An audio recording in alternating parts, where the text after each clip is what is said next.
The Republic of Pirates, being the true and surprising story of the Caribbean pirates and the man who brought them down, by Colin Woodard. This book is read by Louis Grenville.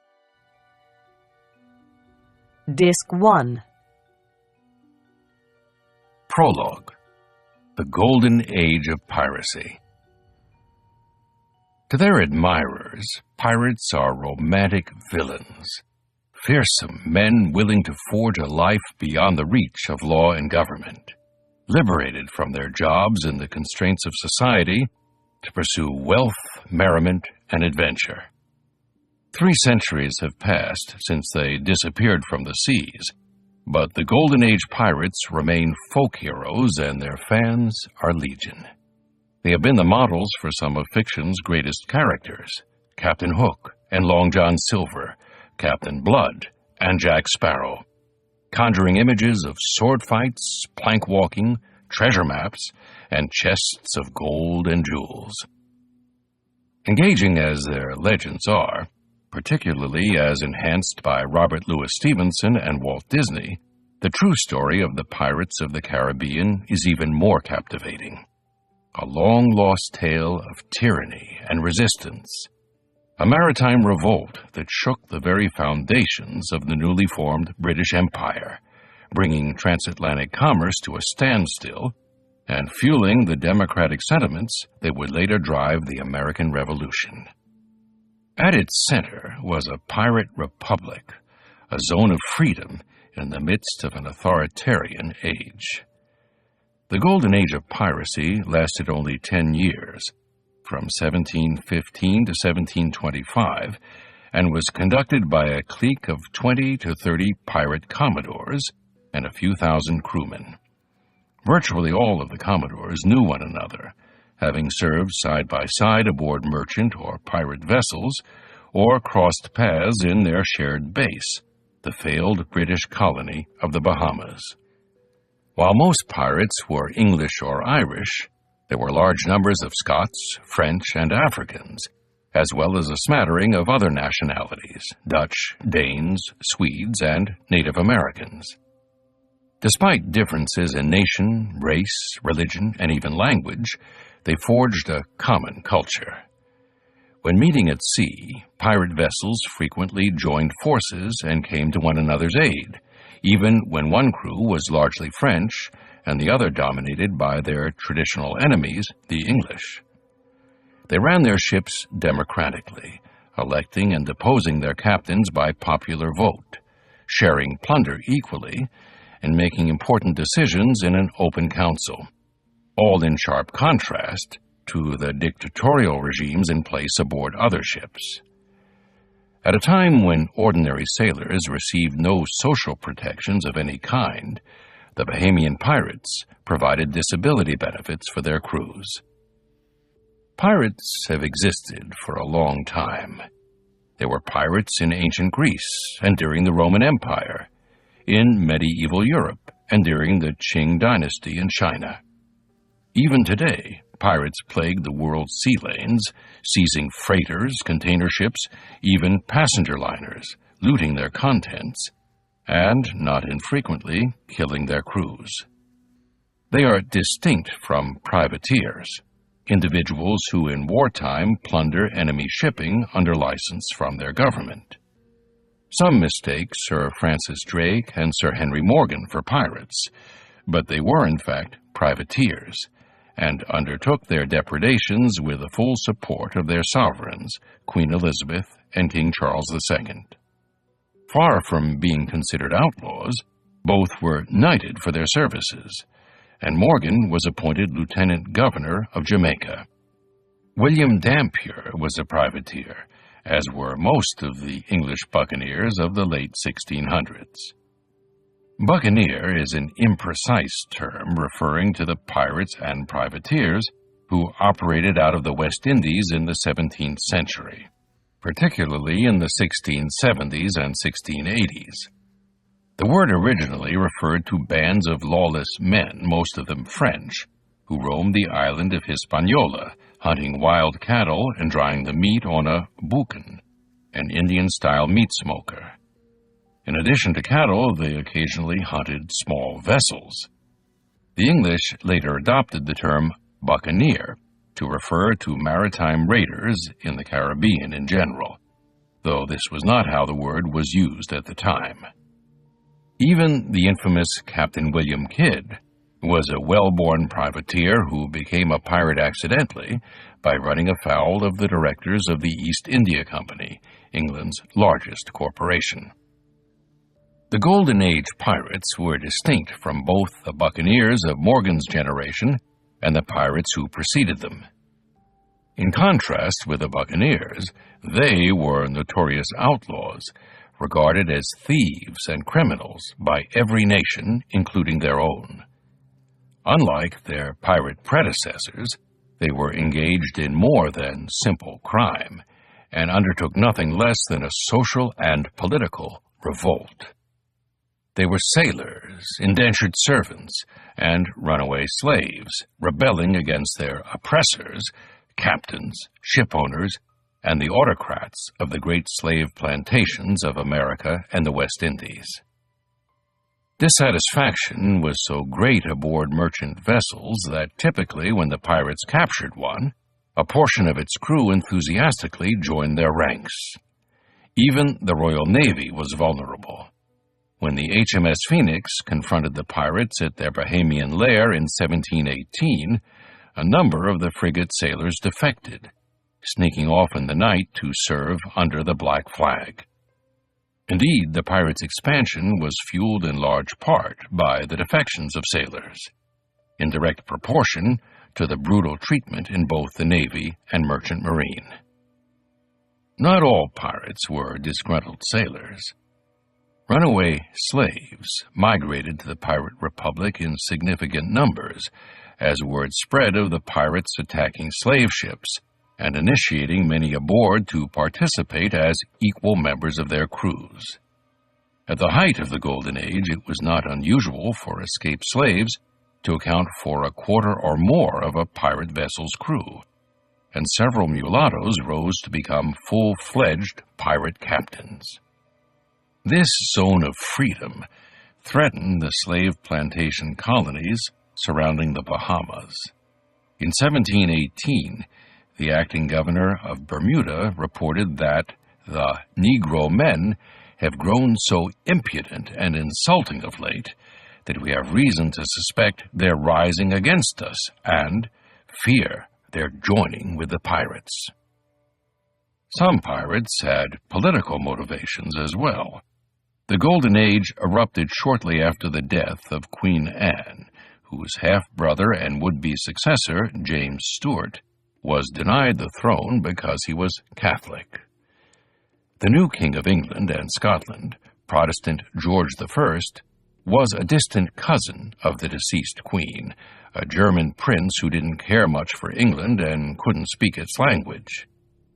Many Britons, including a number of future pirates, found this unacceptable and remained loyal to James and the House of Stuart.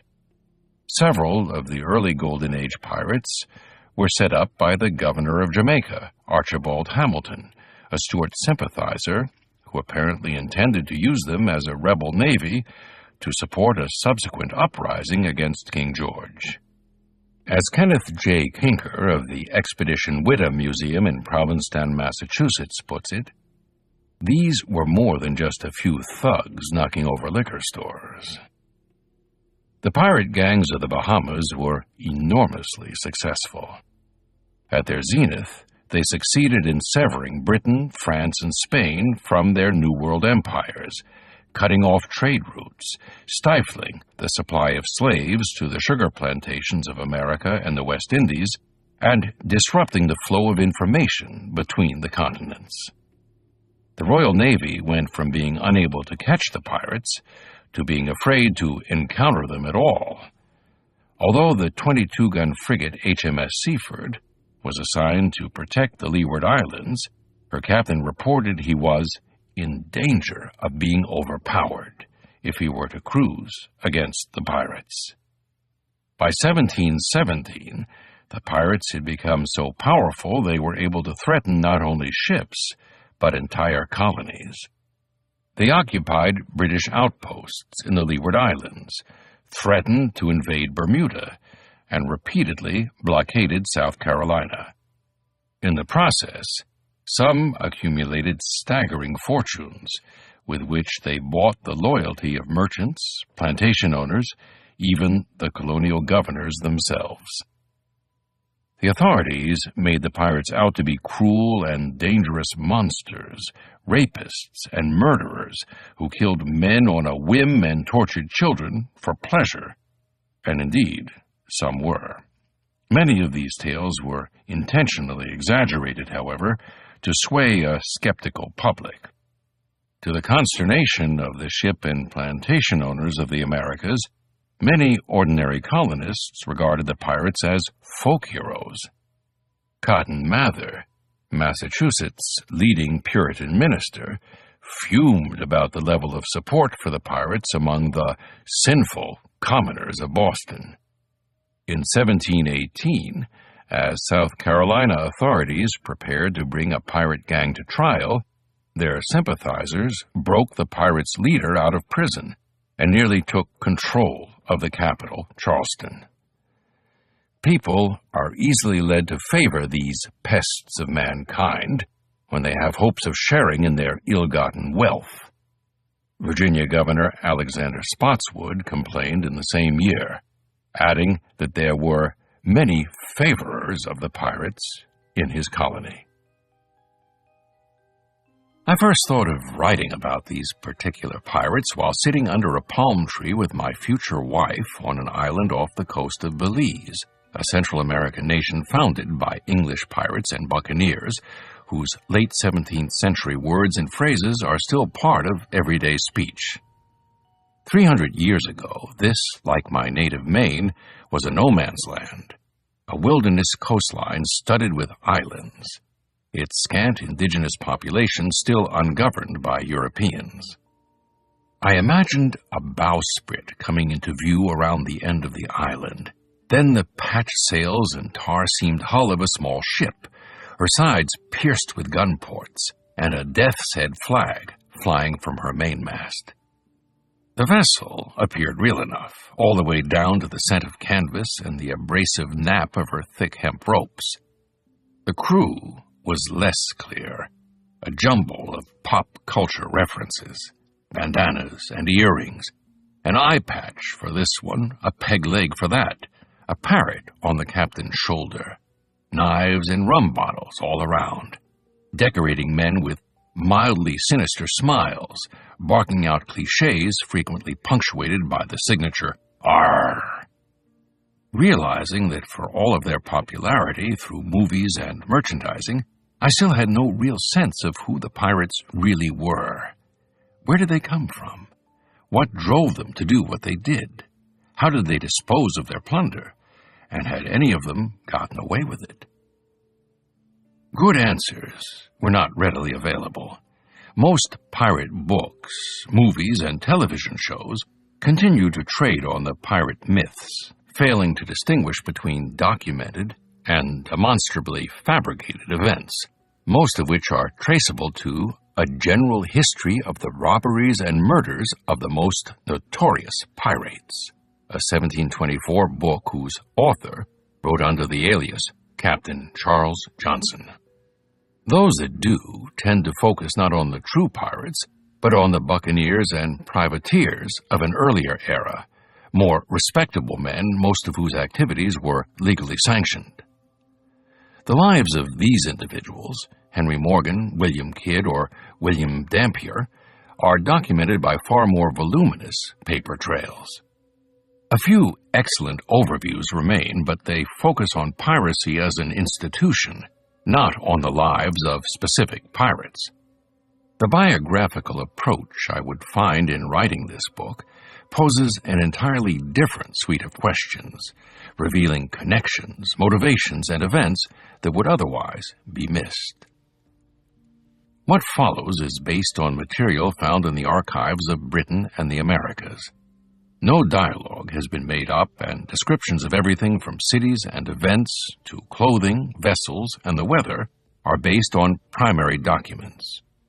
Previously lost aspects of the pirates' history were recovered by integrating legal testimony and trial documents, the letters of English and Spanish governors, colonial officials, and naval captains, accounts in period pamphlets, newspapers, and books, scrawling in customs house ledgers, parish registers, and the logbooks of His Majesty's warships. When quoting from 17th and 18th century sources, modern punctuation and occasionally spelling have been applied to ensure they are comprehensible to 21st century readers. All dates in the text correspond to the Julian calendar that was then in use in the English-speaking world. This has required subtracting 10 or 11 days from the dates in French and Spanish sources, wherein today's Gregorian calendar was already in use. My research led me to many of the settings included herein: London, Bristol, Boston, Charleston, and the Bahamas. I visited pirate haunts in eastern North Carolina, where divers from the state's Department of Cultural Resources are exploring what is believed to be the wreck of Blackbeard's flagship. Artifacts from another Golden Age pirate ship, the Witta, are still being discovered off the beaches of Cape Cod. I have benefited greatly from conversations and correspondence with archaeologists and historians in these and other places who continue to sift through evidence for more clues to the pirates' past. This book tells the story of the Golden Age of Piracy through the lives of 4 of its leading figures. 3 were pirates: Samuel Black Sam Bellamy, Edward Blackbeard Thatch, and Charles Vane, all of whom knew one another.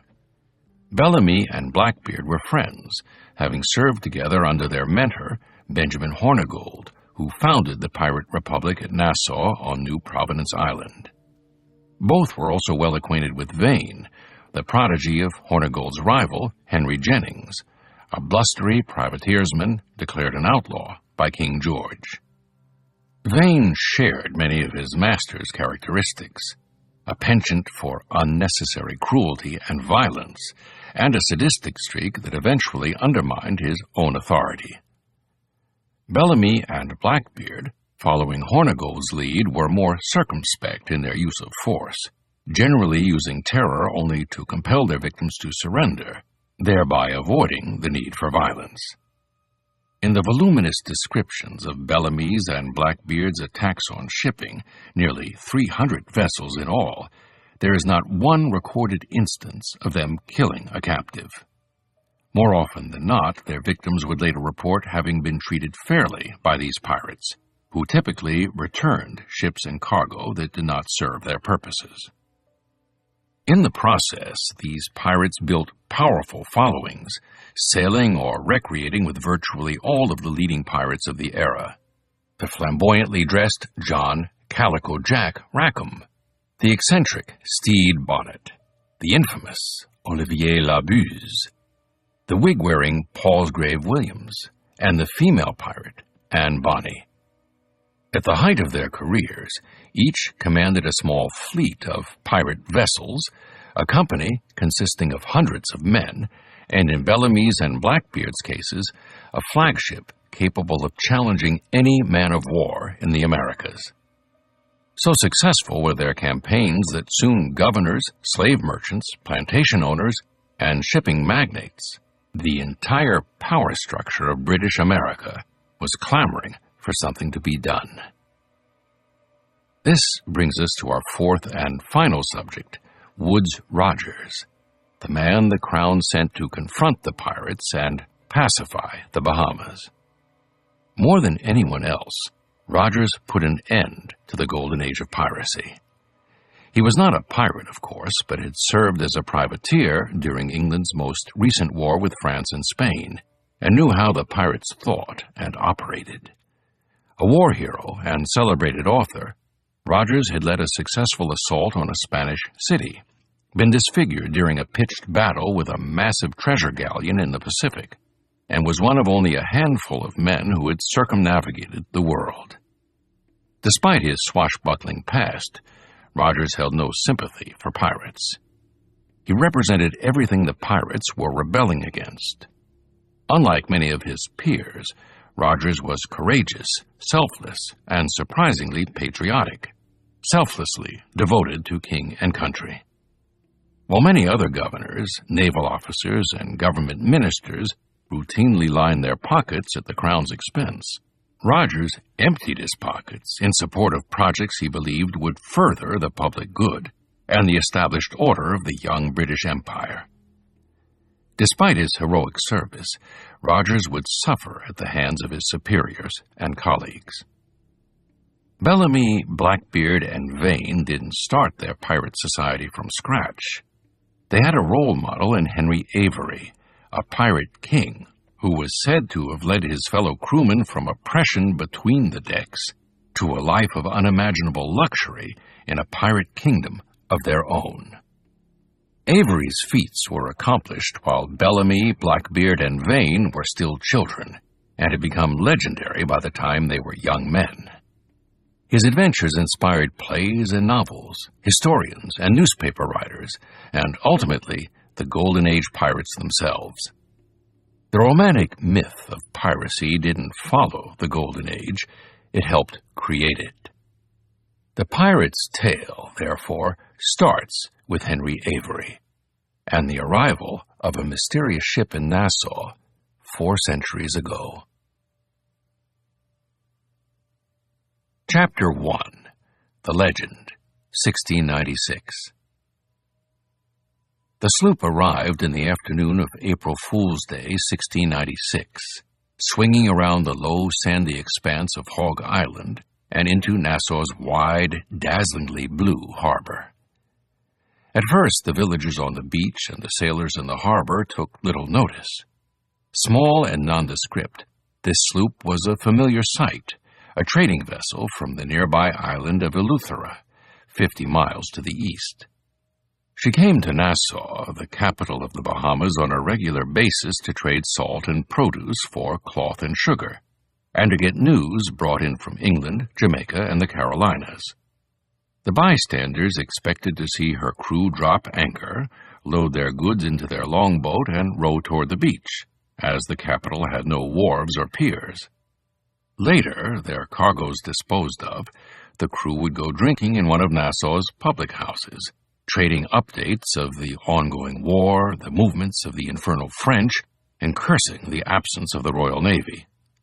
But not on this day. The sloop's crew rowed ashore.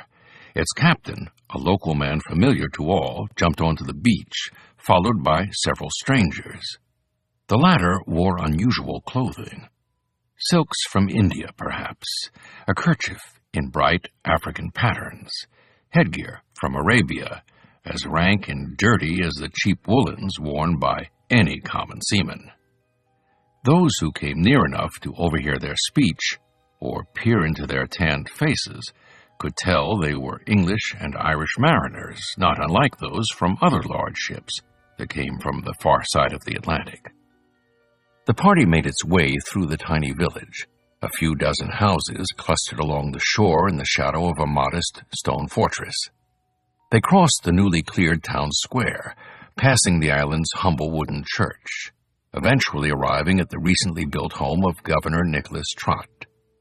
They stood barefoot on the sun-baked sand and dirt, the fecund smell of the tropics filling their nostrils. Townspeople stopped to stare at the wild-looking men waiting on the governor's doorstep. A servant opened the door, and upon exchanging a few words with the sloop's master, rushed off to inform His Excellency that an urgent message had arrived. Nicholas Trott already had his hands full that morning. His colony was in trouble. England had been at war with France and Spain for 8 years, disrupting the Bahamas' trade and supply lines. Trott received a report that the French had captured the island of Exuma, 140 miles away, and were headed for Nassau with 3 warships and 320 men. Nassau had no warships at its disposal. In fact, no ships of the Royal Navy had passed this way in several years, there not being nearly enough of them to protect England's sprawling empire. There was Fort Nassau, newly built from local stone with 28 cannon mounted on its ramparts, but with many settlers fleeing for the better protection of Jamaica, South Carolina, and Bermuda, Trott was finding it almost impossible to keep the structure manned. There were no more than 70 men left in town, including the elderly and disabled. Half the male population was serving guard duty at any one time, in addition to attending to their usual occupations, which left many of them, in Trott's words, terribly fatigued. Trott knew that if the French attacked in force, there was little hope of holding Nassau and the rest of New Providence, the island on which his tiny capital was perched. These were Trott's preoccupations when he received the merchant captain from Eleuthera and his mysterious companions. The stranger's leader, Henry Adams, explained that he and his colleagues had recently arrived in the Bahamas aboard the Fancy, a private warship of 46 guns and 113 men, and sought Trott's permission to come into Nassau's harbor. Adams handed over a letter from his captain, Henry Bridgman, containing a most outlandish proposition. The Fancy, Bridgman claimed, had just arrived in Eleuthera from the coast of Africa, where he had been slave trading without the permission of the Royal Africa Company, which owned a monopoly over such activities. Captain Bridgman's letter explained that the Fancy had run low on provisions, and its crew was in need of shore leave. Were the governor to be so kind as to allow the ship into the harbor, he would be amply rewarded.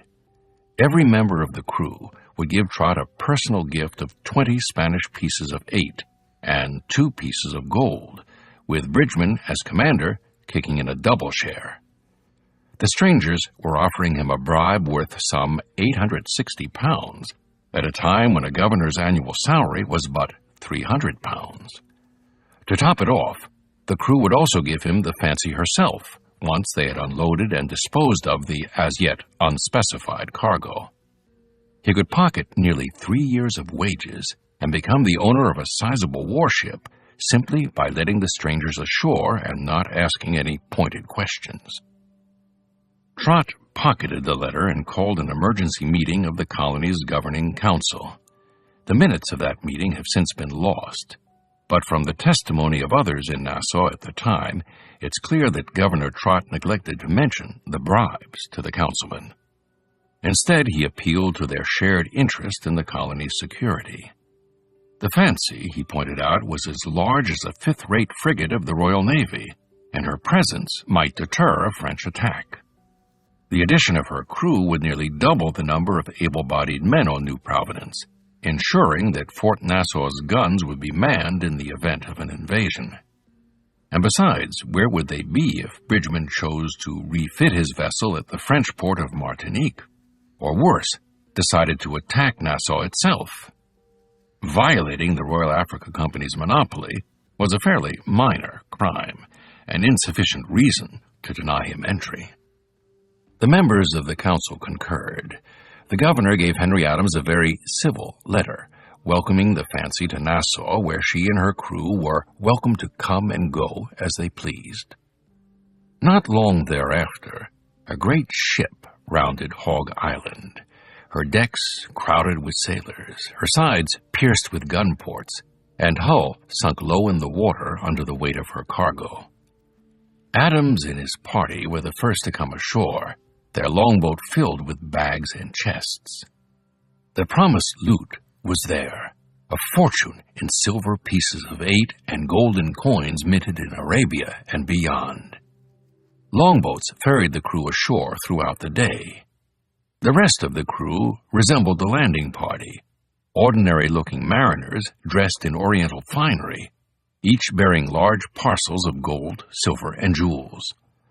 The man calling himself Captain Bridgman also came ashore, and after a closed meeting with Trott, turned the great warship over to him. When the governor arrived aboard the Fancy, he found they had left him a tip. The hold contained more than 50 tons of elephant tusks, 100 barrels of gunpowder, several chests filled with guns and muskets, and a remarkable collection of ship's anchors. Trott would later claim to have had no reason to suspect the Fancy's crew of being involved in piracy. "How could I know it?" he testified under oath. "Supposition is not proof." Captain Bridgman and his men had claimed to be unlicensed merchants, he added, and the people of New Providence saw no reason to disbelieve them.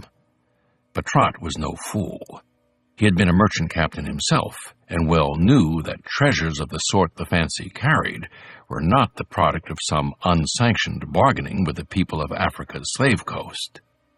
Standing aboard the Fancy, her hold filled with ivory and weapons, her sails patched from cannonball damage and musket balls embedded in her deckwork, Trott was forced to make a choice: enforce the law or pocket the money.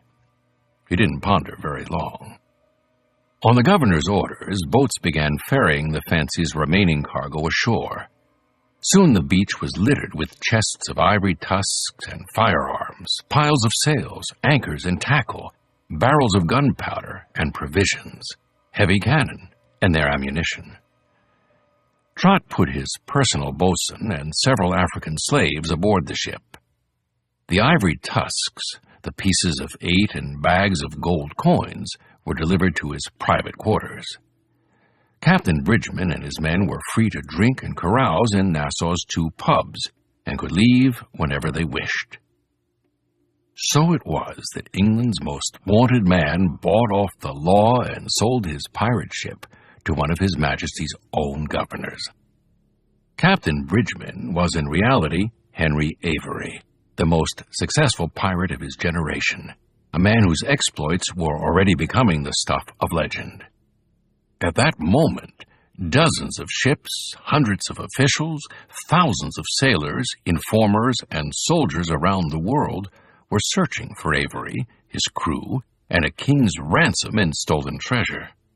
East India Company agents were following up rumors about his having been sighted near Bombay and Calcutta. Royal Navy captains were hunting for the Fancy off the shores of West Africa, Madagascar, and Arabia. Bounty hunters sailed the Indian Ocean and the approaches to the English Channel. Few would guess that Avery and his men were, at that moment, relaxing in the shadow of an English fort. Henry Avery had spent most of his 36 years at sea. Born outside the coastal town of Plymouth in the English West Country, he went to sea as a young man and served as mate on a number of trading vessels. Shortly after England went to war with France in 1688, Avery enlisted in the Royal Navy, serving as a junior officer aboard the HMS Rupert and Albemarle, seeing combat aboard both frigates. Along the way, he and his fellow sailors had experienced beatings and humiliations from officers, eaten rotten or substandard food courtesy of corrupt pursers, and their salaries had gone unpaid for years on end. It was a beggar's life for shipmates who lost arms, legs, hands, feet, or eyes in accidents or battle. Sailors said that prisoners led a better life, and after more than 2 decades at sea, Avery had to agree. In the spring of 1693, he thought he'd found a better deal. He heard that a group of wealthy merchants was assembling a squadron of merchant ships for an unusually daring mission. 4 heavily armed ships were to leave England, collect necessary documents in Spain, and sail for the Caribbean. Once there, they would conduct trade with the Spanish colonies and attack and plunder French ships and plantations. The merchants were paying well, and most importantly, their contract promised more certain prospects: a guaranteed monthly wage at fair rates with 1 month's pay advanced before the ships even left England. Avery knew there would be better food and drink than aboard the king's ships, as well as the possibility of pocketing a small share of the plunder along the way. He applied for a position, and with his top-notch references and distinguished service record, was hired as first mate aboard the expedition's 46-gun flagship, Charles II, under Captain Charles Gibson. In early August, before the squadron sailed, the men received, as promised, their first month's wages. More encouraging, The squadron's chief owner, Sir James Howblin, personally came aboard the ships, assuring the men that they or their families would be paid every 6 months throughout their deployment. With that, the Charles II and her 3 consorts, the James, Dove, and 7th Son, pulled up anchor and floated down the River Thames. For Avery and his shipmates, it appeared to be the beginning of a profitable adventure. Things went badly from the start. The journey to La Coruña in northern Spain should have taken 2 weeks, but for some reason it took the Charles II and her consorts 5 months. Upon arrival, they discovered that the privateering documents they needed had yet to arrive from Madrid. So they sat at anchor and waited. A week passed, then 2, and then a month, with no indication that the wheels of Spanish bureaucracy were turning. Aboard the crowded ships, the men grew restless, and some began asking why their promised semi-annual salary payment had not yet been made. They sent a petition to Sir James Howblin, asking that salaries be paid out to the sailors or their wives, as previously agreed. In response, Howblin told his agent to put several petitioners in irons and lock them in the ship's dank brigs. Such reaction did not put the sailors' minds at rest. While visiting other vessels in La Coruña's sleepy harbor, some of the married sailors were able to send word back to their wives in England.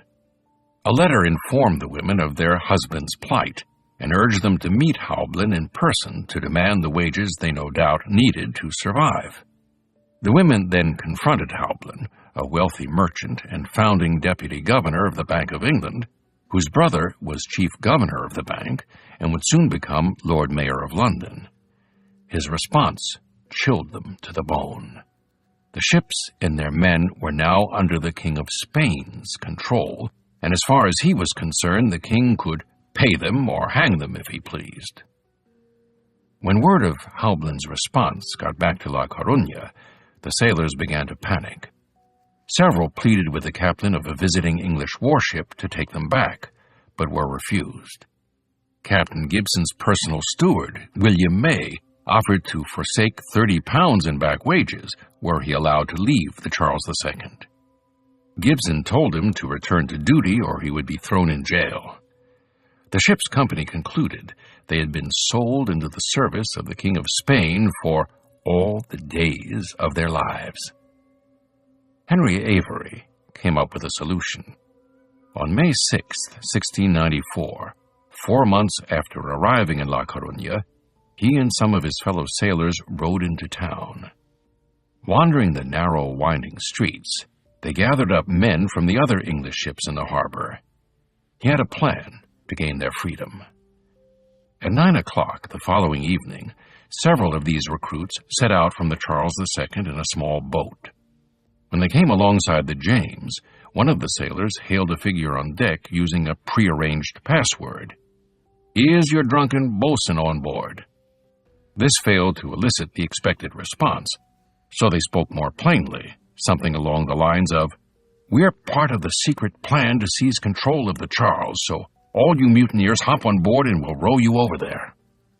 Unfortunately, the man on the deck of the James was not a member of the conspiracy, and he ran off to alert his captain. Before the captain sounded the general alarm, however, 25 conspirators from the James launched the ship's pinnace, the largest of her boats, and rowed off after their colleagues in the direction of the Charles. Back on the Charles, Avery heard the sounds of commotion echoing across the harbor from the James.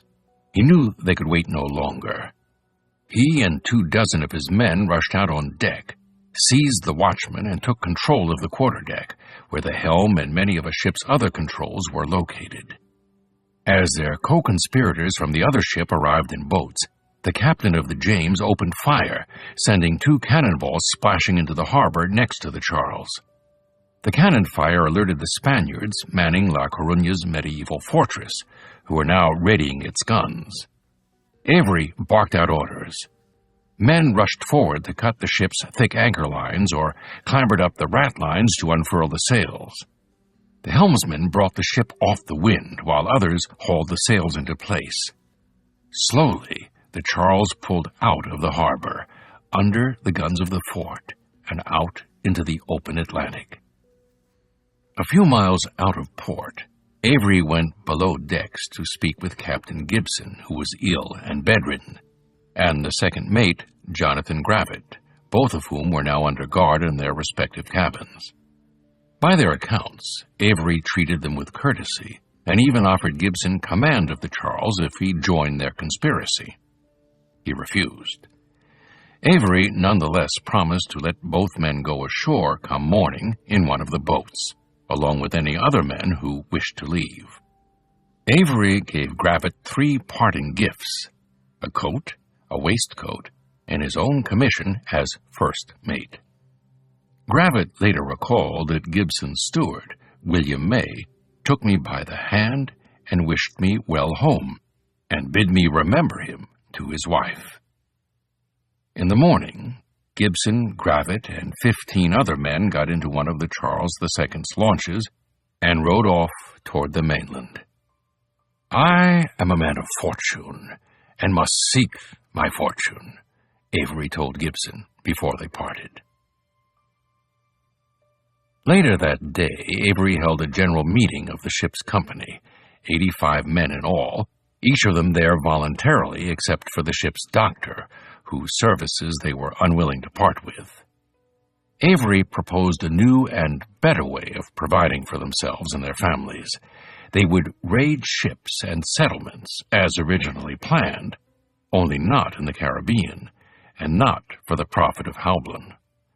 Instead, they would sail for the Indian Ocean, where they would go after the richly laden merchantmen of the Orient and keep the plunder for themselves. He'd heard that the island of Madagascar would make a perfect base of operations. Located off the southeastern coast of Africa, it had no European presence, hundreds of miles of secluded coastline, and natives who would happily trade food and other necessities. When it was all over, Avery told them, they could quietly slip back into England with their riches. Avery must have been persuasive, because the men agreed to his plan and appointed him as their captain. Collectively, they laid out an equitable scheme for sharing future plunder. While on most privateering vessels, the captain got between 6 and 14 shares to the ordinary seaman's 1, Avery would receive only 1 extra share, his mate an extra half. They would make all major decisions democratically, except during combat, when Avery's command would be absolute. They also voted to rename the ship. From here on out, she would be called the Fancy. They spent the month of May sailing down the Atlantic, stopping at the island of Mayo in the Cape Verde Islands, 350 miles off the West African coast. Mayo was a depressing place, a treeless island baking under the tropical sun. It was frequented by mariners for its expansive inland salt ponds, salt being the main food preservative of the era. In the bleak cove that served as Mayo's harbor, they found 3 English merchant ships loading salt the natives had piled for them on the beach. Faced with the Fancy's overwhelming firepower, the captains surrendered without a fight. Avery relieved them of provisions and an anchor to replace the one he'd left on the bottom of La Coruña harbor, but politely gave them a receipt for everything he had stolen. Less thoughtfully, he forced 9 members of their crew to join his pirate band, probably because they, like the doctor, had special skills required to keep the Fancy operational. Avery apparently regretted looting English ships in time of war. A few months later, he wrote an open letter to all English shipmasters, in which he told them they had nothing to fear from the Fancy and her men. "I have never as yet wronged any English or Dutch vessels," he wrote, "nor ever intend to whilst I am commander." He signed it, "As yet an Englishman's friend." One can see why Avery would become a hero to the poor and downtrodden, a sort of maritime Robin Hood. He'd risen up against injustice and handled his prisoners with remarkable humanity, taking only what he and his band required for survival. Not all of Avery's subsequent actions were particularly honorable. His later admirers made much of his upstanding behavior toward English and European captives, but they tended to skip over or make light of his treatment of non-white foreigners who fell into his clutches. His crew and captives would later describe many acts of cruelty. Once on the coast of West Africa, Avery lured a band of local tribesmen aboard his ship with a promise of trade, then stole their gold, clapped them into irons, and sold at least 7 of them into slavery. There were numerous instances when his crew captured small, unarmed Arab trading vessels, and after seizing their humble cargoes of rice and fish, proceeded to burn them rather than return them to their captains. While cruising off what is now Somalia, the Fancy's crew burned the town of Maid to the ground because the residents refused to trade with them. Before leaving Asia, Avery and his men would do far worse. By June 1695, 13 months after the mutiny in Spain, Avery's gang had captured at least 9 vessels and sailed from Mayo to Madagascar, from the Cape of Good Hope to the coast of India. They had set up camp in the secluded harbors of Madagascar, given the Fancy a thorough overhaul in the Comoros Islands, and gorged themselves on pots of honey purchased from traders in Gabon. Their numbers had swollen to over 100, including 14 volunteers from a Danish merchant vessel and a party of French privateers found stranded on an island near the Mozambique Straits. They had stolen large parcels of rice, grain, brandy, wool, linen, and silks, but only very small quantities of gold, silver, and other easily transportable valuables. If they were to make a real fortune, they had to go after a bigger prize. From their captives, they learned that a great fleet would soon be sailing from Mocha, a port on the Red Sea, in what is now Saudi Arabia, and would pass out of the Red Sea's entrance on its way to Surat, India. Aboard the ships would be thousands of Muslims returning from their annual pilgrimage to the holy shrines of Mecca, and dozens of merchants repatriating the profits of their annual trading mission. The convoy's treasure ships, property of the Grand Mogul of India, were the most valuable vessels to sail the Indian Ocean. Avery and his crew sailed north for the mouth of the Red Sea, where they planned to lie in wait for the Mocha fleet. But they were not the only English raiders with this in mind. Along the way, they came across 2 armed sloops, small, nimble, single-masted sailing vessels, flying English colors. Their captains turned out to be privateers from Rhode Island and Delaware, men who had been given a license to raid enemy shipping in time of war, but had decided, like Avery, to attack the neutral treasure fleet. A day after arriving at the Narrows, 3 more American privateers showed up, including Thomas Tew of New York, who had been a famous pirate himself. Avery and the captains of the 5 privateers agreed to attack the treasure fleet together and to share the resulting plunder. They lay in ambush behind a tiny island in the passage of Bab al-Mandab, under the hot August sun. 4 6-gun sloops, the 46-gun Fancy, and a 6-gun Brigantine. The treasure fleet, consisting of 25 ships, passed the straits late one Saturday night in August, their lamps unlit, moving so stealthily that the pirates and privateers failed to see the first 24.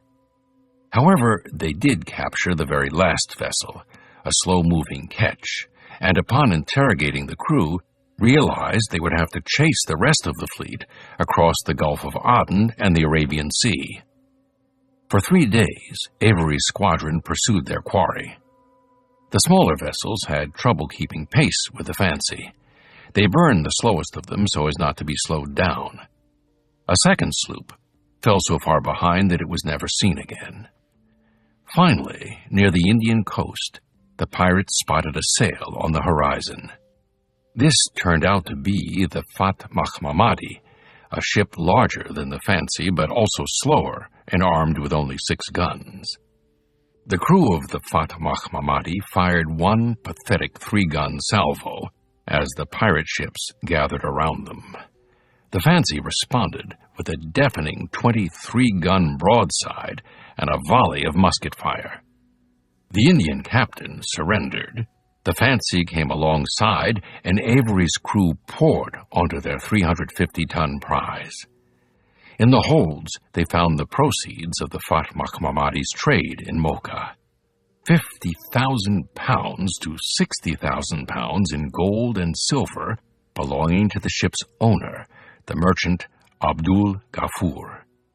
It was an impressive haul, enough to purchase the Fancy 50 times over. But Avery wanted more. He placed the vessel under the control of a detachment of his men, a prize crew, and together with his fellow captains continued his pursuit of the great fleet. 2 days later, along the shores of eastern India, a lookout spotted another ship in the distance bound for the Indian port of Surat. The pirates soon caught up with what turned out to be the Ganji Sawai, a gigantic trading vessel that belonged to Grand Mughal Aurangzeb himself. She was far and away the largest ship operating out of Surat, with 80 guns, 400 muskets, and 800 able-bodied men aboard. Her captain, Muhammad Ibrahim, had reason to be confident of fending off the raiders, having more guns and more than twice as many men as the Fancy and the 3 American privateers combined. The stakes were high, however, for Ganji Sawai was heavily laden with passengers and treasure. As soon as the Fancy came into range, Captain Ibrahim ordered a gun crew into action. They loaded their heavy weapon and rolled it out of its port. The gunner took aim, lit the fuse, and stood back with the rest of his team awaiting the cannon's recoil. Instead of a loud report and a burst of smoke, there came a horrifying flash. Owing to some internal defect, the heavy cannon exploded, sending shards in all directions. The gun crew was blown to bits. As Ibrahim was taking in the gruesome spectacle, the Fancy returned fire. One of her cannonballs struck the Ganji Sawai in the lower part of her main mast, the most critical of locations. The mast partially collapsed, throwing sails and rigging into disarray and compounding the chaos aboard the ship. The loss of sail area meant the Ganji Sawai began to slow. Her pursuers closed in. Swords drawn and muskets at the ready, over 100 pirates crouched behind the Fancy's rails, waiting for the ships to come together. When they did, lines snapping, sails tearing, their wooden hulls moaning and creaking with distress, Avery and company rushed over the side and onto the decks of the crippled vessel. An Indian historian named Muhammad Hashim Kafi Khan, who was in Surat at the time, wrote that given there were so many weapons aboard the Ganji Sawai, the crew would certainly have defeated the English pirates if the captain had made any resistance. Captain Ibrahim apparently panicked and fled below decks to the quarters of a group of Turkish girls he had purchased in Mocha to serve as his personal concubines. He put turbans on their heads and swords into their hands and incited them to fight, Kafi Khan wrote. Resistance aboard the Indian ship collapsed. Avery's men began their plunder. According to the stories that would later circulate in the waterfront pubs of England, Avery behaved chivalrously. One of the most popular accounts told of how he found something more pleasing than jewels aboard the captured ship. The Mughal emperor's granddaughter, en route to her wedding with a vast dowry and a gaggle of beautiful handmaidens. Avery, it was said, proposed to the princess, and upon receiving her consent, married her right then and there with the assistance of a Muslim cleric. In this version of the story, which was published in London in 1709, the rest of the crew then drew lots for her servants, and to follow the example of their commander, even stayed their stomachs till the same priest had said grace for them. The happy newlyweds were said to have spent the whole trip back to Madagascar engaged in conjugal bliss. The true story is less romantic. Trial documents and accounts of Indian witnesses and English officials make it clear that Avery presided over an orgy of violence. For several days, the pirates raped female passengers of all ages. Among the victims was one of the Mughal emperor's relatives, not a young princess, but the elderly wife of one of his courtiers. Kafi Khan reported that a number of women killed themselves to avoid such a fate, some by jumping into the sea, others stabbing themselves with daggers. Survivors said the pirates treated many of the captives very barbarously in an effort to make them confess where they had hidden their valuables. One of Avery's crew, Philip Middleton, later testified that they murdered several men aboard the captured ship. Fact and legend only agree on the scale of the treasure the pirates loaded aboard the Fancy, a trove of gold, silver, ivory, and jewels worth 150,000 pounds or more. Once the pirates were satisfied, the Ganji Sawai was allowed to sail on to Surat with her surviving crew and passengers. The pirates left in the opposite direction, heading south toward Madagascar and the Cape of Good Hope. On the island of Réunion, halfway to the Cape, Avery and the privateer captains divided their plunder and went their separate ways. Most of the crew received an individual share of 1,000 pounds, the equivalent of 20 years' wages aboard a merchant ship. Avery put to his crew that they sailed directly for Nassau to avoid the emperor's revenge. In November 1695, the Fancy began its long journey halfway around the world to New Providence Island. Having concluded their deal with Governor Trott, Avery and his men spent several days in Nassau, drinking Trott's refreshments and debating what to do next.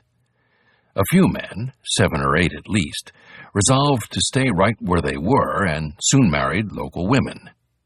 The remaining pirates split into 3 parties, each with its own idea of how best to slide into obscurity with their plunder.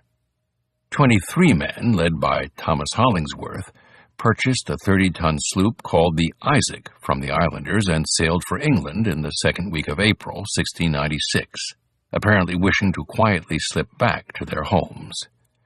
The second party of approximately 50 made their way to Charleston in Carolina, the nearest English colony, 400 miles to the north. The third group consisted of Avery and 20 others, who paid £600 for a 50-ton ocean-going sloop, the Seaflower, armed with 4 small cannon. Around the 1st of June, they loaded their possessions and treasure and made ready to depart.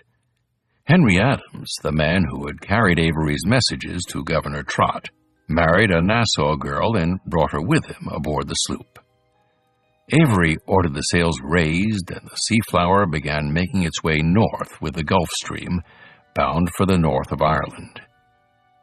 Nicholas Trott spent the early part of June picking the Fancy clean. To make this process easier, and because the ship was in poor condition already, he ordered her run aground on Hog Island shortly before the Seaflower's departure. Whether he knew the ship's true identity is unclear. But sometime that summer, other mariners passed through Nassau and recognized the beached hulk as the Charles II. Trott brought a few men in for questioning, but claimed they could give no information. In December, he received a letter from his counterpart in Jamaica, informing him that Bridgman was none other than the outlaw Henry Avery. Trott brought a few of Avery's colleagues in for questioning. He soon released them, noting that the governor of Jamaica gave no proof. Months later, he disingenuously ordered the Fancy be seized in the hope that evidence might be found. Trott would ultimately lose his governorship over the incident, but ended his days prosperously enough. Some of Avery's men found shelter in other ports.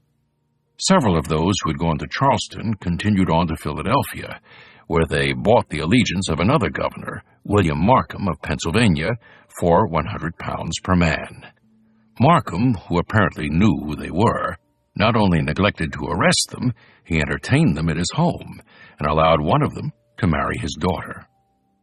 When one of the king's magistrates, Robert Sneed, attempted to arrest the pirates, the governor had him disarmed and threatened with imprisonment.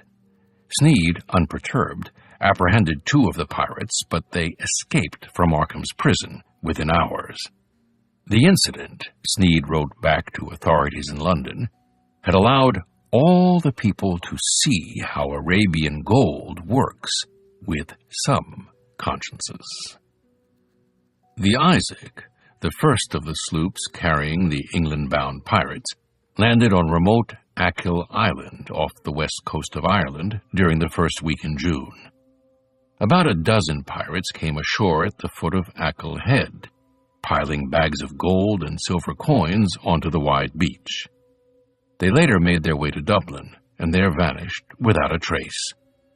The rest of Isaac's company sailed down to Westport, County Mayo, where they hastily unloaded and broke company. They offered townspeople £10 each for nags worth not 1/5 of that, and exchanged bags of Spanish silver for purses of gold guineas at a discount, simply to lighten their loads. On small Irish horses, laden down with guineas, silks, and other valuables, many rode out of town in the direction of Dublin. Hollingsworth, their leader, sold the Isaac to local merchants and took off himself. Local officials estimated the sloop had arrived in Westport with £20,000 in gold and silver, plus several tons of valuable Bahamian logwood, a tropical species from which dyes were extracted. Only 2 men, James Trumbull and Edward Forside, were apprehended, though others were seen in Dublin later that summer. Avery and the Seaflower arrived at the end of June, landing in Dunfanaghy, County Donegal, in the northeast. They were confronted by the local customs official, Maurice Cuttle, who they handled in their usual fashion. Each gave Mr. Cuttle about £3 in gold, and in exchange he not only issued them passes to go to Dublin, he escorted them part of the way there. 6 miles out of Dunfanaghy, Avery parted ways with the rest of the men, saying he was bound for Scotland, and ultimately Exeter in his native Devonshire. Only one person accompanied the pirate, Henry Adams' wife. Together, Avery and Mrs. Adams made their way from Donegal town. The other men of the Seaflower traveled to Dublin. One of them, John Dan, booked passage to England, and then ventured overland to London. While passing through the town of St. Albans, Herefordshire, he ran into Mrs. Adams, who was boarding a stagecoach. She told Dan that she was going to meet Avery, but refused to take him along or tell him where he was. A few days later, at an inn in Rochester, Kent, outside London, a maid discovered the £1,100 Dan had sewn into his quilted jacket. He wound up in prison, as did 7 of his former shipmates. 6 of them, including the steward William May, were hanged at the execution dock in London on November 25, 1696. Avery was never heard from again. Rumors of Avery's fate circulated the English-speaking world for decades afterward, passing from deckhand to deckhand within the ships and pubs of the empire. It was said that he was literally the king of the pirates, and had returned to Madagascar with his accomplices to reign over his own pirate domain. There he lived with his wife, the granddaughter of the Grand Mogul, in a sumptuous and well-defended palace beyond the reach of English law. Pirates were drawing to him from the 4 corners of the world. The legend gained credence in 1709 when a London bookseller published The Life and Adventure of Captain John Avery, allegedly based on the journal of a man who had escaped from his pirate kingdom. The anonymous author claimed Avery presided over a fleet of more than 40 large warships and an army of 15,000 men. Towns were built, communities established, fortifications built, and entrenchments flung up as rendered his dominions impregnable and inaccessible by sea and land. Avery had so much silver and gold that he'd begun minting his own coins bearing his likeness. The famous English pirate, he wrote, had gone from a cabin boy to a king. The story so captivated the English public that within a few years, London's Theatre Royal staged a play based on Avery's life. In The Successful Pirate, Avery lived in a vast palace, a sceptred robber at the head of 100,000 thieves, burning cities, ravaging countries, and depopulating nations. To abused young sailors and cabin boys, Avery had become a hero. He was one of their own, a man who stuck up for his fellow sailors and led them to a promised land, a sailor's heaven on earth. A champion of the ordinary man, the Avery of legend was a symbol of hope for a new generation of oppressed mariners, as well as a role model for the men who would one day become the most famous and fearsome pirates in history. Only years later, as the golden age of piracy was coming to an end, would a competing account of Avery's fate be published. According to A General History of the Pirates, published in London in 1724, Avery never made it back to Madagascar. After taking leave of his shipmates in Ireland, he headed to his native Devon, bearing a large quantity of diamonds. Through friends in Biddeford, he arranged to sell the gems to some Bristol merchants, men who, unlike Avery, were sufficiently wealthy that no inquiry would be made of how they came by them. According to this account, Avery handed over the jewels with the understanding that he would be sent most of the proceeds of their sale and relaxed with kin in Biddeford. The payments he eventually received from Bristol were not sufficient to give him bread. He confronted the merchants, and they threatened to turn him in to the authorities, showing themselves to be as good pirates at land as he was at sea. Reduced to beggary, Avery fell sick and died on his return to Biddeford, not being worth as much as would buy him a coffin. But that version of the story was to be written a quarter century hence. For those alive in the year 1700, the only versions of the Avery story were those of a robber king and his republic of pirates. Chapter 2. Going to Sea, 1697 to 1702. When Henry Avery vanished into the Irish night, the men who would shape the golden age of piracy were boys or very young men. Of the early lives of those who became bona fide pirates, we know very little. Most people in late 17th century England left little record of their time on earth. An honest, law-abiding commoner's birth, marriage, and death might be recorded by a priest in the register of the local parish church. Were they fortunate enough to own property, a will with an inventory of the person's possessions and to whom they were bequeathed might survive. If the person had committed or had been the victim of a crime, the records of that person would likely be more voluminous, particularly if the case had gone to trial. In fact, much of what we know about the great pirates comes from depositions, trial transcripts, and other legal records stored in the archives of Great Britain, Spain, and their former colonies in the New World. Before they turned to piracy, in other words, history has little to say about them.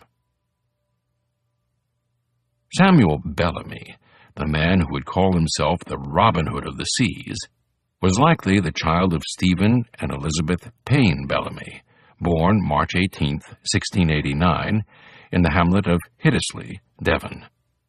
If so, he was the youngest of 5 children, the eldest son having died in infancy 5 years before Samuel's birth. As the only remaining son, he stood to inherit the family estate, which probably didn't amount to much. Hiddesley was an extremely modest place, a handful of cottages scattered over hills on the northern fringe of the stark wastes of Dartmoor, the setting of Arthur Conan Doyle's Hound of the Baskervilles. The soil was heavy with clay, complicating both the plowing and drainage of fields. The inhabitants did their best to eke out a living farming wheat, barley, and potatoes. The region's soil, Daniel Defoe reported in the 1720s, was barren by nature and very unhealthy, especially to sheep, which in those parts are of a small kind, and very subject to rot, which destroys them in great numbers. The soil grew nothing but rushes, or a coarse, sour kind of pasturage which the cattle will not feed upon. Like many boys, Bellamy probably left his farm as soon as he could, to escape the growing social and economic catastrophe that was engulfing the English countryside. The old medieval system was being supplanted by capitalism, and the pain of that transition was being borne by the country's peasant farmers. Beginning in the 1500s, English lords began driving peasants off their lands, either by purchasing their medieval tenancy rights for cash or simply refusing to renew their leases. All over England, fields and pastures once used in common by local villagers were seized by feudal lords, enclosed with walls, fences, and hedgerows, and incorporated into large private farms and sheep ranches. This enclosure movement turned feudal lords into landed aristocrats and turned millions of self-sufficient farmers into landless paupers. Rural English life was increasingly perilous as a result. Without land, peasants could no longer raise livestock, meaning they could no longer produce their own milk, cheese, wool, or meat. Since they had to pay cash rents to their landlords to use their fields and live in their cottages, most were forced to hire themselves and their children out as laborers. For the typical peasant family, this represented a huge loss in real income. The annual dairy production of just one cow was worth as much as a full-grown man's annual wages as a laborer. The poor tenants, one traveler observed, cannot afford to eat the eggs their hens lay, nor the apples and pears that grow on their trees, but must make money of all. Sir Francis Bacon described the tenant farmers as little better than housed beggars. By the year of Bellamy's birth, 3 million Englishmen, roughly half the country's population, were poised on or below the level of subsistence, and most lived in the countryside. Malnutrition and disease left their mark on this submerged half of England's population. On average, they stood 6 inches shorter and lived less than half as long as their middle and upper-class countrymen. Large numbers of them abandoned their ancestral lands and headed for England's towns and cities in search of work. The young Sam Bellamy was likely one of them. Although we don't know his itinerary, we do know he ultimately made his way to one of England's ports.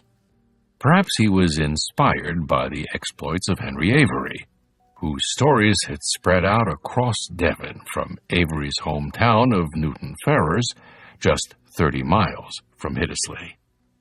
Dreams of swashbuckling adventure and kingly riches may have swum in the young man's head as he walked across the moors toward Plymouth, over the hills in the direction of Bristol, or down the long road to London, making his way toward the sea. This audiobook is continued on Disc 2. The Republic of Pirates by Colin Woodard, continued. Disc 2. Of Charles Vane, who would one day challenge an entire squadron of His Majesty's warships, we know even less. There is a portrait of him in the 1725 edition of A General History of the Pirates, a woodcutting whose creator would have worked from what he had heard or read, not by what he had seen. It depicts Vane in a shoulder-length wig and soldierly long coat, sword drawn, pointing purposefully toward an unseen objective. He is of middle stature, with an aquiline nose, dark hair, a thin goatee standing out from a few days' growth of facial hair. His birthplace and childhood have been lost to history, leaving us to guess at his origins. He is thought to be English, though his name holds out the possibility of French ancestry. Before turning pirate, he resided for a time in Port Royal, Jamaica, but was not originally from there. He was likely about the same age as Bellamy, and probably went to sea around the same time. The best guess is that he was from London, which historian Marcus Rediker estimates was home to nearly a third of the pirates of Vane's generation. Bellamy also may have sailed from there. Later in his pirate career, he once claimed to have been from London. In 1700, London dominated England like no other time before or since. It had 550,000 residents, more than a tenth of the nation's population, and 15 times larger than England's second city, Norwich. It was the center of trade, commerce, society, and politics for England's growing empire. It was also far and away its greatest port. The city had already jumped its ancient walls and spread across the fields to the village of Westminster, 3 miles up the Thames, home to both Queen Anne and Parliament, and downriver as far as the Royal Navy shipyard in Rotherhithe. Its center was rebuilt on a magnificent scale after the Great Fire of 1666. The skyline punctuated by the spires of Sir Christopher Wren's churches and the half-finished dome of Wren's greatest project, St. Paul's Cathedral. Tidy brick buildings on paved streets of uniform width were replacing the crooked alleys and irregular wooden homes of the medieval period. Commerce pulsed through the streets, the cobblestones echoing under wheels of tradesmen's carts and street vendors' wheelbarrows, the hooves of gentlemen's carriage horses, and the herds of cattle and sheep bound for slaughter in the downtown meat markets. Shops and stalls not only lined the streets and squares, they spilled out into thoroughfares and even choked the flow of traffic crossing London Bridge, the only span across the River Thames.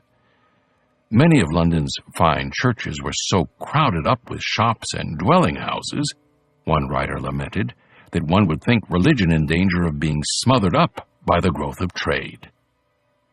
The city's main artery, the Thames, was even more crowded than the streets. Upriver from London Bridge, under whose narrow arches the tides poured like waterfalls, hundreds of watermen rowed boats ferrying passengers and cargo up, down, and across the river, into which flowed the contents of 500,000 chamber pots, the blood and guts of thousands of slaughtered livestock, and the bodies of cats, dogs, horses, rats, and just about anything else wanting disposal. Downriver from the bridge, hundreds, sometimes thousands of seagoing vessels waited to load and unload their cargoes, often tying up 3 or 4 abreast, a floating forest of masts extending nearly a mile.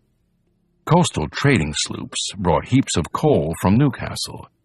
2- and 3-masted ships disgorged lumber from the Baltic, tobacco from Virginia, sugar from Jamaica and Barbados, and salt cod from New England and Newfoundland.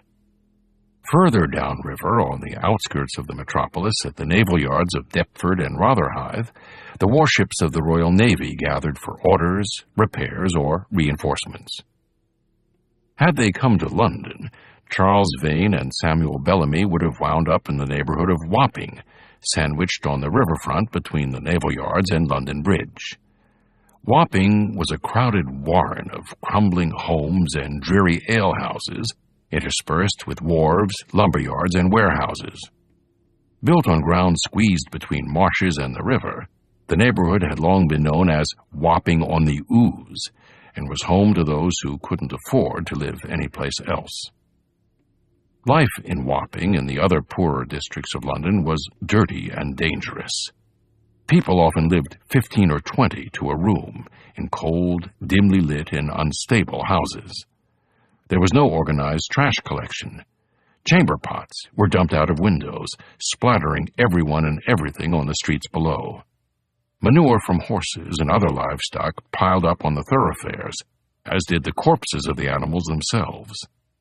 London's frequent rains carried away some of the muck, but made the overpowering stench from the churchyards even worse. Paupers were buried in mass graves, which remained open until fully occupied. Cold weather brought its own atmospheric hazards, as what little home heating there was came from burning poor-quality coal. Disease was rampant. 8,000 people moved to London each year, but the influx barely kept up with the mortality rate. Food poisoning and dysentery carried off on average 1,000 a year, and more than 8,000 were consumed by fevers and convulsions. Measles and smallpox killed 1,000 more, many of them children, most of whom were already ravaged by rickets and intestinal worms. Between a quarter and a third of all babies died in their first year of life, and barely half survived to see the age of 16. The streets swarmed with parentless children, some of them orphaned by accidents or disease, others simply abandoned on the church steps by parents who were unable to feed them. Overwhelmed parish officials rented babies out to beggars for use as props for 4 pence, £0.016 a day, and sold hundreds of 5 to 8-year-olds into 7 years of slavery for 20 or 30 shillings, 1 to 1.5 pounds apiece. These small children were purchased by chimney sweepers, who sent them down the flues to do the actual cleaning, sometimes while fires were still burning below them, cleaning coal dust without masks or protective clothing. These climbing boys soon succumbed to lung ailments and blindness, or simply fell to their deaths. Church officials put the children they could not sell back out on the street, to beg about in the daytime, and at night to sleep at doors and in holes and corners about the streets, as one witness reported. Large numbers of these hungry, bedraggled urchins roamed the streets together in bands called the Blackguards, so called because they would shine the boots of cavalrymen for small change. From beggary they proceed to theft, the same Londoner concluded, and from theft to the gallows. Not everyone in Wapping was destitute. There were pub keepers and dock workers, merchants and sailmakers, brothel owners and boarding house keepers, even officers and ship captains of modest means. A few prominent craftsmen also lived in the precinct, including a Mr. Lash, who built the Queen's carriages, and the brewer Altaway, in whose barrels upward of 1,500 pounds in beer and ale were stored at any given time, awaiting distribution to a thirsty city. London's water supplies were so unhealthy that the entire population drank beer instead, children included. Nearby was Robert's Boatyard, which afforded its workers a grandstand view of the neighborhood's greatest attraction, Execution Dock, where the Admiralty Court sent condemned sailors and captured pirates to meet their maker. Early 18th century prices and wages. Prices: gentleman's wig, 10 to 30 pounds. Musket, 3 pounds. Cannon, 4-pounder, 16 pounds. Gold, 1 ounce, London, 4.3 pounds. Indentured servant, adult European, in Virginia, 12 pounds. Slave, adult African, in the Americas, 25 to 40 pounds. Sugar plantation, 100 acres, in Jamaica, total value, 5,625 pounds. Sloop, 10-ton trader, 30 pounds. Frigate, 350 tons, 36 guns, fully fitted, 8,200 pounds. Wages: housemaid in London, 5 pounds a year. Sailor, Navy, 11.5 to 15 pounds a year. Farm laborer in England, 18 pounds a year. Able sailor in the Merchant Marine, 33 pounds a year. First mate in the Merchant Marine, 44 pounds a year. Captain in the Merchant Marine, 65 pounds a year. If Charles Vane grew up in Wapping, he would have seen numerous pirate hangings, including those of 5 of Henry Avery's crew in the fall of 1696, and William Kidd and 4 other pirates in May of 1701. Vane would have been a boy, but in those days nobody missed an execution. It was one of the most popular forms of entertainment. The fun started days or weeks ahead of time at Marshalsea or Newgate Prison, where visitors tipped the guards for a chance to gawk at the condemned. On the day of execution, thousands lined the streets along the route to Wapping, waiting for the prisoners to roll by, lashed inside carts and escorted by guards and the Admiralty Marshal. So many people tried to get a glimpse of the prisoners that the 3-mile trip often took as long as 2 hours. By the time the procession reached Execution Dock, festive crowds massed on the riverbank and wharves, choking Wapping stairs and spreading out on the stinking mud exposed at low tide. The gallows stood out in the mud, and behind them hundreds of passenger boats jockeyed for the best view of the impending event. Vane would have watched Avery's men say their final words. According to witnesses, each of the pirates expressed penitence, but John Sparks clarified that his regret was confined to the horrid barbarities they'd committed aboard the Grand Mogul's ship. Stealing and running away with the Charles II was, Sparks said, a lesser concern. Their speeches completed, they were led to the gallows one by one and hanged, kicking and gagging. When the last man finished twitching, the sheriff's deputies dragged the bodies into the mud flats, lashed them to posts, and left them to be slowly engulfed by the incoming tide. Early the next morning, the retreating tide exposed their bloated bodies for a few hours, until the next flood tide submerged them again. By custom, the Admiralty authorities only took the bodies away after they had been washed by 3 tides. The deputies buried most pirates in shallow graves, or turned them over to surgeons for dissection, but the prominent ones they covered in tar and placed in iron cages hung at prominent points along the river. Sailors and watermen sailing up and down the Thames would see these ghoulish scarecrows, intended to strike fear in the hearts of would-be pirates. Time would tell just how ineffective they were. Plenty of people were trying to lure young men like Bellamy and Vane aboard their ships. Professional seamen were in short supply, and the captains of both merchant vessels and Royal Navy warships were continually short-handed. By some estimates, even if all of England's sailors were healthy and working at the same time, they would have accounted for only about 2/3 of the manpower needed for her merchant and naval fleets. Either service welcomed volunteers. The Navy offered a bounty of 2 months' pay to any who would sign up, but they got few takers. There was a saying, those who would go to sea for pleasure would go to hell as a pastime. Only the ignorant and naive joined either service voluntarily, country boys like Sam Bellamy, itching for adventure, but there weren't nearly enough of them. Merchants were compelled to adopt aggressive tactics to fill their crews.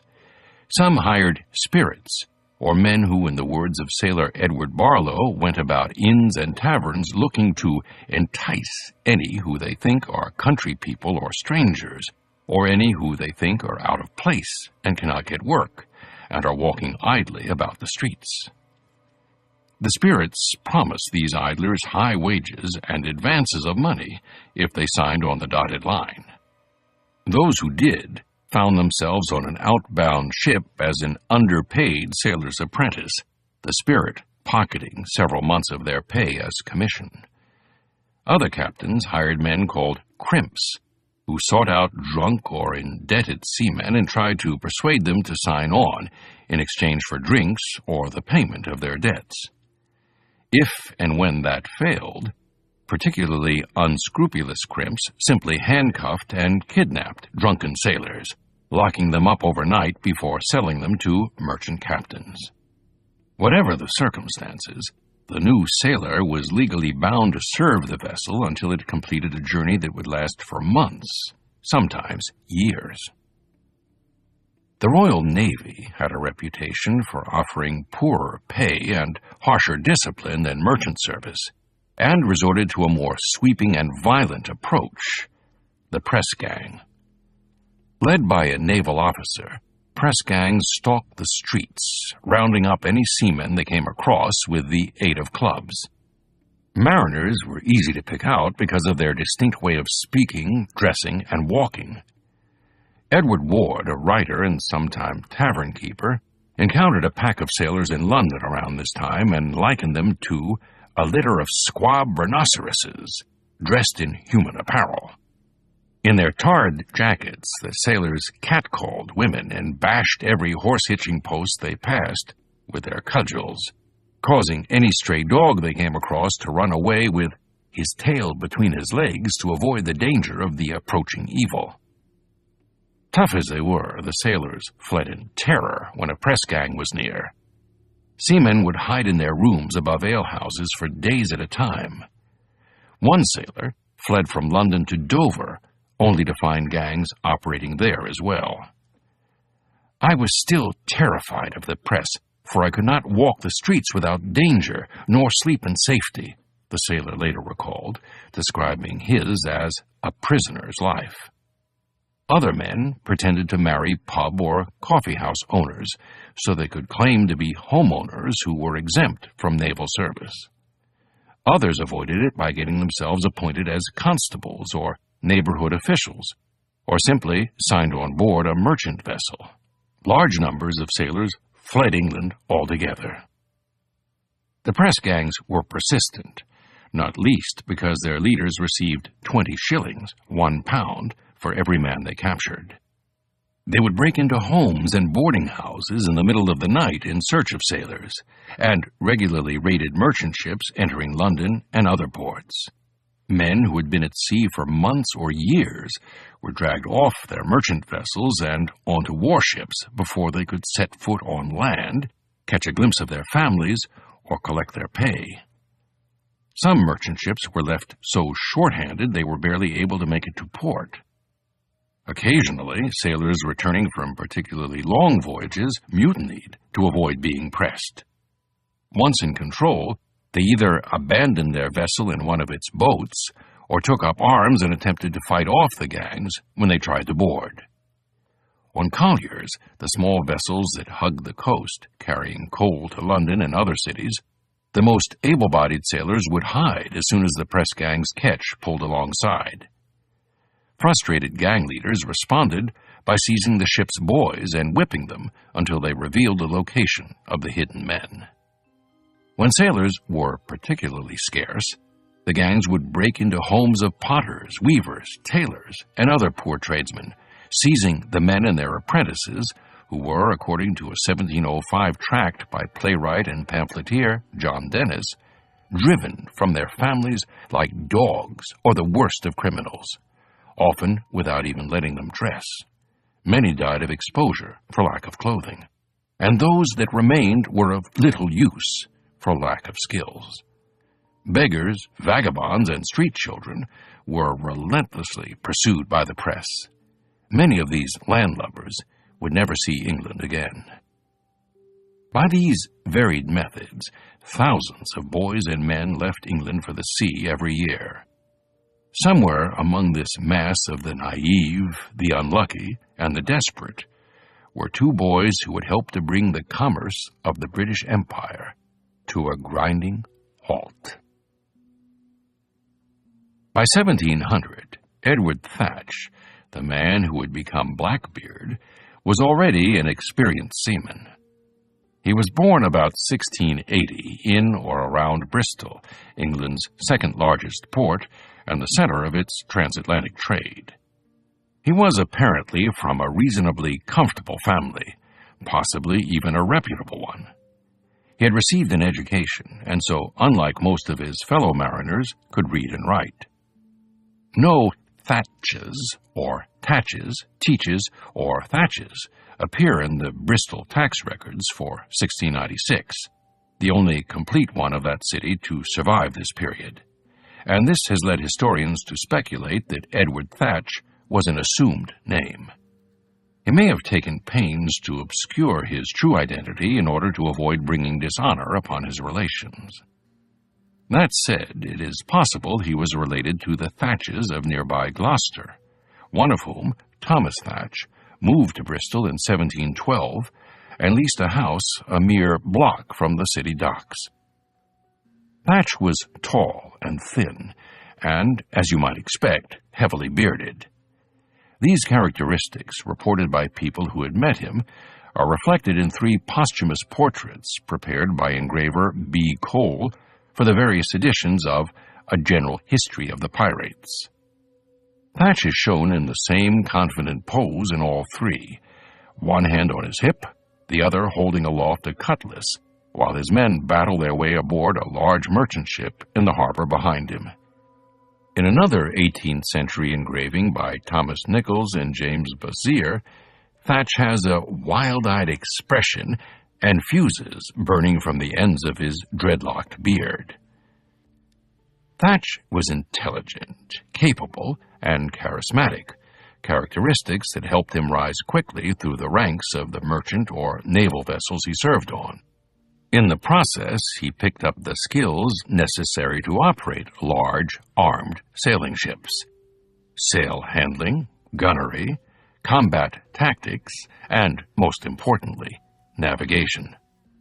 Like Avery, Thatch had the experience to assume control of what were the most powerful and sophisticated vessels of the day. In Thatch's youth, Bristol was still England's primary gateway to the Americas. In the 16th and 17th centuries, its merchants had pioneered the exploration of Newfoundland's fisheries and the Gulf of Maine. By the beginning of the 18th century, the American trade permeated almost every aspect of life in Bristol. The small city of 20,000 was still ringed by medieval walls, but its downtown was now girded with stone quays, against which were tied scores of ocean-going vessels. Shops and warehouses overflowed with American goods. The city's craftsmen grew prosperous, supplying the merchants with woven cloth, cured provisions, and manufactured goods. Most of these products were sent straight back to the Americas, but some were loaded aboard ships bound for Africa, where local chiefs were happy to exchange them for slaves. The ships then carried the slaves to Barbados and Jamaica, and their captains traded them for sugar, which was brought back to Bristol to complete the triangular trade. Signs of the Americas were everywhere: visiting merchants from Boston and New York, flamboyantly dressed sugar plantation owners from Barbados and Jamaica, and country squires from Virginia and the Carolinas. The great Gothic Seamen's Church of St. Mary Redcliffe contained an entire chapel dedicated to the Americas, featuring a whale rib donated by John Cabot, the explorer who discovered the North American mainland in 1497. America seemed to be the place where fortunes were made. Thatch discovered that being a sailor was not the way to make it. Sailors stood below even farm laborers in England's pecking order. The historian David Ogg described their treatment as being barely distinguishable from the criminal, while the 18th century essayist Samuel Johnson wrote that their lot was very much the same as that of a prisoner, only with the added possibility of drowning. The sailors' work was extremely hazardous. Seamen got bursted bellies, hernias, while men handling heavy cargoes, which were transported in casks and barrels that occasionally rolled free, slicing off fingers or crushing limbs. While underway, the ship's assorted canvas sails had to be regularly adjusted, either by hauling on ropes from the deck or by climbing high up the mast. We were often waked up before we had slept half an hour and forced to go to the maintop or foretop to take in our topsails, half awake and half asleep, with one shoe on and the other off, sailor Edward Barlow recalled in about 1703. In stormy weather, when the ship rolled and tumbled, as though some great millstone were rolling up one hill and down another, we had to haul and pull to make fast the sail, seeing nothing but air above us and water beneath us, and that so raging as though every wave would make a grave of us. Men fell to their deaths, while others were washed off the decks by crashing waves or crushed beneath falling rigging. Sailors wrapped themselves in woolen clothing against the cold, and wore leather caps and tar-dipped jackets against the spray and rain. Still, it was not unusual to spend days on end in the soaking wet clothing in winter weather, resulting in sickness or death. In the tropics, they worked shirtless, leading to terrible sunburns.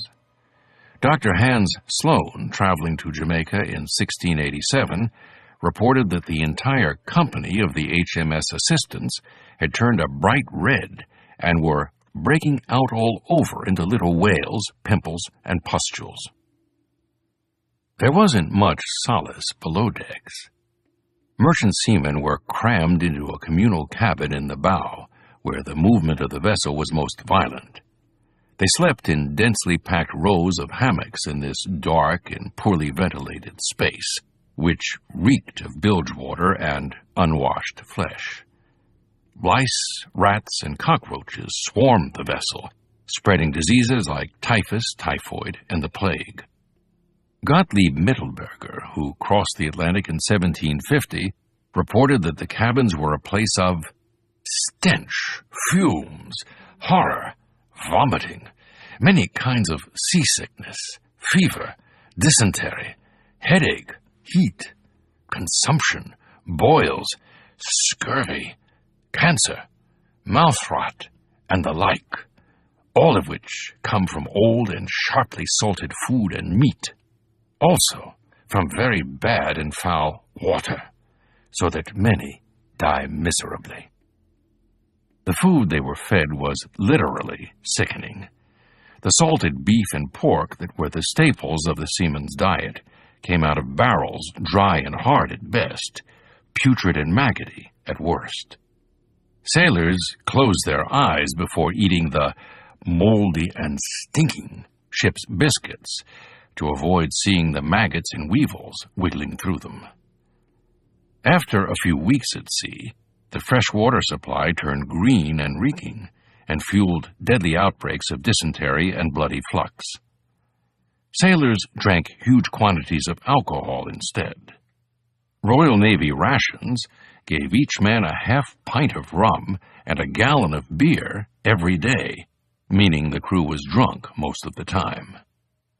Bad as these victuals were, they were better than nothing, as not a few crews painfully discovered. Especially greedy merchant ship owners regularly tried to boost their profits by understocking the crew's food supply, leaving them to face starvation if storms or adverse winds caused their passage to take longer than expected.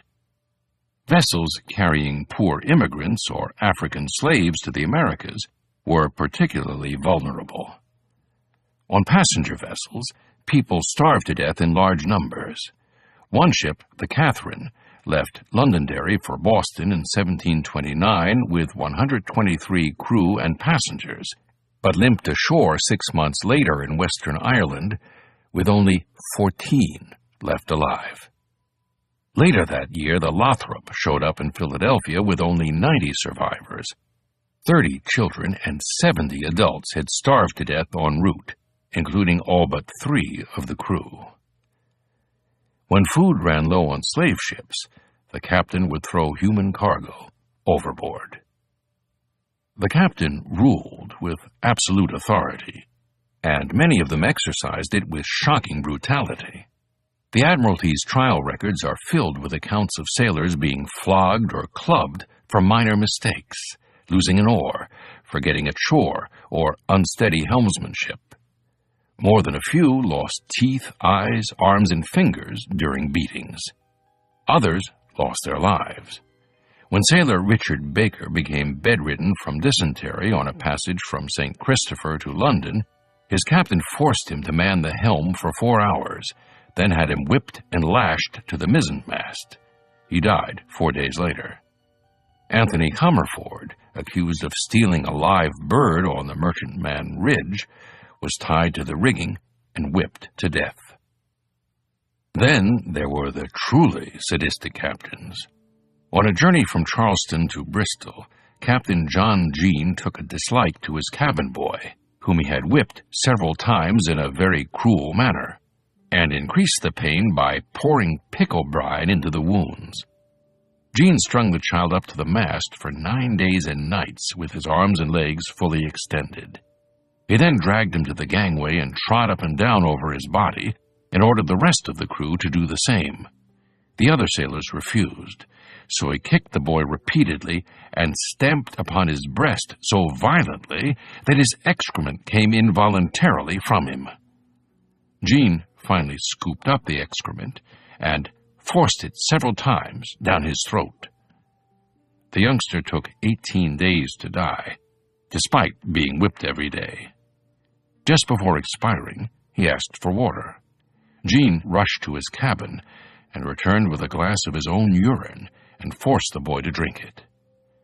When sailors prepared the body to be thrown overboard, they found it was as many colors as the rainbow, with flesh in many places like jelly, and a head swollen as big as 2 men's of the largest size. Jean was eventually executed for his actions. Other captains got away with murdering men they disliked by denying them rations or beating them until they were barely able to stand and forcing them to climb the mainmast, while some disposed of unwanted men by turning them over to the Navy, which could be tantamount to a death sentence. Legally speaking, merchant captains were only supposed to employ moderate discipline on their crews. Not so in the Royal Navy, where captains were under standing orders to mete out brutal punishments. Petty officers whacked slow-moving crewmen across the shoulders with rattan canes. Those caught stealing small objects were forced to run the gauntlet, forced to walk between parallel lines of crewmen as they lashed his bare back. Major thefts resulted in a full-on flogging with a knotted cat-o'-nine-tails, as also befell he that pisseth between decks. The commission of serious crimes resulted in potentially fatal floggings of 72 to 300 lashings, or outright hanging. It's a wonder any sailor survived. Mortality rates among the crews of vessels employed in the African slave trade were comparable to those of the slaves themselves. It was not unusual for 40% of the crew to perish during a single voyage, most from tropical diseases against which they had no resistance. About half the sailors pressed into the Royal Navy died at sea. Captains of both types of vessels had to carry extra men as insurance against the inevitable loss of hands. Even sailors who managed to survive their terms of service rarely received the wages they were due. Merchant captains used a variety of ruses to shortchange their crews. Sailors often found their earnings had been docked for damages to the cargo, even when the damage was caused by storms or poor packaging by the merchants themselves. Edward Barlow, who was one of the few ordinary sailors of the age to record his experiences, reported that his captain typically deducted 3 pounds from each man's salary, the equivalent of 2 months of an ordinary sailor's wage. Some captains would pay in colonial currencies, which were worth only 25 to 50% of pounds sterling. Men whose ships were wrecked or who were pressed into the Navy at sea rarely received any of the wages they were owed, spelling disaster for the families they left behind. The Navy had a semi-official policy summed up in the maxim, "Keep the pay, keep the man." On arrival in port, sailors were often not paid until just before the vessel sailed again, and any who left before that moment automatically sacrificed all of their back wages.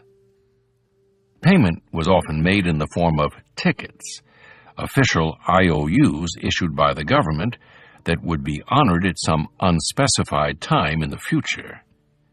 Sailors in need of ready cash were forced to sell their tickets to loan sharks at a fraction of their face value. Finally, there were those who served for years on end without being paid at all. No wonder, then, that young sailors like Samuel Bellamy, Charles Vane, and Edward Thatch regarded Henry Avery as a hero. Woodes Rogers, the man who would confront the pirates, knew there was money to be made in merchant shipping, provided, that is, that one owned the vessels. Like Bellamy, Vane, and Thatch, Rogers went to sea at a young age. He did so from a different starting point, however. His father was a successful merchant captain and owned shares in numerous ships. Woodes was his heir. The Rogers family was among the leading families of Poole, a modest seaport on the English Channel, 60 miles south of Bristol in County Dorset. Several of Woodes's ancestors had served as mayor. Woodes's father, Captain Woodes Rogers, became successful in the Newfoundland fishing trade, and as a merchant captain he had been to Spain, the Red Sea, and the coast of Africa. He would regale listeners with tales of hippopotami attacking his ship's boats. Woodes, born in 1679, was the eldest of Captain Rogers's 3 children, a year older than Mary Rogers and 9 years older than John. He spent his childhood in Poole, which sat at the head of a large, well-protected bay. The town was famous for 2 things: oysters and fish. Poole oysters were said to be the best and biggest in the region, and the finest in all of England for their pearls. The townspeople pickled huge numbers of these oysters every year, shipping them by the barrel to London, Spain, Italy, and the West Indies. The fish, split, sun-dried salt cod, came from farther away. Woodes's father and other merchants led a small fleet of fishing vessels across the North Atlantic to Newfoundland every year. These fleets could be gone for 9 months or more at a time, hauling hooked cod up from the deep and drying them on Newfoundland's cold, stark shores. While his father was away, young Woodes likely attended the local school, for his later writings reveal a man of considerable education. On Sundays, he and his siblings listened to the sermons of their Puritan pastor, Samuel Hardy, in St. James Church. As he grew older, Woodes likely accompanied his father on short trips up the Channel, helping him unload salt cod on the London docks and load salt and other provisions for his father's next voyage. Sometime between 1690 and 1696, Woodes's father moved the family to Bristol, probably to expand his trade with Newfoundland. His father had friends in Bristol, as well as a probable relative, an influential merchant named Francis Rogers, who would invest in many of their later adventures. By the time the poll tax collector made his rounds in June 1696, the Rogers family was living in the seafarers' neighborhood of Redcliffe, across the river from central Bristol. Bristol was a strange location for a port. It was located 7 miles from the sea up a narrow, winding river, the Avon, beset by tides so powerful the watercraft of the day stood no chance of proceeding against them. The spring tides rose and fell by as much as 45 feet, and at low tide, much of the Serpentine harbor turned to mudflats. Vessels under 150 tons had to wait until the tides were flowing in the direction of travel, and even then had difficulty rounding St. Vincent's Rock halfway down the river.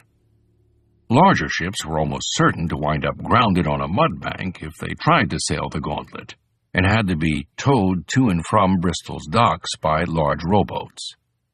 Many ship captains elected not to make the trip at all, anchoring instead at the mouth of the Avon, where they loaded and unloaded their cargoes onto a series of rafts and tenders that could more easily navigate the river's tides.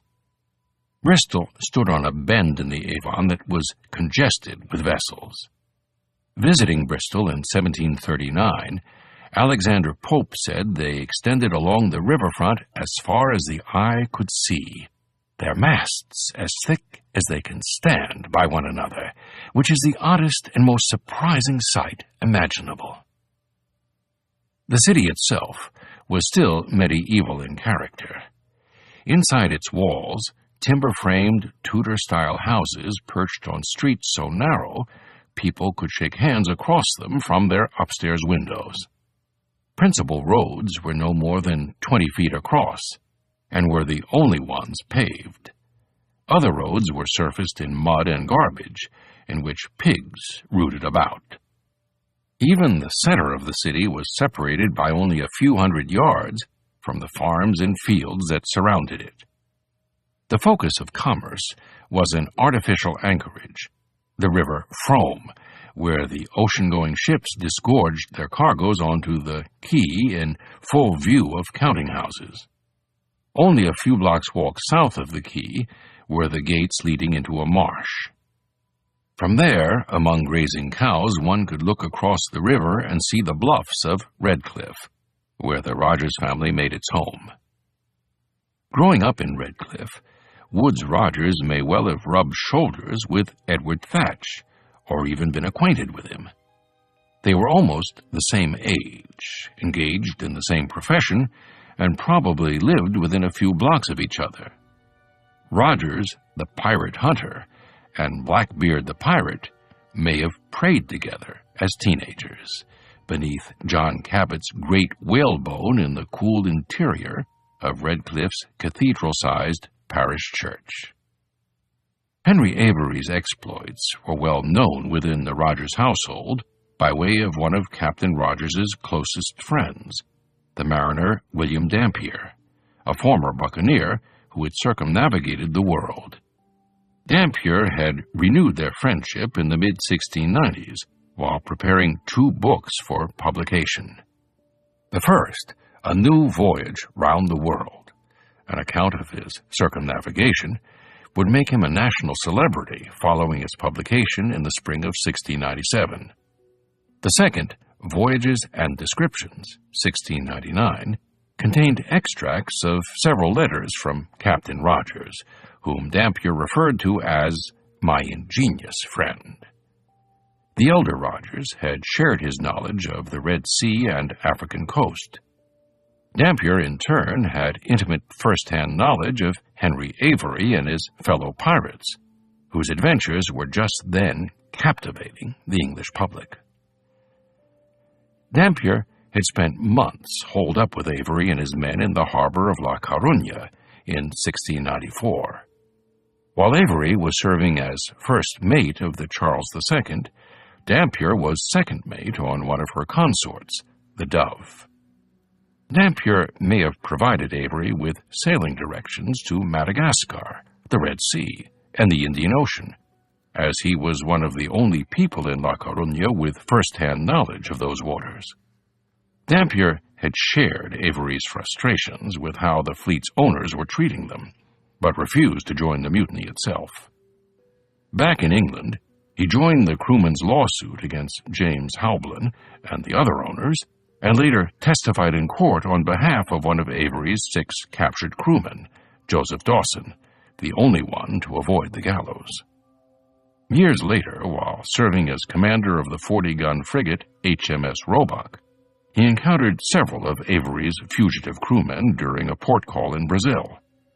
Rather than placing them under arrest, he socialized with them and signed one on to serve aboard his ship. As the heir of a growing shipping concern, the young Woodes Rogers likely looked on Avery as a villain, not a hero, but he also may have internalized some important lessons from Dampier's story of Avery's mutiny and its aftermath. In an era when most captains ruled their ships through terror, Rogers would eventually take a more lenient, fair-minded approach.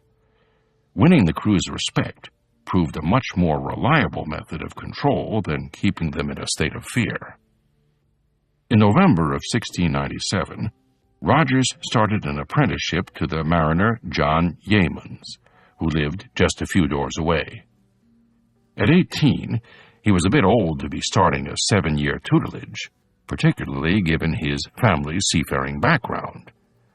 Rogers had probably already traveled to Newfoundland with his father and learned the essential elements of seamanship, commerce, and the art of command.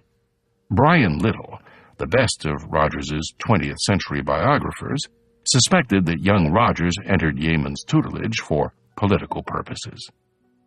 Such an apprenticeship gave the newcomers from Poole an entree into the closed circles of Bristol's merchant elite, and a way of establishing the contacts and relationships essential to successful maritime trade.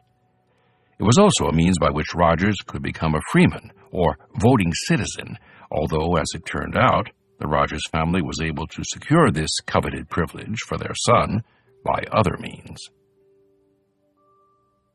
While Rogers was sailing with Yeamans, his father was amassing a small fortune from Bristol's growing transatlantic trade. Like many English merchants, Captain Rogers spread his risk by purchasing shares in a few different vessels, and rarely owned any vessel outright. Should one ship sink, Rogers would share the losses with other merchants, and still count on profits from other ships. He also reduced uncertainty and increased his income by captaining some of the vessels he invested in. Captain Rogers sailed regularly to Newfoundland, spending the entire spring and summer of 1700 aboard the 60-ton Elizabeth, buying oil from whale hunters in Trinity Bay, Newfoundland, where the fish merchants of Poole had based their North American operations. He may have left servants behind to maintain the docks, storage houses, and fish-drying racks they had built there, helping to settle Newfoundland. It was in Newfoundland that the elder Rogers probably solidified his most important alliance. In 1696 or 1697, he met the ambitious Royal Navy captain William Whetstone. Whetstone, who was also from Bristol, was a former merchant captain with close business ties to Francis Rogers.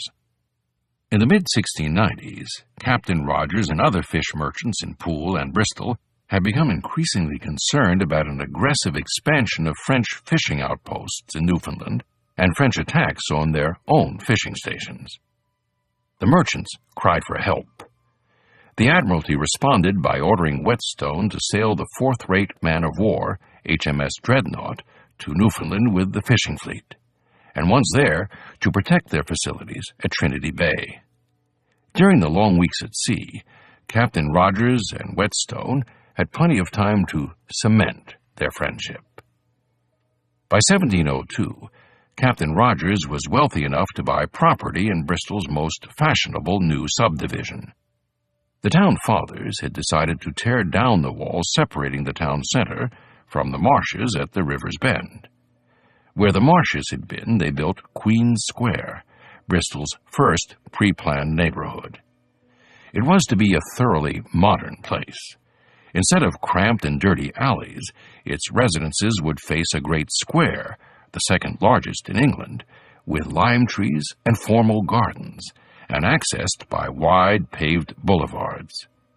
Rather than frame, all the buildings would be constructed of red brick, with sash windows and stone ornamentation. In short, it would be as comfortable and uniform a district as any built in London after the Great Fire of 1666.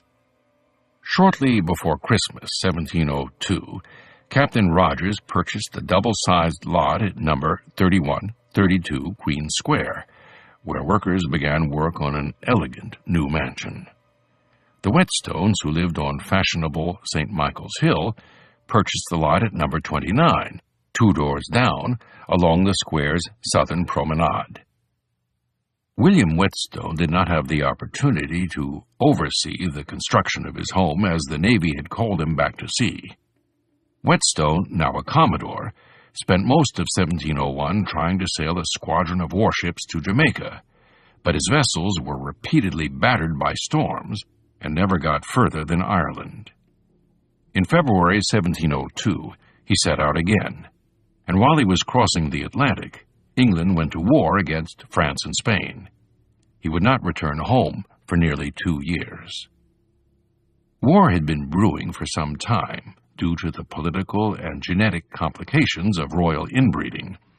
For more than 20 years, the most powerful throne in Europe had been occupied by the drooling and disfigured King Charles II of Spain, who was not only mentally and physically handicapped, but impotent.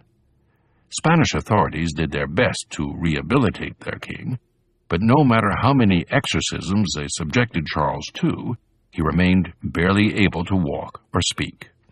He was an overgrown child who spent his reign wallowing in his own filth, shooting firearms at animals, and gazing at his ancestors' decomposed corpses, which he had ordered his courtiers to exhume for that purpose.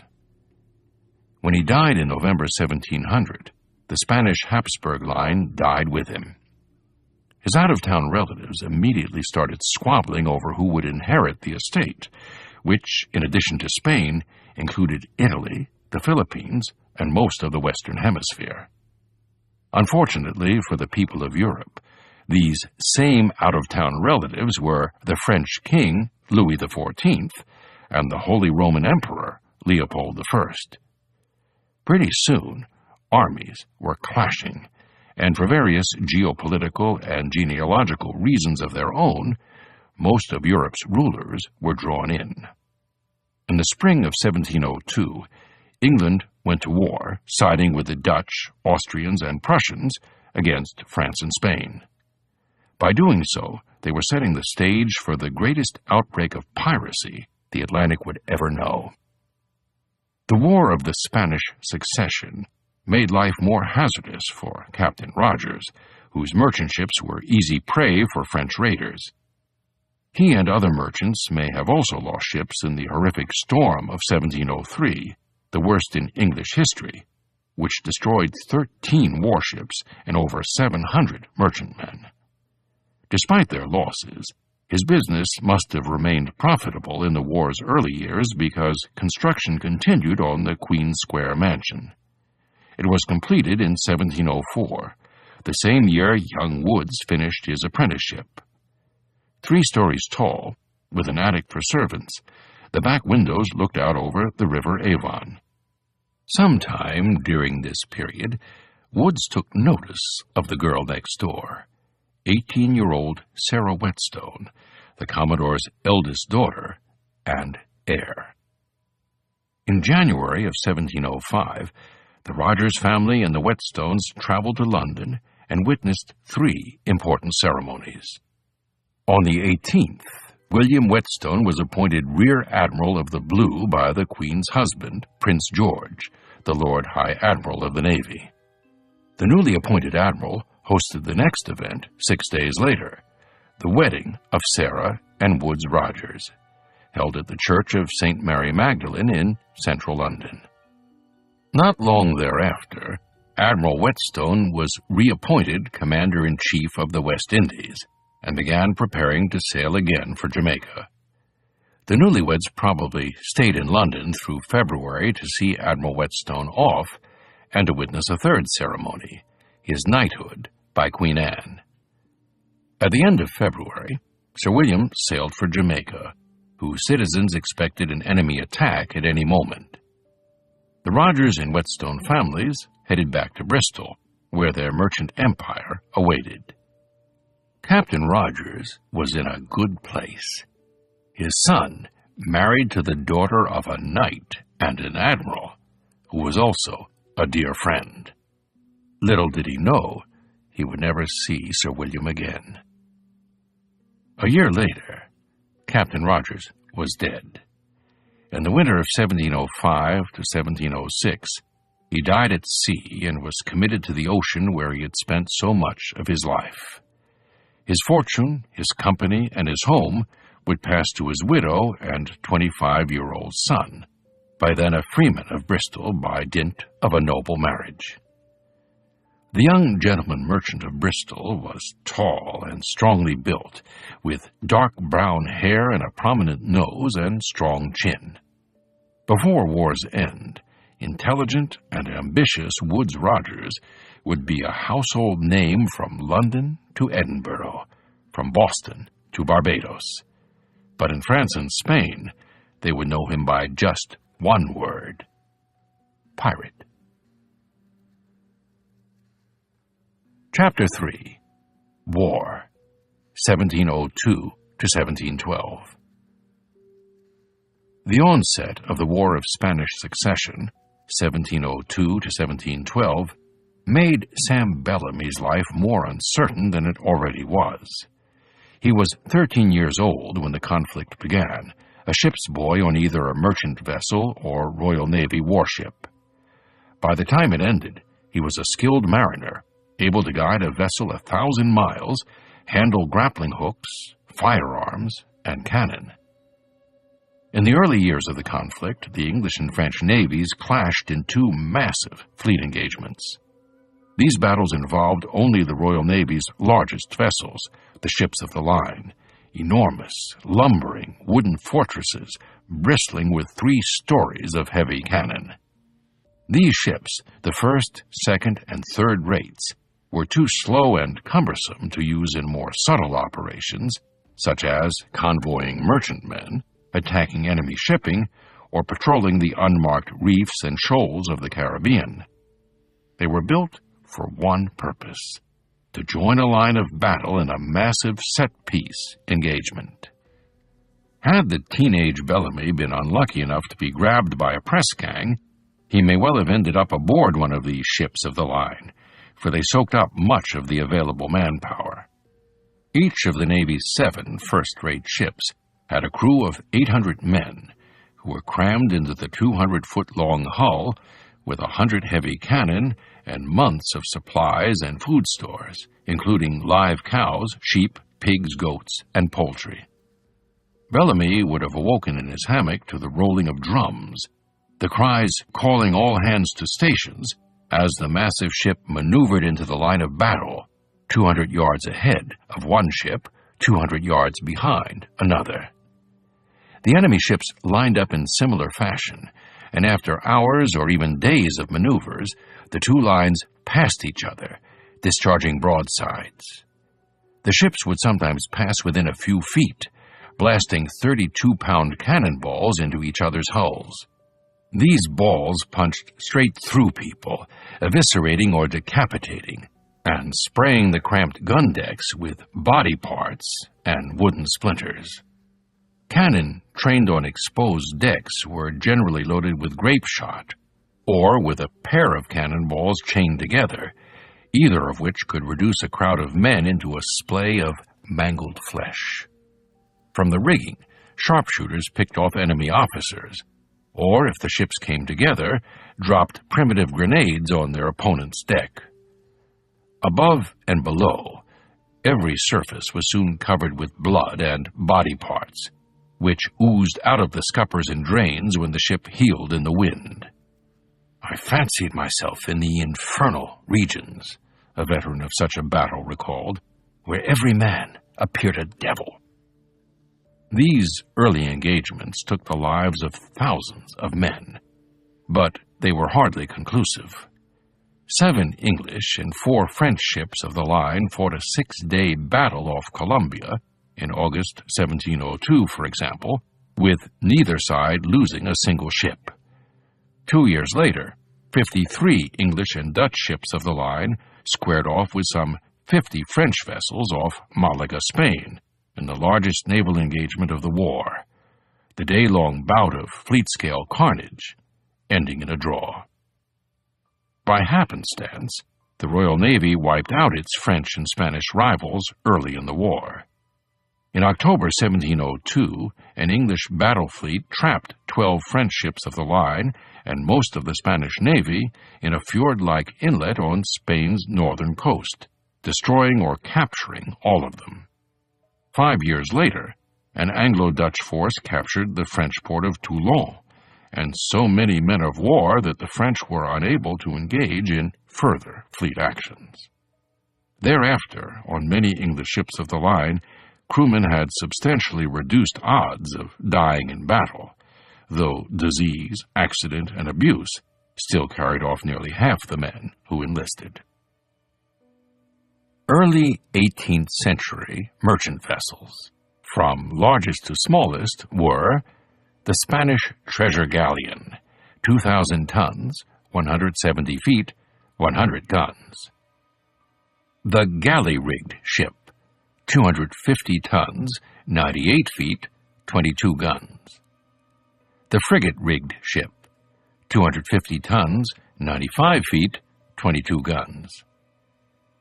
The brigantine, 100 tons, 65 feet, 8 guns. The large sloop, 100 tons, 65 feet, 8 guns. The Snow, 60 tons, 55 feet, 8 guns. The schooner, 60 tons, 55 feet. The small sloop, 20 tons, 40 feet.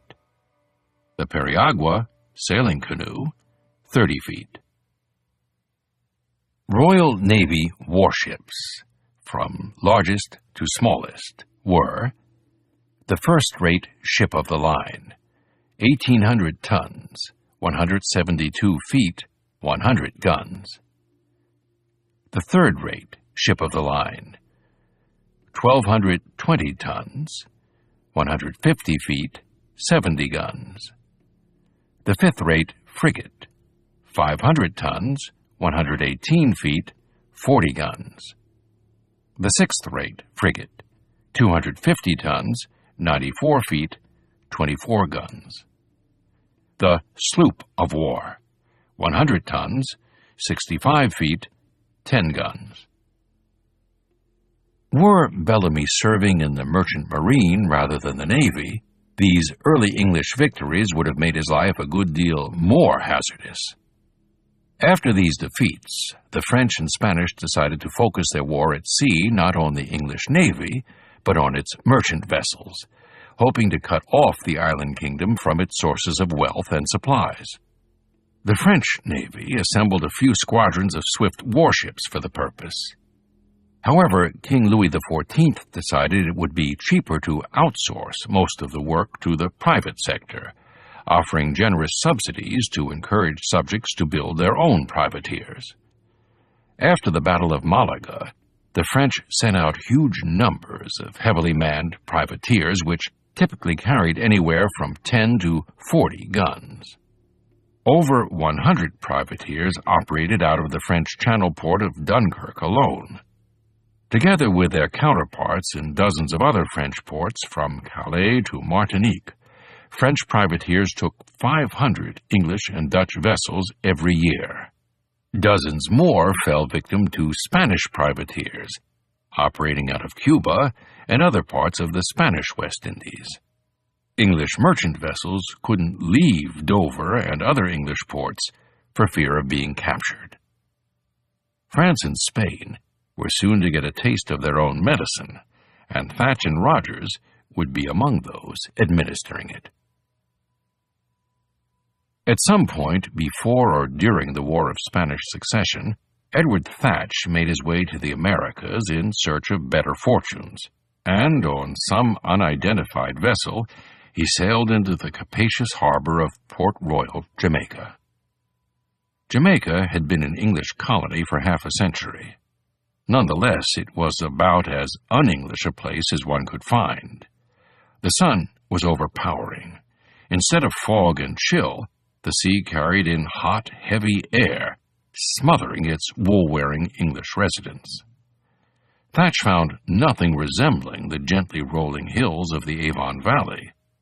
The ridges of volcanic mountains sliced through their jungled skin, belching steam and sulfur.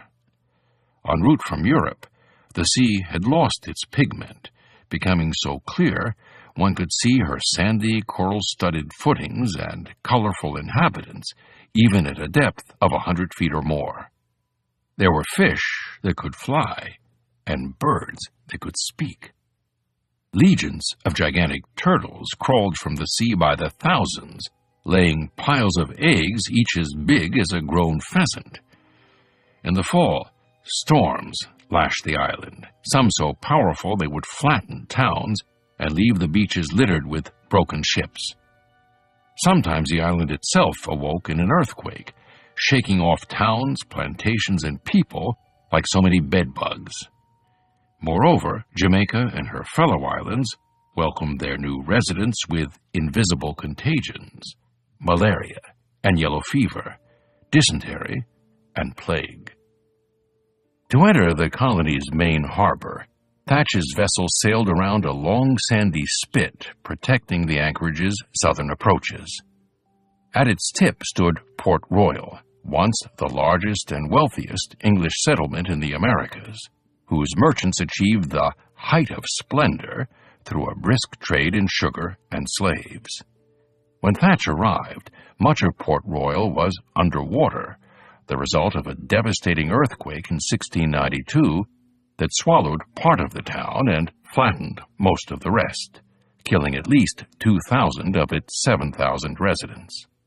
In 1703, a fire burned what was left to the ground, sparing only the stone forts guarding the harbor entrance and one house, which lay stranded on what was now an island, part of the sandspit having collapsed during the earthquake. A city once known for its splendor and decadence, Port Royal was, by Thatch's time, little more than a slum, with low, little, and irregular houses, and streets that visitors compared unfavorably with those of London's poorest neighborhoods. To make matters worse, Jamaican authorities forced local slaves to carry their chamber pots to a central waste heap located upwind from Port Royal, creating a terrible stench that overpowered residents when the sea breezes kicked up in the afternoon. Circling Port Royal in its foul-smelling wind, incoming ships crossed Jamaica's busy harbor, passing coastal trading sloops, ocean-going slave ships, and naval frigates. Most ships anchored near the North Shore, where the survivors of the 1703 fire had founded the new settlement of Kingston at the foot of the Blue Mountains. To the east, a dirt road wound past slaves' hovels and fields of sugarcane in the direction of the settlement of St. Iago de la Vega, or Spanish Town, 5 miles away, which Queen Anne had recently designated as the colony's new capital. Jamaica had a dubious reputation. After a visit in 1697, the London writer Edward Ward had nothing nice to say about it. The receptacle of vagabonds, the sanctuary of bankrupts, and a toilet stool for the purges of our prisons, he declared. Jamaica was as sickly as a hospital, as dangerous as the plague, as hot as hell, and as wicked as the devil. It was the dunghill of the universe, the shameless pile of rubbish neglected by God when he formed the world into its admirable order. Its people, he harangued, regard nothing but money, and value not how they get it, there being no other felicity to be enjoyed but purely riches. Beyond the docks of Kingston and Port Royal, the island was carved up into huge cattle ranches and sugar plantations, many of them the property of absentee owners who lived in the comparative safety and comfort of England on the profits sent home to them. For decades, English authorities had used the island's plantations as a dumping ground for people they found undesirable, Puritans and other religious deviants, Scottish and Irish nationalists, followers of failed rebellions against the crown, landless peasants, beggars, and large numbers of common criminals all found themselves in bondage to the sugar and cotton planters. Hordes of these indentured servants died, overwhelmed by tropical diseases as they worked the planters' fields under the unrelenting sun. Others simply ran off and joined the privateers, who used Port Royal as a base to attack Spanish shipping during the wars of the 1660s and 1670s. In the early 1700s, when Thatch arrived, the plantation owners had given up on indentured servants altogether, replacing them with armies of enslaved Africans brought to the island. Jamaica had already become more than just a society that allowed slavery. It was the slave society perfected. Every year, dozens of ships arrived from West Africa, disgorging thousands of them. Despite the fact that the Africans' mortality rate far exceeded their birth rate, the island's slave population had doubled since 1689 to 55,000, and by the early 1700s, it had exceeded the English population by a ratio of 8-to-1. Outside of Kingston and Port Royal, Jamaica was a land where a tiny cadre of white planters, supervisors, and servants lived in constant fear of an uprising by the sea of Africans manning their fields, pastures, and sugar works. To maintain order, the English passed draconian slave laws under which masters could discipline their black captives in pretty much any way they wished, though murdering one without cause carried a fine of 25 pounds. Slaves could be punished by castration, having their limbs cut off, or being burned alive, punishments that were meted out without a court trial. Any 3 landowners could join with 2 justices of the peace to pass most any sentence they pleased. A resident caught hiding a runaway slave suspected of having committed a crime faced a fine of 100 pounds, more than most people earned in 4 years. Even so, dozens of blacks did escape each year. They established rogue settlements in the mountains where they grew crops, raised families, practiced their religions, and trained bands of swift and effective jungle warriors to raid the plantations, free slaves, and kill Englishmen. In their capital, Nanny Town, the runaways were said to be led by an ancient and powerful witch, Granny Nanny, who protected her warriors with magical spells. With the outbreak of war in 1702, Jamaica's plantation owners had to worry about not just a slave rebellion, but an enemy invasion as well. Jamaica was an island in a Spanish sea, located near Spanish Cuba, hundreds of miles from any other English possession. In 1703, French and Spanish forces sacked and destroyed Nassau, Jamaica's nearest English neighbor, obliterating the government and forcing the settlers into the woods. There was good reason to fear Jamaica would be next. From the Spanish point of view, the English should never have settled in the New World in the first place. Christopher Columbus had discovered the Americas for Spain in 1492, although he never set foot on either the North or South American mainland. The year after Columbus's discovery, Pope Alexander VI, acting on God's behalf, had given the entire Western Hemisphere to Spain, even though virtually none of it had been discovered yet. From Newfoundland to the tip of South America, the Pope gave it all to Spain, save for the eastern part of what is now Brazil, which he bequeathed to the King of Portugal. Unfortunately, Pope Alexander had granted the King of Spain far more territory than he could possibly manage. 16 million square miles, an area 80 times the size of Spain itself. 2 continents already populated by millions of people, some organized into powerful empires. Conquering and colonizing South and Central America during the 16th and 17th centuries stretched Spanish resources to the limit, and the kings of Spain were forced to leave the cold, goldless forests of the northeastern Americas to the colonists of New England, New Holland, and New France. Everything south of Virginia, however, the Spanish regarded as an integral part of their empire, including Spanish Florida, the Bahamas, and the vast archipelago of the West Indies.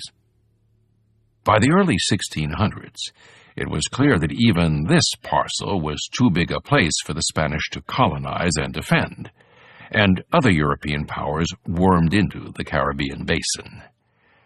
With an overall population of only 7 million, Spain could colonize only the choicest parts of the Caribbean.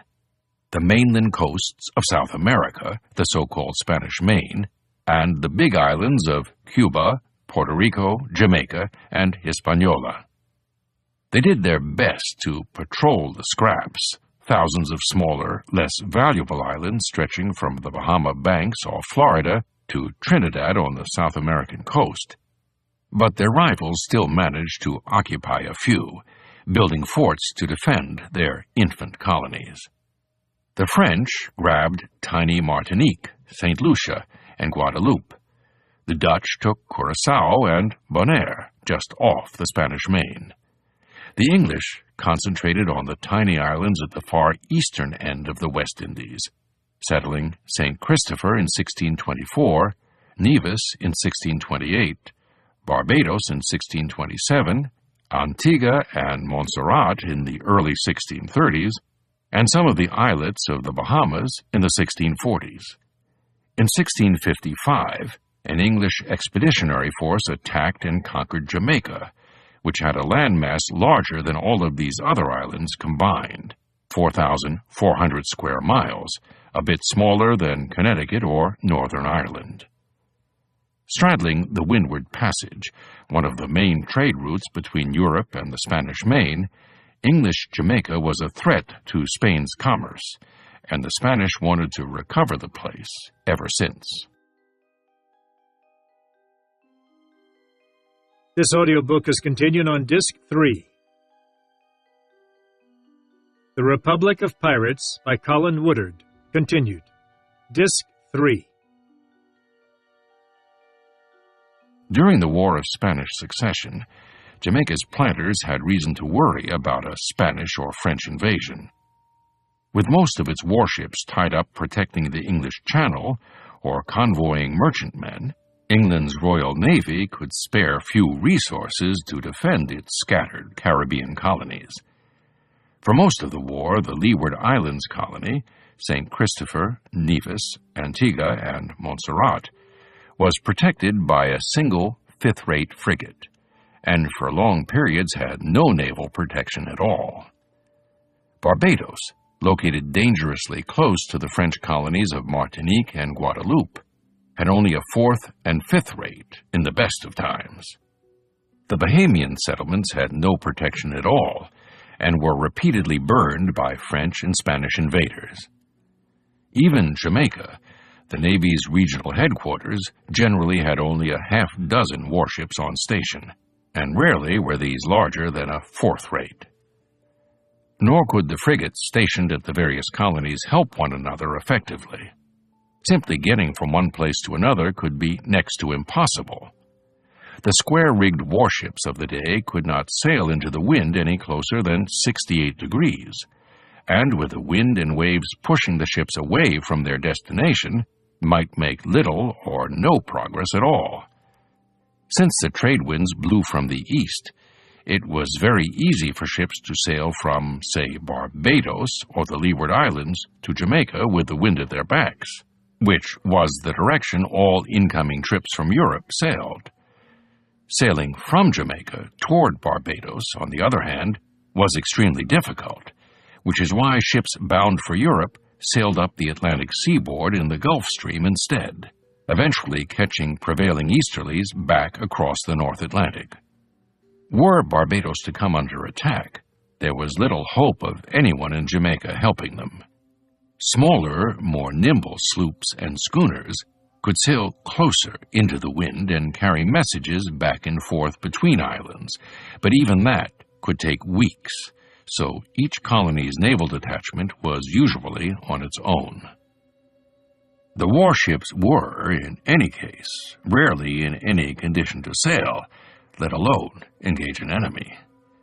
The tropical climate rotted the sails and rigging, and corroded fittings and anchors, none of which could be easily replaced in the West Indies.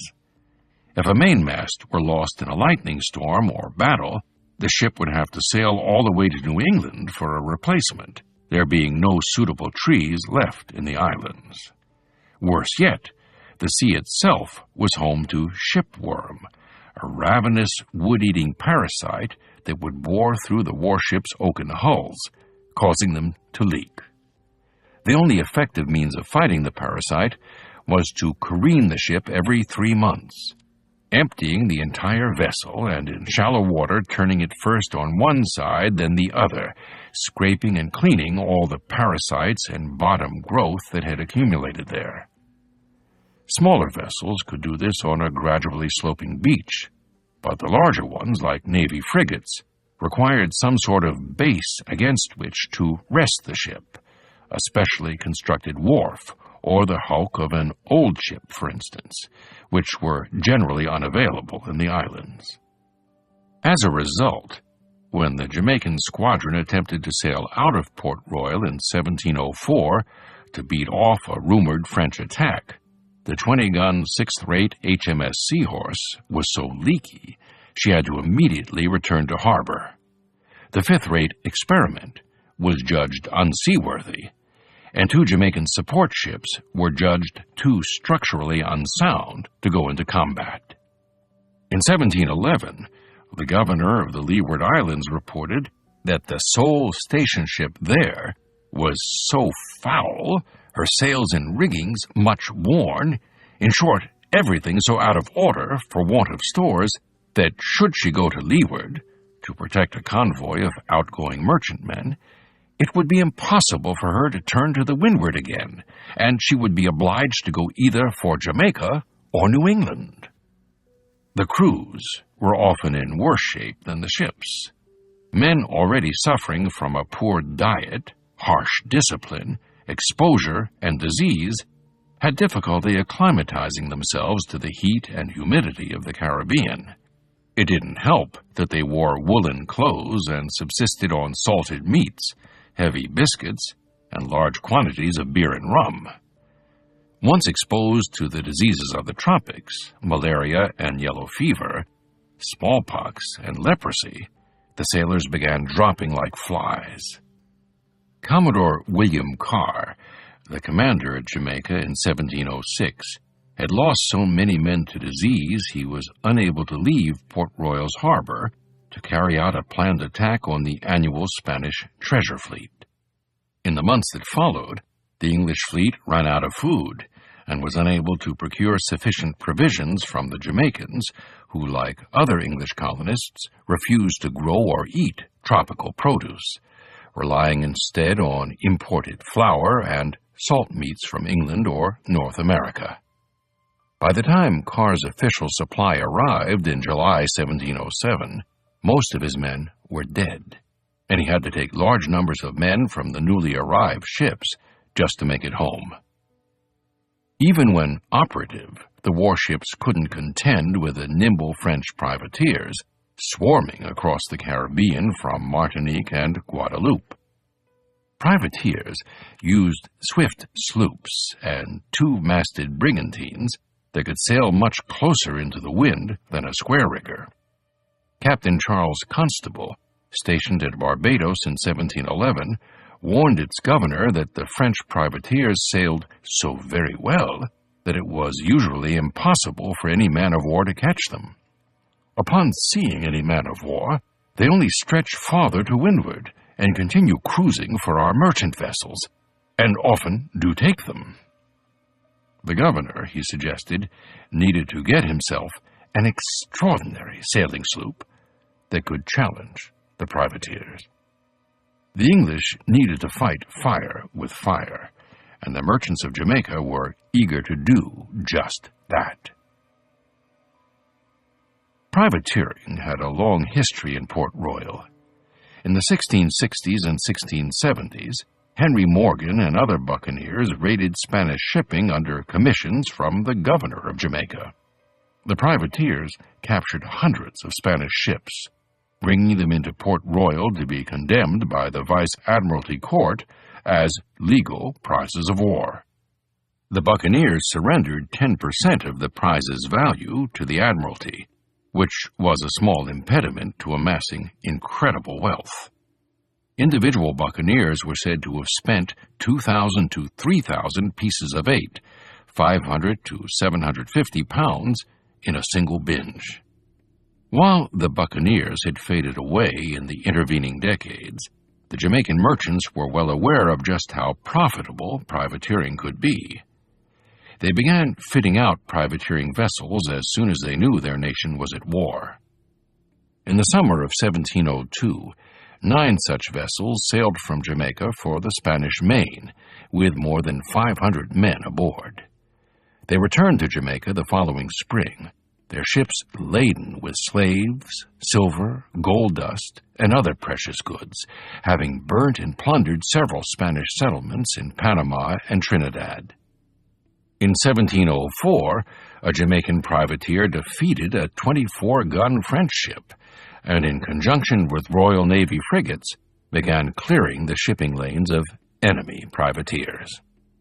As the war progressed, the Jamaican privateer fleet grew to 30 vessels, carrying between 70 and 150 men each, the equivalent of 3/4 of the island's white male population.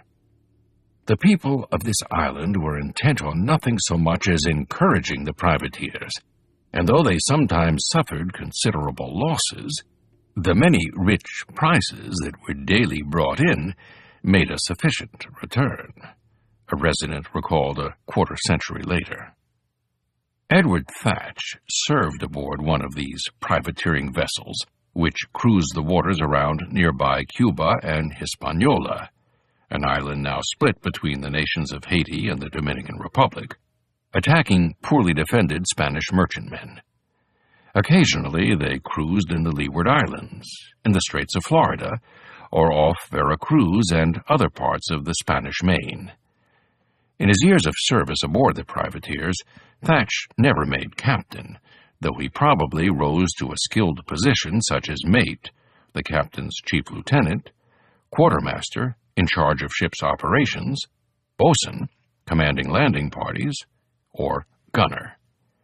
He certainly learned his way around the Caribbean, how to sail the treacherous, unmarked passages between islands, where to find hidden anchorages from which one could hunt for food, water, a good beach to careen a sloop's hull, and most important, where to find and catch richly laden prizes. Meanwhile, on the other side of the Atlantic, Woodes Rogers had also turned to privateering. The merchants of Bristol were losing large numbers of vessels to French privateers. Many wanted both revenge and a chance to recover some of their losses. Dozens applied for commissions to fit out privateering vessels, or at the very least, to let them keep any prizes their armed merchantmen happened to take in their travels. The applications found a receptive audience in London. Queen Anne was sufficiently concerned about the loss of shipping to issue a 1708 decree revoking the Admiralty's share of the prize money.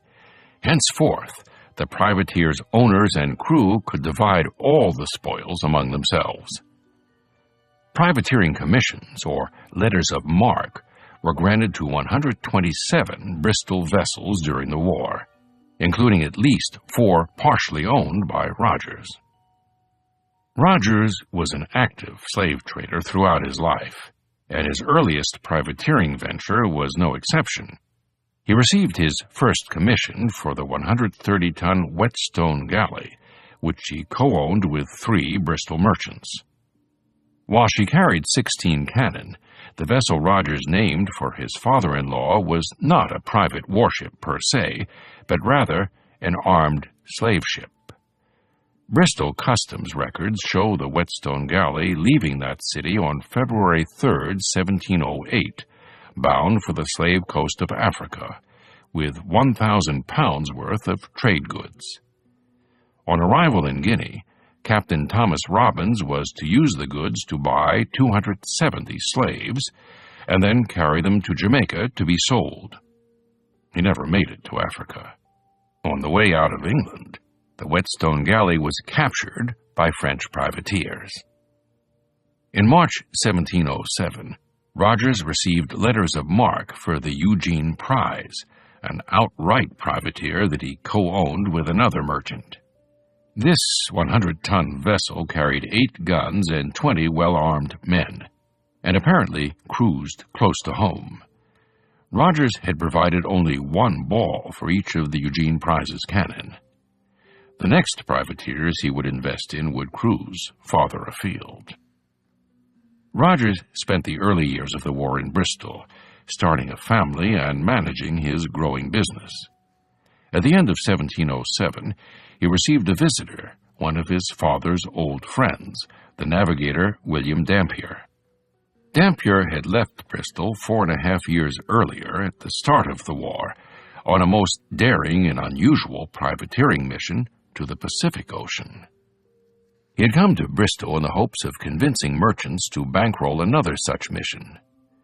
The 51-year-old sea captain would have been upset to learn of the elder Woodes Rogers' death, but found an even more capable backer in his son. For most English merchants, the Pacific Ocean was still terra incognita. Spain monopolized all European trade on this vast ocean, having colonized the Philippines, Guam, and the entire Pacific coast of the Americas, from the glaciated fjords of southern Chile to the arid missionary pueblos of Nuestra Señora de Loreto on the Baja Peninsula.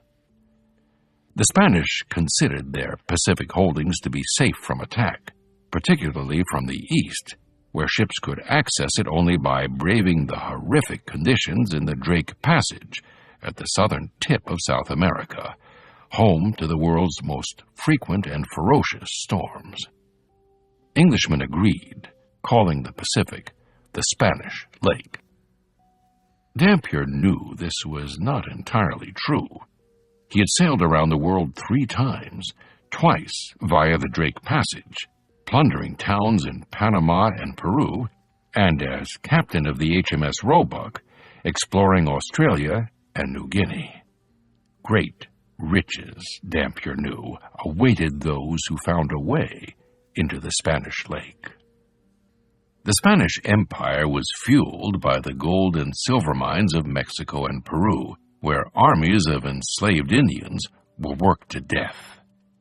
The Peruvian Silver Mountain at Potosi alone produced 2 million pesos, 500,000 pounds worth of that precious metal each year, and the other gold and silver mines of Mexico and Peru added another 8.7 million, 2,175,000 pounds. There was little to buy in the New World, so all those riches had to be shipped to Spain, thus the need for the great treasure fleets. By the time of the War of Spanish Succession, Spain had 3 treasure fleets in all. The first 2 sailed across the Atlantic every year or so from Cadiz, Spain, their holds filled with the soldiers, weapons, wines, mining equipment, and manufactured goods needed in their American colonies. One, the Tierra Firma, or mainland fleet, sailed to Cartagena, in what is now Colombia, where it exchanged its cargo for millions of pesos worth of Potosi silver. The other, the New Spain fleet, made for Veracruz, Mexico, where it loaded gold and silver from the mines of Mexico and the cargoes brought in from the Third Fleet.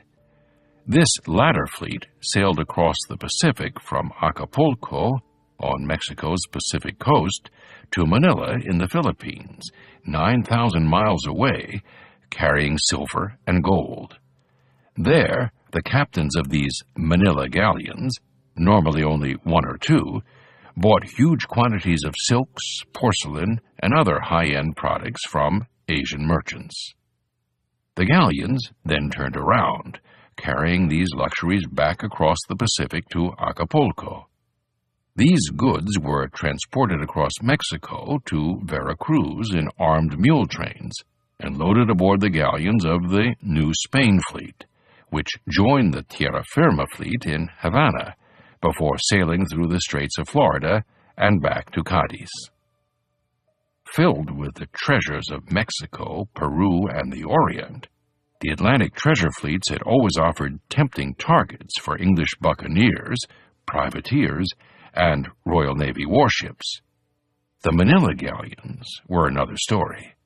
They were built to be impregnable, floating fortresses of 500 to 2,000 tons, bearing hundreds of men and tiers of heavy cannon. Only one Englishman had ever captured one, the buccaneer Thomas Cavendish, in 1587, and that had been a relatively small 700-tonner. Dampier himself had attacked a Manila galleon during his last cruise, but in the words of one of his crewmen, "They were too hard for us."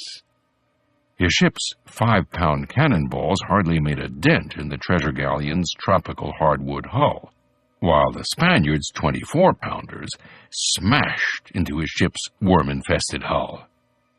Nonetheless, in the words of another contemporary, Dampier never gave over the project and was eager to win young Rogers's support for his plan. Dampier was more desperate to leave England than Rogers could possibly have known.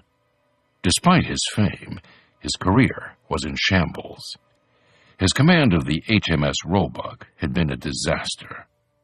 The 290-ton frigate sank on the way back to England, and when he and his marooned crew were finally rescued, Dampier faced 3 courts-martial. The court fined him his entire pay for the 3-year journey, ruling that Dampier is not a fit person to be employed as commander of any of Her Majesty's ships. On his Pacific privateering expedition, he quarreled with his officers, lost the respect of his crews, and in battle hid behind a barricade of beds and blankets he'd built on the quarterdeck. He'd failed to adequately clean the hulls of his ships, the 200-ton St. George and 90-ton galley Cinque Ports, leaving worms to devour them both. One crewman had even chosen to take his chances on an uninhabited Pacific island, rather than continue aboard a decomposing vessel. In the end, the worms won and both ships went down, though not before a series of mutinies, resulting in most of the crew abandoning their commodore. Dampier somehow made his way home and faced a variety of lawsuits stemming from his poor command performance. Ignorant of much of this, Woodes Rogers threw himself into Dampier's scheme, a privateering expedition to the Pacific to capture a Manila galleon. The main challenge was fundraising. From Dampier's experience, he knew taking on a Manila galleon would require at least 2 well-armed frigates, with enough men to allow for a sizable boarding party.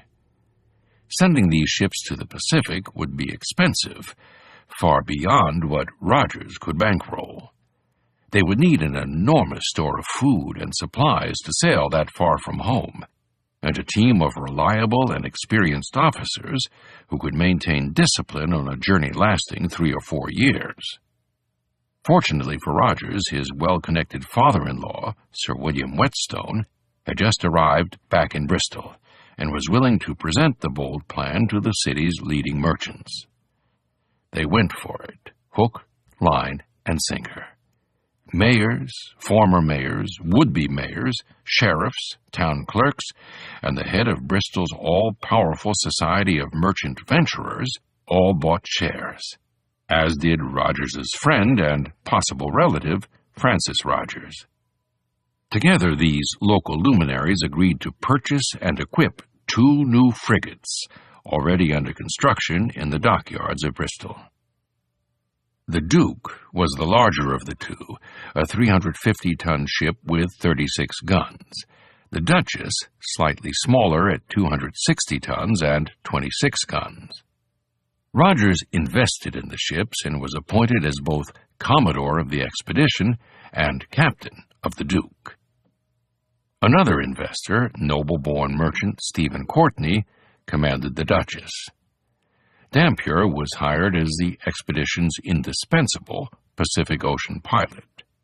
Other officers included Rogers's younger brother, John, and the Duchess's executive officer, Edward Cook, a Bristol merchant captain who had been attacked twice by French ships in the preceding year. One of the largest investors, Dr. Thomas Dover, also came along as the expedition's president, a position that allowed him considerable say over strategic decisions, such as where to sail and what to attack. An Oxford-educated physician, Dover had earned the nickname Dr. Quicksilver for his propensity to administer mercury to his patients to treat a wide range of illnesses. The owners made him chief medical officer and also captain of the Marines, with ultimate authority over military operations ashore, which was odd, given that he had neither military experience nor, as subsequent events would show, a knack for leadership. Rogers's expedition would make him famous among his contemporaries, but it has also provided historians with the only detailed account of life aboard an early 18th century privateering vessel. Both Rogers and Cook kept detailed daily diaries of their experiences on the 3-year journey and published them as competing books shortly after their return. Together with other letters and documents, they not only afford a comprehensive picture of some of Rogers's formative command challenges, but also a sense of those faced by Thatch, Vane, and other privateersmen during the War of Spanish Succession. The expedition departed on August 1, 1708. The ships flying the new Union Jack ensign of Great Britain, a nation that had been created in 1707 with the union of England and Scotland. Rogers was forced to spend a month in Ireland, retrofitting the ships, stocking supplies, and recruiting crewmen. They left Ireland with a complement of 333, a third of whom were Irish, Danish, Dutch, or other foreigners. The Expedition Council met soon thereafter to discuss an important problem, a shortage of alcohol and cold-weather clothing for the frigid journey through the Drake Passage. Rogers argued that alcohol was the more important of the two, as good liquor to sailors is preferable to clothing. So the council resolved to stop at Madeira to stock up on the island's namesake wine.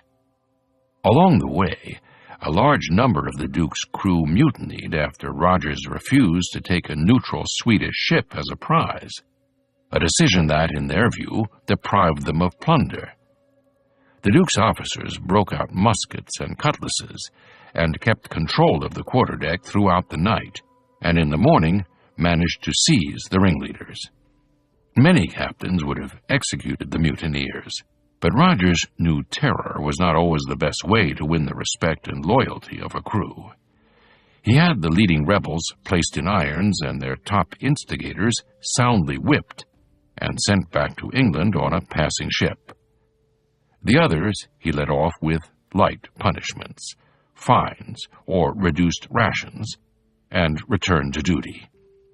He even took the trouble to address the entire crew, explaining why it would be unwise to seize a neutral ship, which would probably result in legal proceedings against them. These actions broke the mutineers' resolve, though the atmosphere on the Duke remained tense for many days. Had the ship not had double the ordinary number of officers, Rogers noted in his diary, the mutiny might have succeeded. They spent December 1708 sailing down the Atlantic coast of South America, the weather turning colder as they moved south.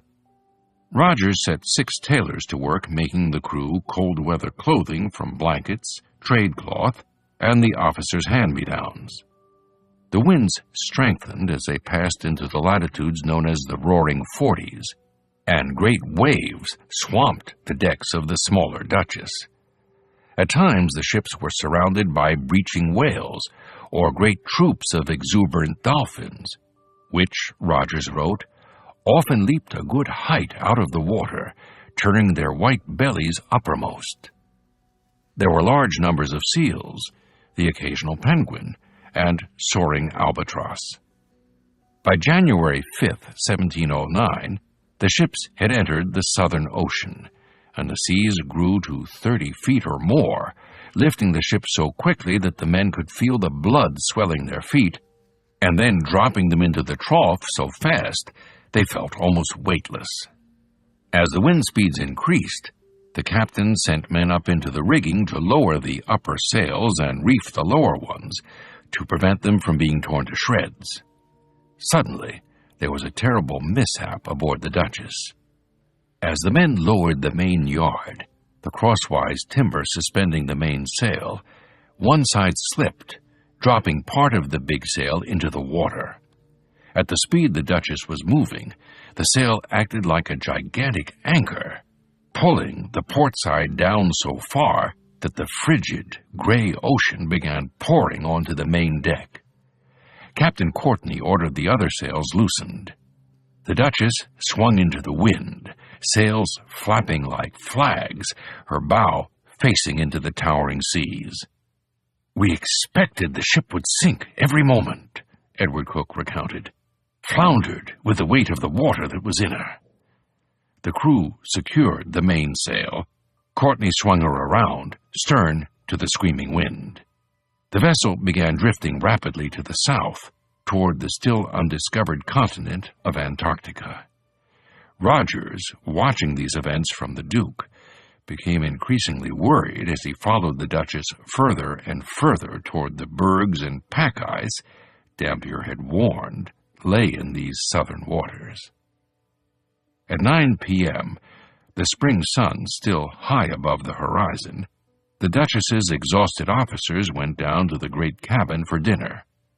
Just before their food was served, a massive wave crashed into her stern, smashing through the windows and carrying everything it picked up, human and otherwise, forward through the ship.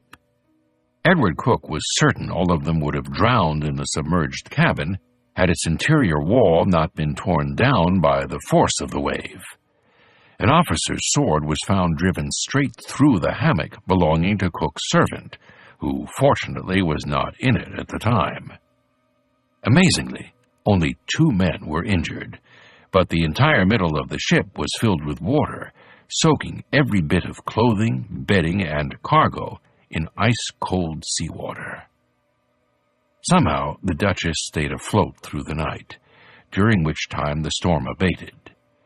In the morning, Rogers and Dampier rowed over from the Duke and found the crew in a very orderly pickle, busying themselves with pumping water from the hold and lowering some of the heavy cannon into storage to make the ship less top-heavy. Her masts and rigging were covered in wet clothes, bedding, and hammocks hung out to dry in the icy wind. The captains agreed that the 2 ships had been pushed to nearly 62 degrees south, almost to Antarctica, slightly shy of the farthest point south any person had yet been known to travel. By the end of the day, they had swung around to the northwest and beat their way toward the Pacific in the mouth of yet another Drake Passage gale. As they crawled out of the Antarctic toward the warmth of the southern spring, the crew began to fall sick. Some suffered from exposure after spending days in soaked or frozen clothing. Others were stricken with scurvy, the disease mariners feared more than any other. An affliction caused by a lack of vitamin C, scurvy is thought to have carried off more mariners in the Age of Sail than all other causes combined. Without vitamin C, the sailors' bodies could no longer maintain connective tissues, causing gums to turn black and spongy, teeth to fall out, and bruises to form beneath scaly skin. Toward the end, as the sailors withered and wheezed in their hammocks, bones broken long before became unhealed, and old scars opened into wounds again. Most mariners believed it was caused by exposure to cold and damp clothing, but Rogers and Dover were aware it had more to do with a lack of fresh fruit and vegetables on long ocean passages. At a time when the Royal Navy had no treatment for the disease, Rogers stocked his ships with limes, which were rich in vitamin C. This supply was now exhausted, so the ships were in a race against time to get fresh produce. The first man, John Veal of the Duke, died on January 7th and was buried at sea in the Drake Passage. From his prior travels, Dampier knew of a sanctuary where they would find ample provisions without alerting the Spaniards of Chile to their presence. The uninhabited island of Juan Fernandez, 400 miles off the coast, renamed Robinson Crusoe Island in 1966 by the Chilean government. By the time the jagged peaks of Juan Fernandez were sighted on January 31st, more than 30 men were sick, and 7 men had perished. There, to their surprise, they saw a fire on the shore, an indication that a Spanish vessel was visiting the remote island. The next morning, the Duke and Duchess sailed into the harbor entrance, their guns ready for action. It was deserted. Rogers anchored the ships a mile from shore, while Dr. Dover, eager to secure provisions, led a landing party ashore in one of the ship's boats. As they approached the beach, they were shocked to see a solitary man, clad in goatskin, waving a white cloth and yelling exuberantly to them in English. Alexander Selkirk, the castaway whose story would inspire Daniel Defoe to write Robinson Crusoe, was about to be rescued. Selkirk had been stranded on Juan Fernandez Island for 4 years and 4 months. Indeed, ever since William Dampier's ill-fated privateering mission had passed through these parts in the latter part of 1704. Selkirk, a Scotsman, had been the mate aboard Dampier's consort, the Cinque Ports, whose captain and officers had lost faith in their Commodore's leadership and sailed off on their own. Unfortunately, the Cinque Ports hull was already infested by shipworm, so much so that when the galley stopped at Juan Fernandez for water and fresh provisions, young Selkirk decided to stay, to take his chances on the island rather than try to cross the Pacific in a deteriorating vessel. According to the extended account he gave Rogers, Selkirk spent the better part of a year in deep despair, scanning the horizon for friendly vessels that never appeared. Slowly, he adapted to his solitary world. The island was home to hundreds of goats, descendants of those left behind when the Spanish abandoned a half-hearted colonization attempt. He eventually learned to chase them down and catch them with his bare hands. He built 2 huts with goatskin walls and grass roofs, one serving as a kitchen, the other as his living quarters, where he read the Bible, sang psalms, and fought off the armies of rats that came to nibble his toes as he slept. He defeated the rodents by feeding and befriending many of the island's feral cats, which lay about his hut by the hundreds. As insurance against starvation in case of accident or illness, Selkirk had managed to domesticate a number of goats, which he raised by hand and on occasion would dance with in his lonely hut. When his clothes wore out, he stitched together new goatskin ones, using a knife and an old nail, and grew calluses on his feet as a substitute for shoes.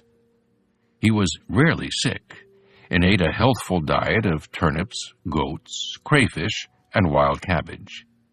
He'd barely evaded a Spanish landing party by hiding at the top of a tree, against which some of his pursuers pissed, unaware of his presence. Although Selkirk greeted Rogers's men with enthusiasm, he was reluctant to join them after learning that his old Commodore, William Dampier, was serving with them.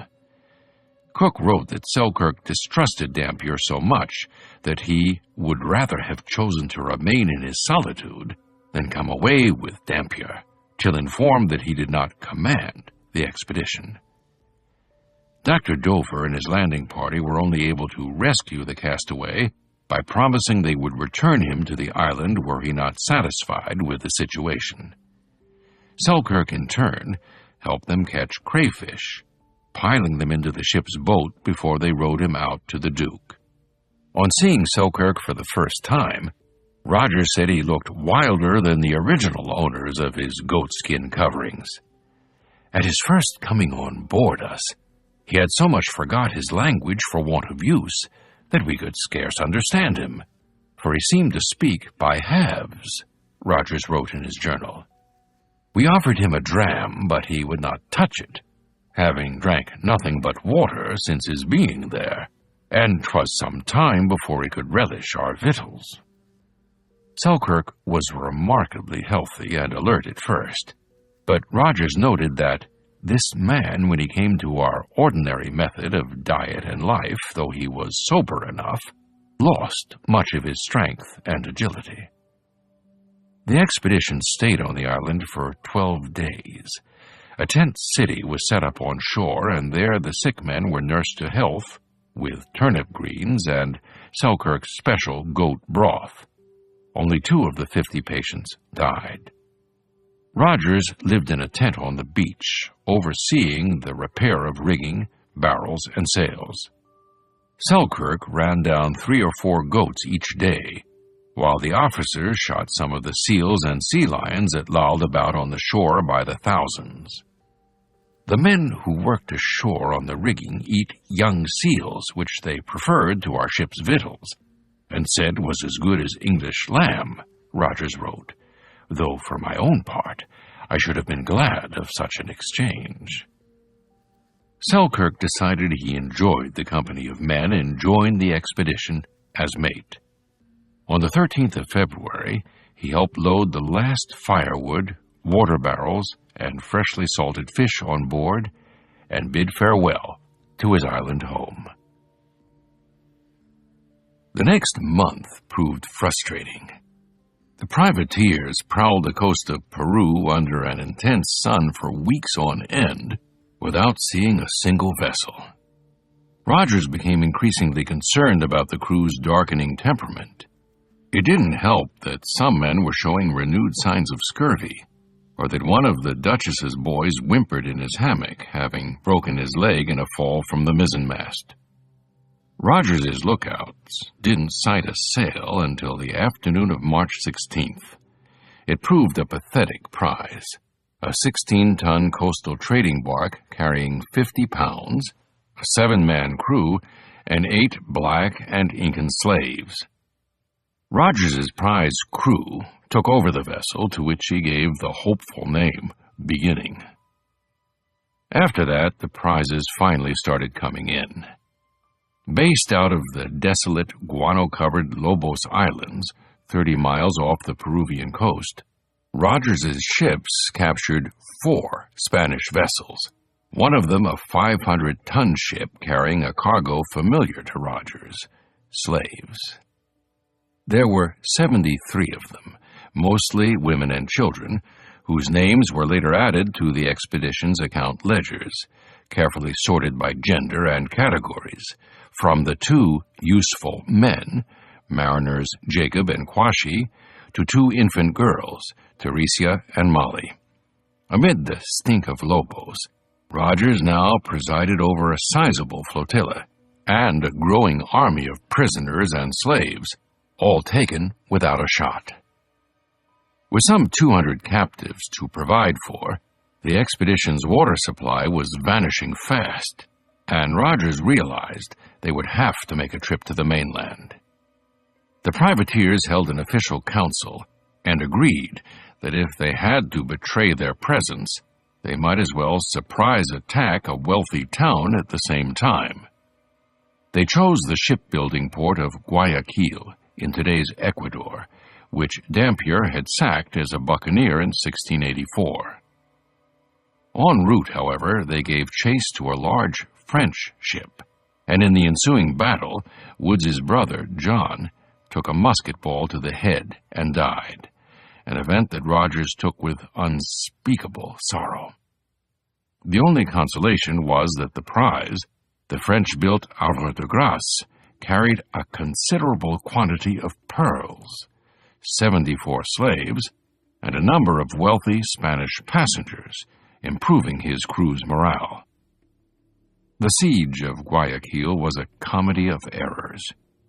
Under cover of darkness, the invaders paddled up the Guaya River in the boats, while the ships remained outside its mouth.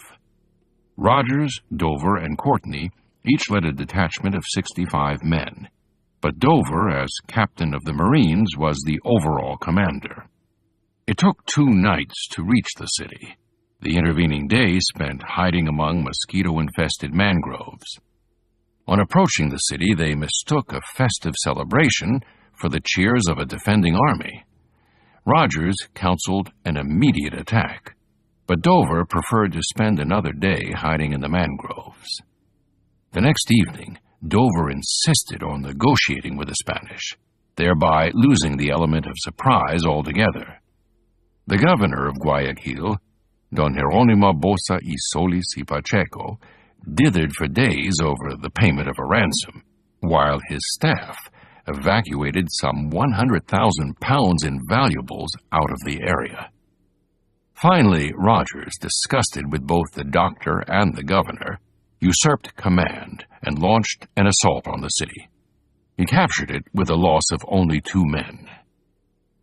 As most of Guayaquil's valuables had been spirited away, the privateers found only bulky goods and barrels of alcohol. Many of the men got drunk, and in their search for plunder started digging up corpses in the churchyard, unaware that Guayaquil had recently been stricken by bubonic plague. While the sailors rifled through the corpses, exposing themselves to the Black Death, Rogers and his officers enjoyed a dinner hosted by Don Jeronimo, who eventually ransomed his city for 26,810 pesos, 6,703 pounds, a fraction of what a more timely assault might have captured. Any celebration of the assault's success was short-lived. On May 10, 1709, 2 days out to sea, Rogers's men began falling sick by the dozens. Within a week, 140 men were down with the plague and 2 had died. The fleet had trouble finding water on the rocky islands they stopped at, and the crew of one of the prize ships barely staved off a slave uprising. By June 14th, when they reached the island sanctuary of Gorgona, part of modern Colombia, both Rogers and Courtney were sick, and 6 men had died. They spent 6 weeks recovering at Gorgona, during which time the crews cleaned and repaired the ships and fitted the havre de grace with new masts, rigging, and weapons, while the officers ransomed off some of the prize ships to their captains. A number of slaves were sold to local merchants who came by in canoes, and 2 black boys were given to Cook and another officer as rewards for their bravery in attacking the havre de grace. An unlucky black girl was turned over to a lecherous Spanish priest, a reward for having helped the privateers trade goods. Rogers wrote that he was sure the priest will crack a commandment with her and wipe off the sin with the church's indulgence. Most of the plague-ridden men recovered in tents ashore, but the morale of the crew did not improve. Indeed, the men believed that Rogers and the officers were cheating them. 60 of them signed a document attesting that they would stop work unless the plunder were more equitably divided.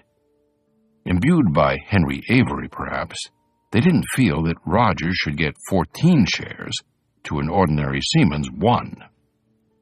Rogers and Courtney had already surrendered their customary right to all plunder found in the captain's cabins of prize vessels, which Rogers reckoned had slashed their personal take by 90%.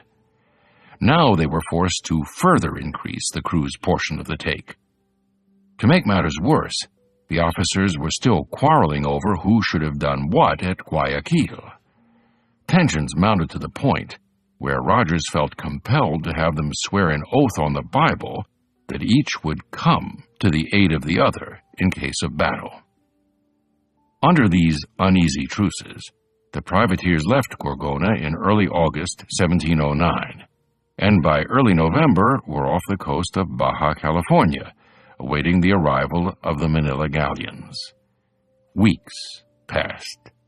Water and supplies dwindled, and the officers worried they wouldn't have enough to make the 7,000-mile run to Guam. Riddled with shipworm, The Duke and Havre de Grace were leaking, and each passing day made them less likely to survive the long Pacific crossing. On December 20th, the officers decided to call it quits and head home, while they still could. "We all looked very melancholy and dispirited," Rogers wrote in his journal. As the ships prepared for their departure, a sail appeared on the western horizon, large, multi-masted, and coming from the direction of far-off Manila. The men worked all night preparing the Duke and Duchess for action as they sailed through the darkness in the direction of the galleon. Daybreak found the Spanish ship to be just 3 miles off the Duke's bow. The Duchess had overshot her prey in the dark and would have to tack a mile back to her. Looking over the Spanish vessel, Rogers realized that the Duke might be able to take her alone. The Nuestra Señora de la Encarnación Desengaño was not a typical galleon, but rather a lumbering ship-rigged vessel of 450 tons and 20 guns. Rogers had a tub of hot chocolate set out on deck for the men, and with this comforting beverage in hand, the crew said their prayers as the first of the Encarnación's cannonballs splashed into the water. Rogers ordered the Duke alongside the Spanish vessel and gave the command to fire. His ship rocked as the guns discharged, one after another. The muzzles of the Encarnación's cannon flared in response. A musket ball tore into Rogers's left cheek, splattering much of his upper jaw and a number of his teeth on the deck. As he lay in a growing pool of blood, he could see the enemy's raised forecastle passing along the length of his rail. He tried to bark out an order, but the pain was too excruciating, so he scribbled a command on a scrap of paper. Accordingly, the Duke turned sharply, passed ahead of the Encarnación's bowsprit, and discharged her guns to deadly effect. The Encarnación's French-born captain, Jean Picheperty, struck his colors, and the English clambered aboard their greatest prize. Captain Picheperty provided his captors with a fascinating piece of information.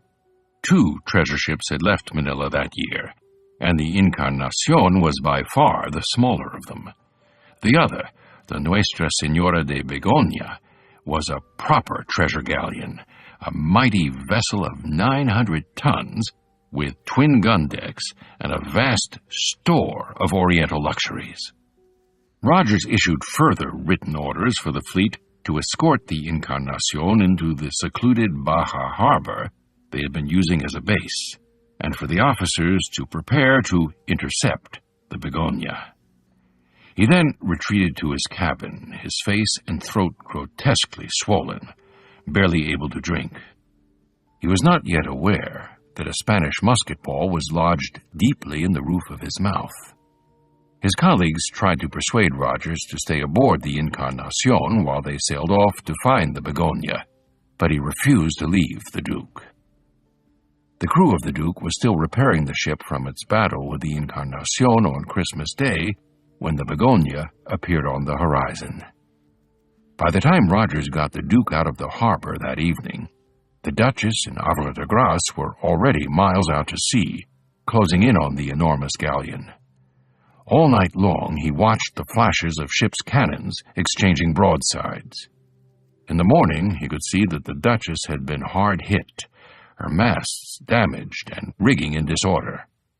That afternoon, Rogers watched the Duchess and Havre de Grace engage the galleon for hours, only to retreat again. The Duke didn't catch up to the running battle until late afternoon on the 27th, at which point all 3 privateers circled the Begoña, bombarding her with cannon fire. In the action, a wood splinter tore through Rogers's left foot, leaving his heel bone sticking out and half of his ankle missing. Cook, commanding the Havre de Grace, estimated the fleet had unloaded 300 cannonballs and 50 rounds of sail-wrecking bar shot on the Begoña, but their 6-pound cannon had little effect on her thick, rock-hard hull. "We might as well have fought a castle of 50 guns as this ship," Cook lamented. The Begonia's heavy cannon blasted the English ships, punching holes in their hulls and killing or wounding 33.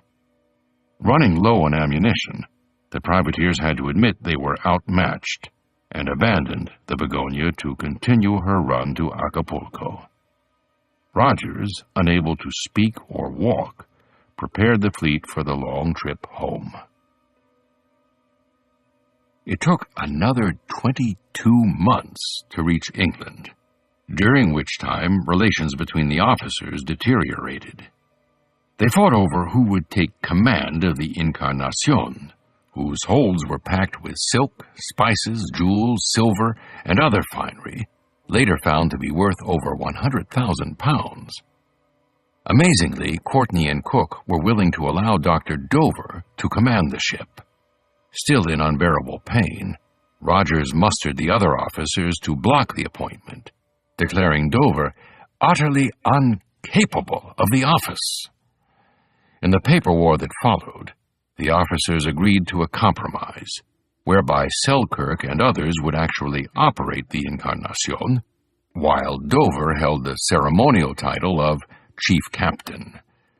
The skirmish made Rogers some bitter enemies. In late June 1710, they arrived at the Dutch East Indies capital of Batavia, now Jakarta, Indonesia, the first friendly port they'd seen in a year and a half. There they cleaned the weakening hulls of the Duke, Duchess, and Encarnacion, and sold the now worm-eaten Havre de Grace for scrap. Courtney and some of the other officers in Dover's faction would later claim that the Duke was still dangerously leaky and in need of a new keel, and that Rogers had refused to address the problem. They also suspected that Rogers had insidious designs to sail to Newfoundland or Brazil and trade in contraband East Indian goods. This was a serious allegation, for the British East India Company had a legal monopoly over all British trade with Southeast Asia. Crossing the powerful East India Company, they noted, may endamage the expedition. Many in the crew came to believe Rogers had stolen a large quantity of treasure and hid it at Batavia, though this seems both improbable and out of character. We do know that during his 6-month stay at Batavia, he underwent surgery to repair his heel and remove the musket ball from the roof of his mouth.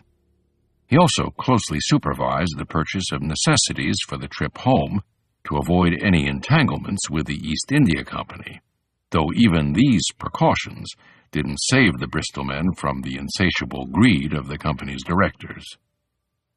When the three ships finally dropped anchor in the Thames on October 14, 1711, the East India Company's agents were waiting for them.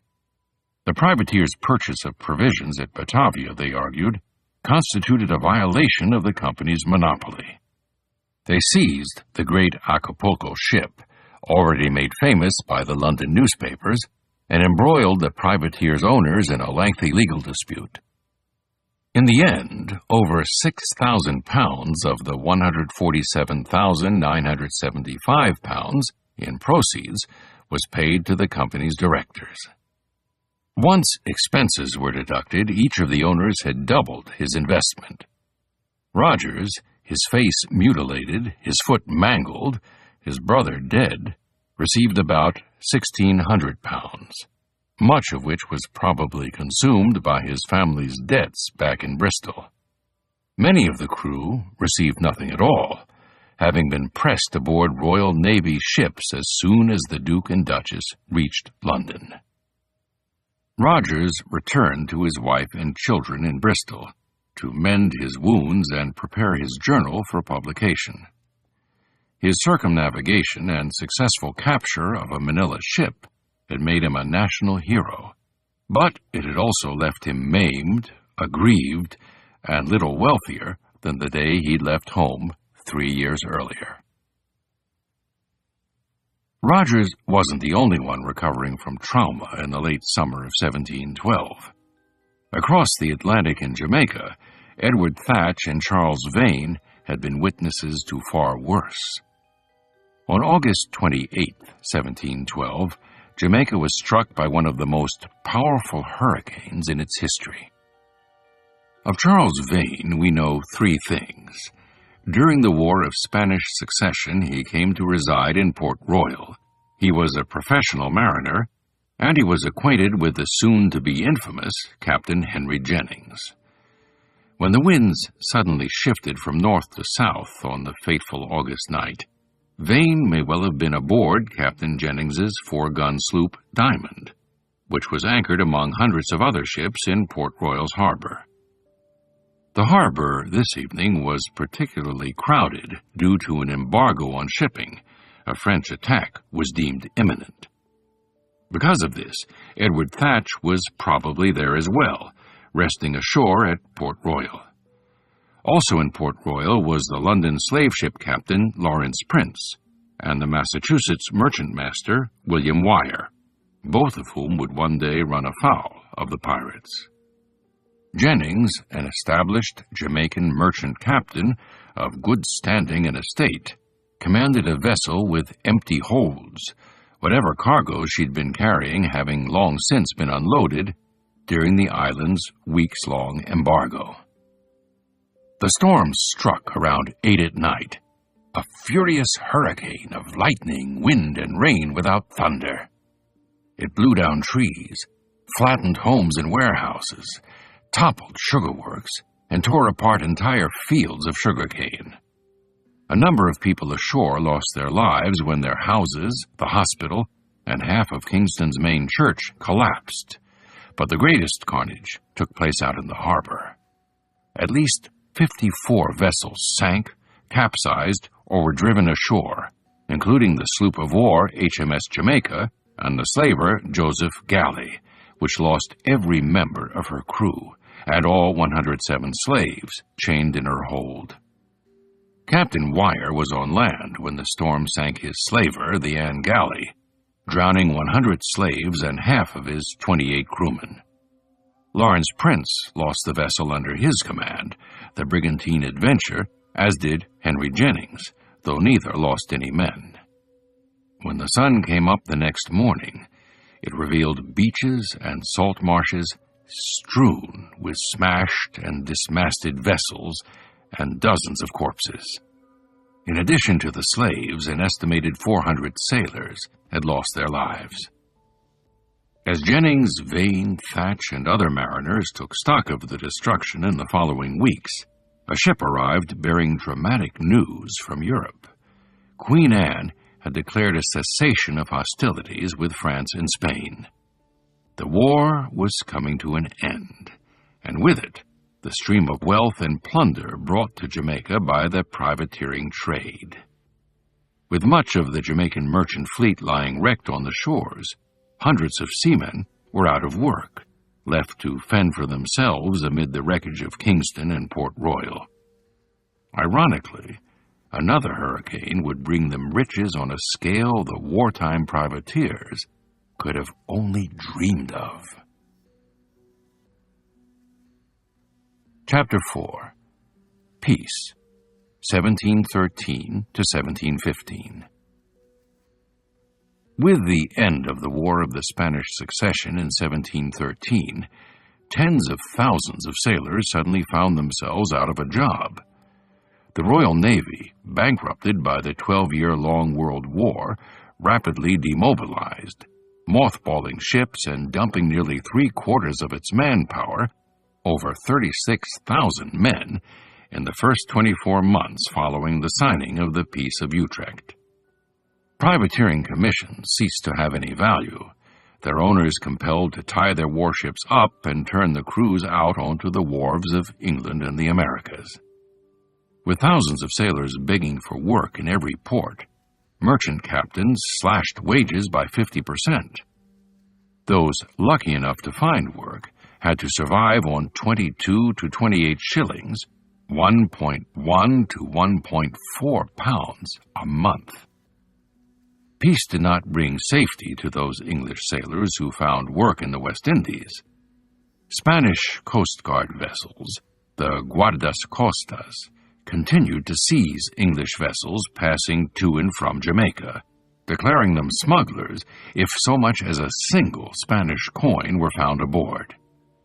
They always found the illicit coins because they were the de facto currency of all of England's Caribbean colonies. 38 Jamaican vessels were so seized in the first 2 years of peace, costing the vessel owners nearly £76,000. When the crews resisted, the Guardas Costas often killed a few in retribution. The rest spent months or years in Cuban prisons. The seas, the governor of Jamaica would later recall, had become more dangerous than in time of war. As the months passed, the streets, taverns, and boarding houses of Port Royal grew crowded with angry, destitute mariners. Merchants, stung by their losses, sent out fewer vessels, further reducing the number of jobs for sailors. Those sailors who had been captured, some more than once, were physically abused by the Spanish and financially pinched by their employers, who reduced their losses by not paying them for the time they were serving in prison.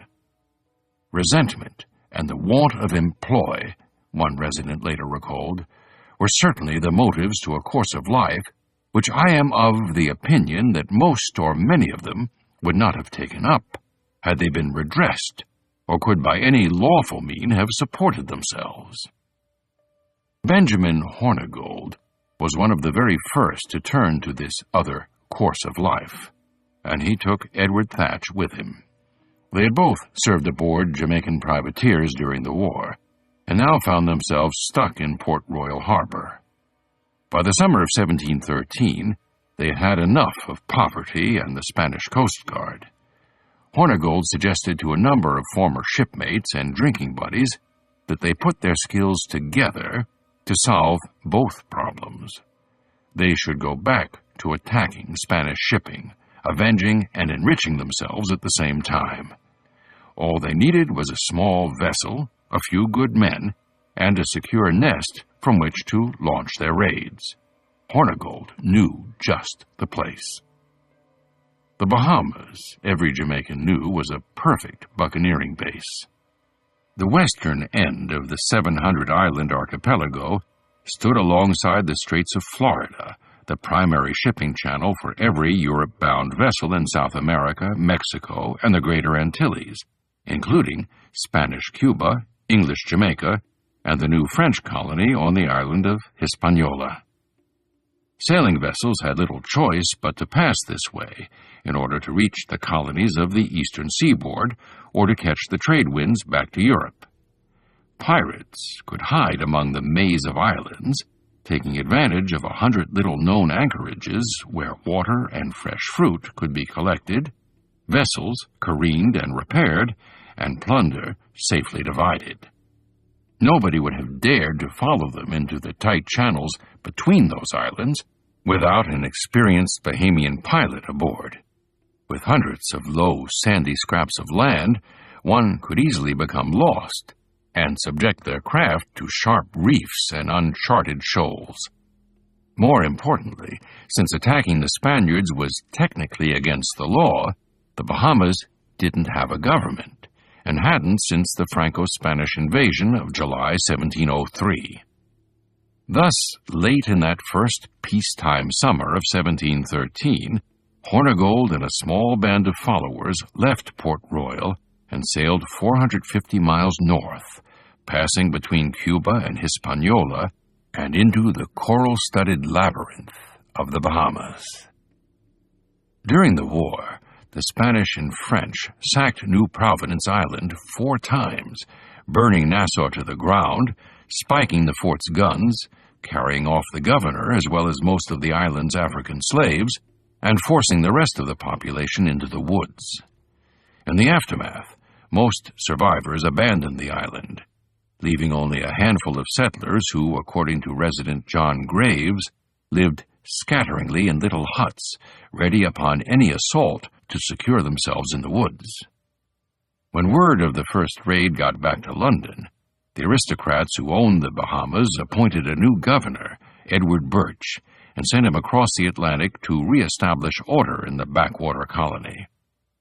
When Birch arrived in January 1704, he found New Providence almost completely deserted, and according to contemporary historian John Oldmixon, did not give himself the trouble to open his commission. Birch tarried for 3 or 4 months, sleeping in the woods, before leaving his government to its own devices. 9 years later, little had changed.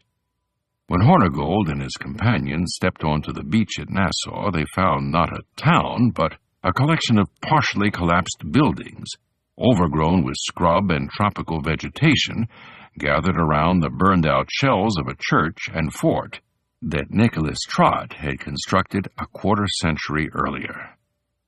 On the whole island, there were probably fewer than 30 families living in hovels and rudimentary houses, eking out a living by catching fish, cutting trees, or picking the bones of ships unfortunate enough to wreck on the island's treacherous shores. Hornigold took a good look around and realized he'd made the right choice. It began humbly enough. Hornigold and his men built or acquired 3 large wooden boats called periaguas, or canoes, capable of carrying 30 men and an ample supply of cargo. Equipped with banks of oars and a single fore and aft rigged sail, they were well suited to small-scale piracy. Swift, able to row straight into the wind to catch or escape from a square-rigged vessel, and drawing so little water, they could be rowed or sailed over shoals, coral heads, and other hazards to give would-be pursuers the slip. Armed with cutlasses, muskets, pikes, and cudgels, Hornigold's men could count on easily overwhelming a lightly crewed trading sloop or the overseers of a remote Spanish or French plantation. Cuba lay just 175 miles to the south, Spanish Florida 160 miles west, and French Hispaniola 400 miles to the southeast. The little pirate gang was perfectly poised to descend on their wartime enemies. The men organized themselves into 3 bands, each with 25 men and a canoe. Hornigold led one, and John West, about whom little is known, and John Cockram, an ambitious young mariner with a head for trade, led the others. Over the next 6 months, they attacked small Spanish trading vessels and isolated sugar plantations from the Straits of Florida to the shores of Cuba. Hornigold's band returned to Nassau laden with bales of expensive linens from Silesia and Prussia. Cockram brought back Asian silks, copper, rum, sugar, and silver coins stolen from Spanish vessels off Florida and elsewhere. West came home with 14 African slaves, stolen from a Cuban plantation. Together, they brought cargoes worth 13,175 pounds into the ruins of Nassau, 10 times the value of the annual imports of the entire colony of Bermuda. The fledgling pirate gangs needed someone to sell these stolen goods to, preferably without undertaking the long journey to Jamaica, where officials might demand a share under threat of legal entanglements.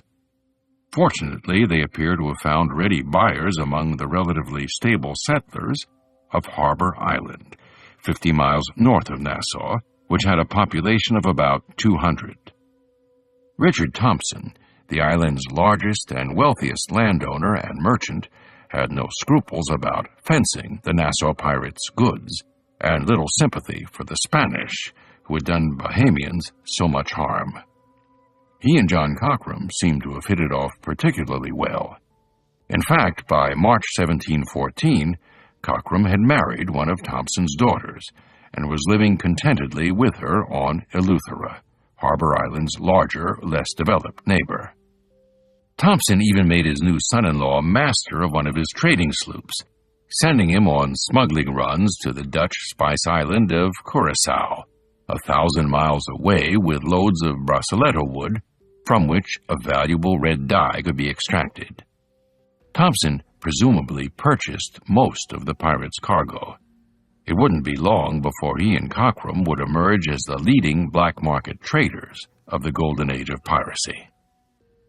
By late winter 1714, rumors began circulating on New Providence that Spanish authorities in Havana were preparing a retaliatory raid on the island.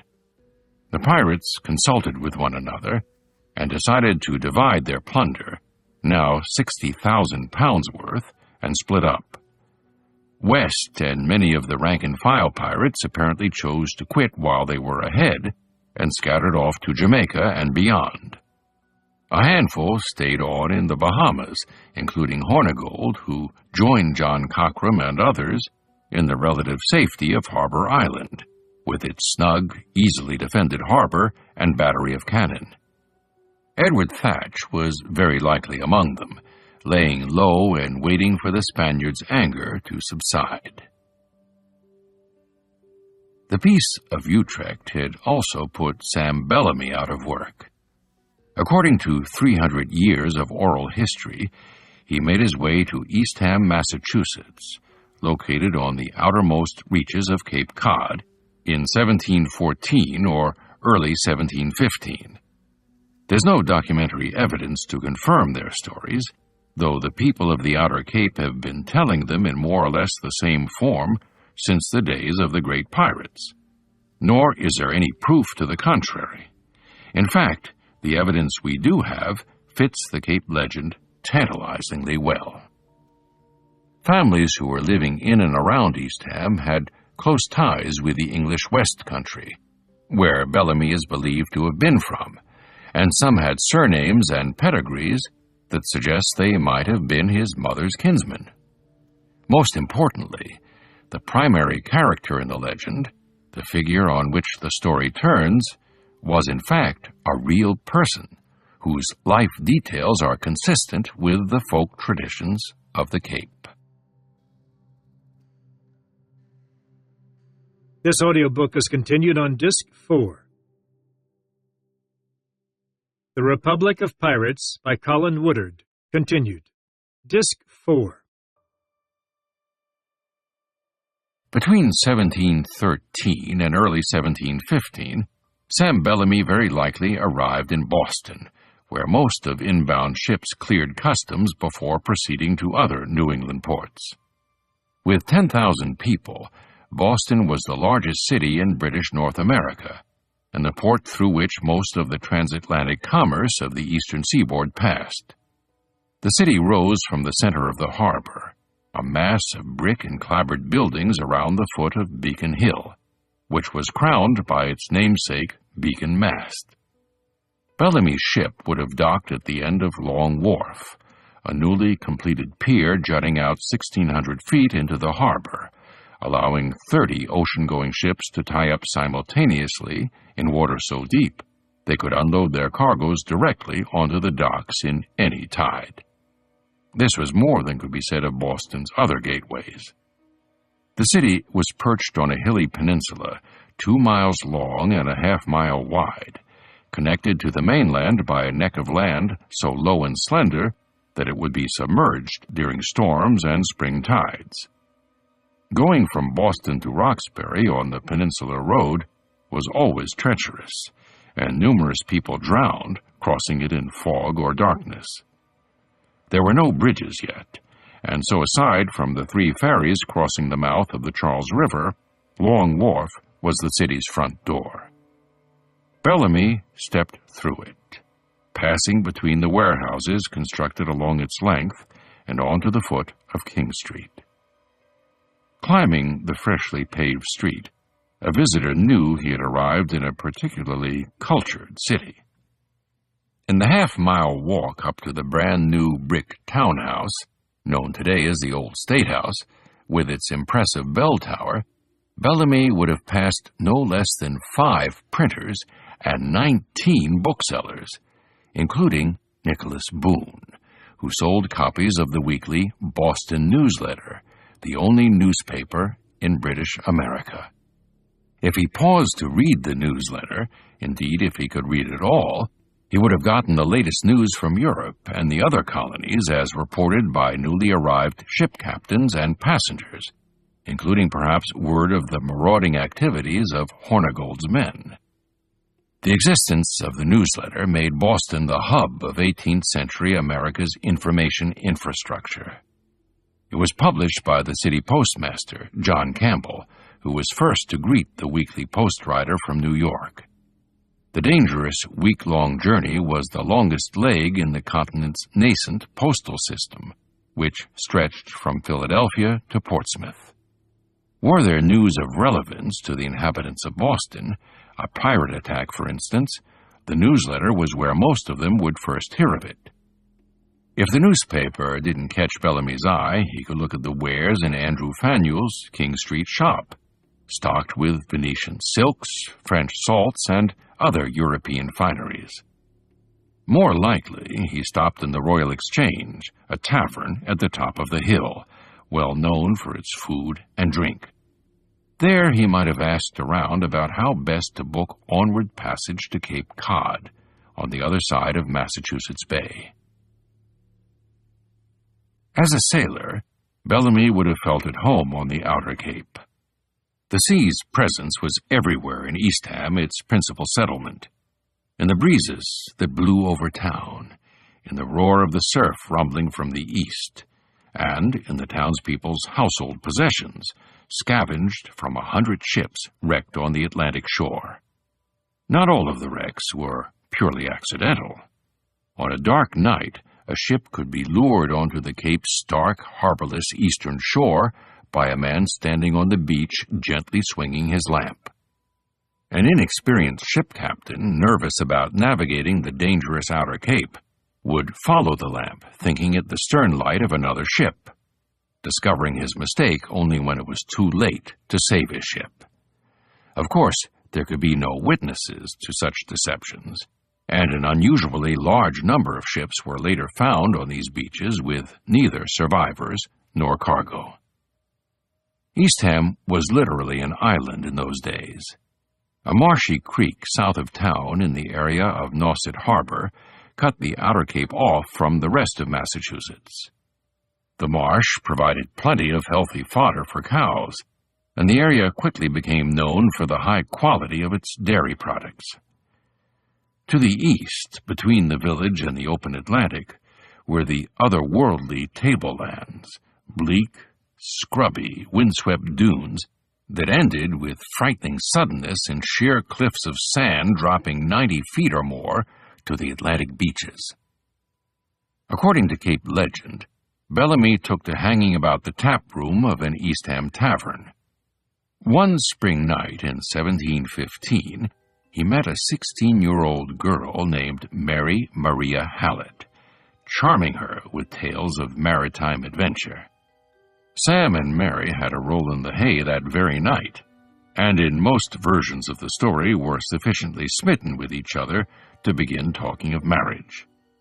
Mary's parents were wealthy farmers, however, and refused to allow their daughter to marry a penniless sailor, the lowest of the low. Sam, furious, vowed that he would make his fortune and return to claim his bride. After his departure in September of 1715, the terrified girl discovered she was pregnant, and later that winter was said to have been discovered in a barn with a dead baby in her arms. The good people of Eastham, descendants of the Pilgrims, subjected Mary to a public whipping before tossing her in the town jail to await trial for her infant's murder.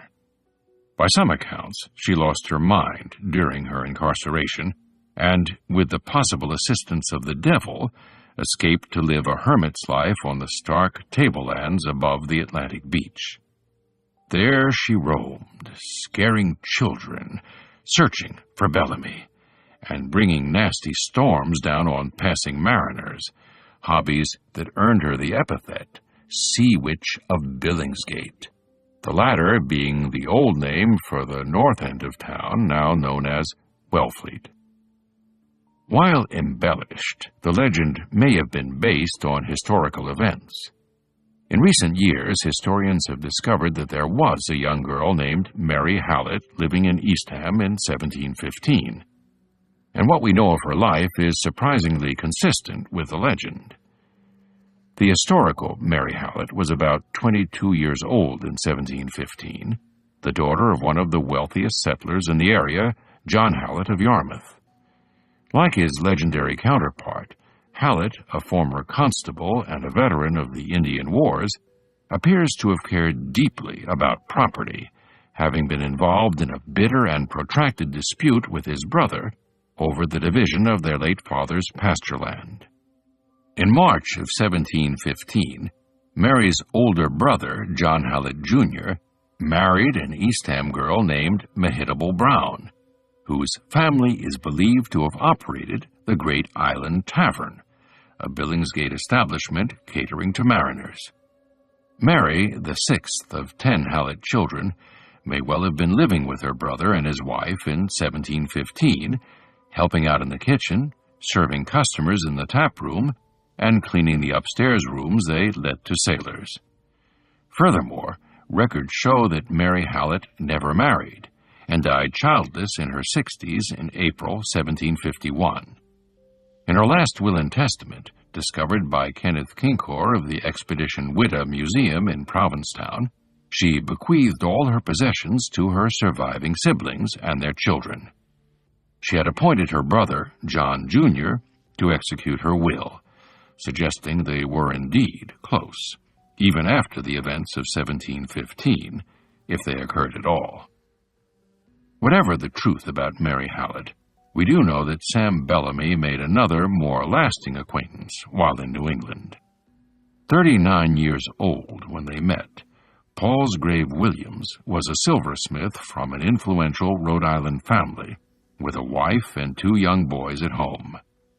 At first glance, Williams would have seemed the most unlikely pirate.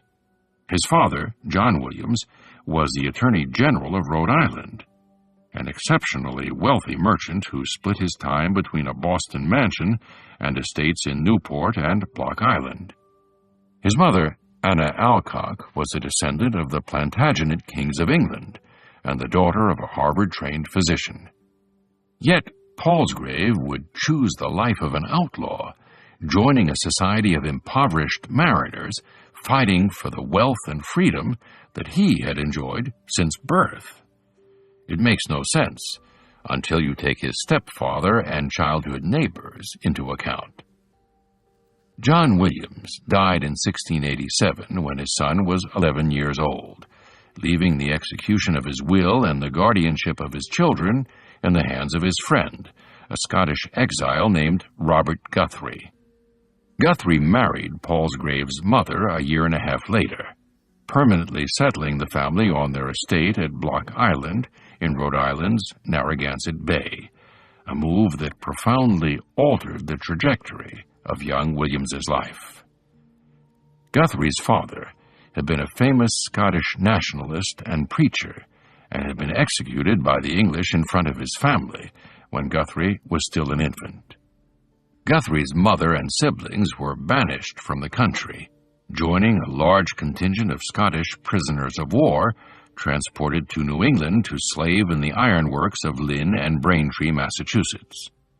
A large number of these Scots eventually relocated to Block Island, becoming part of a community with a reputation for organized crime. Through Guthrie, young Williams likely was introduced to some unpleasant truths about the English conquest of Scotland, and some radical notions about who should be sitting on the British throne. On Block Island, Palsgrave's family became connected with some of the leading smugglers, money launderers, and black marketers in New England. His eldest sister, Mary, married Edward Sands, a personal friend of Captain Kidd. The couple had helped hide some of Kidd's contraband at their home while he was on the run from the law. His younger sister, Elizabeth, had also been implicated in helping Kidd. Her husband, Thomas Paine, was likely the nephew and namesake of a retired pirate, Thomas Paine the Elder, who also lived in the area and had a long history of buying and selling plunder. In this company, Williams may have become inclined to pursue extra-legal ventures. All he needed was a willing partner, someone who knew more than he did about sailing ships and the sea.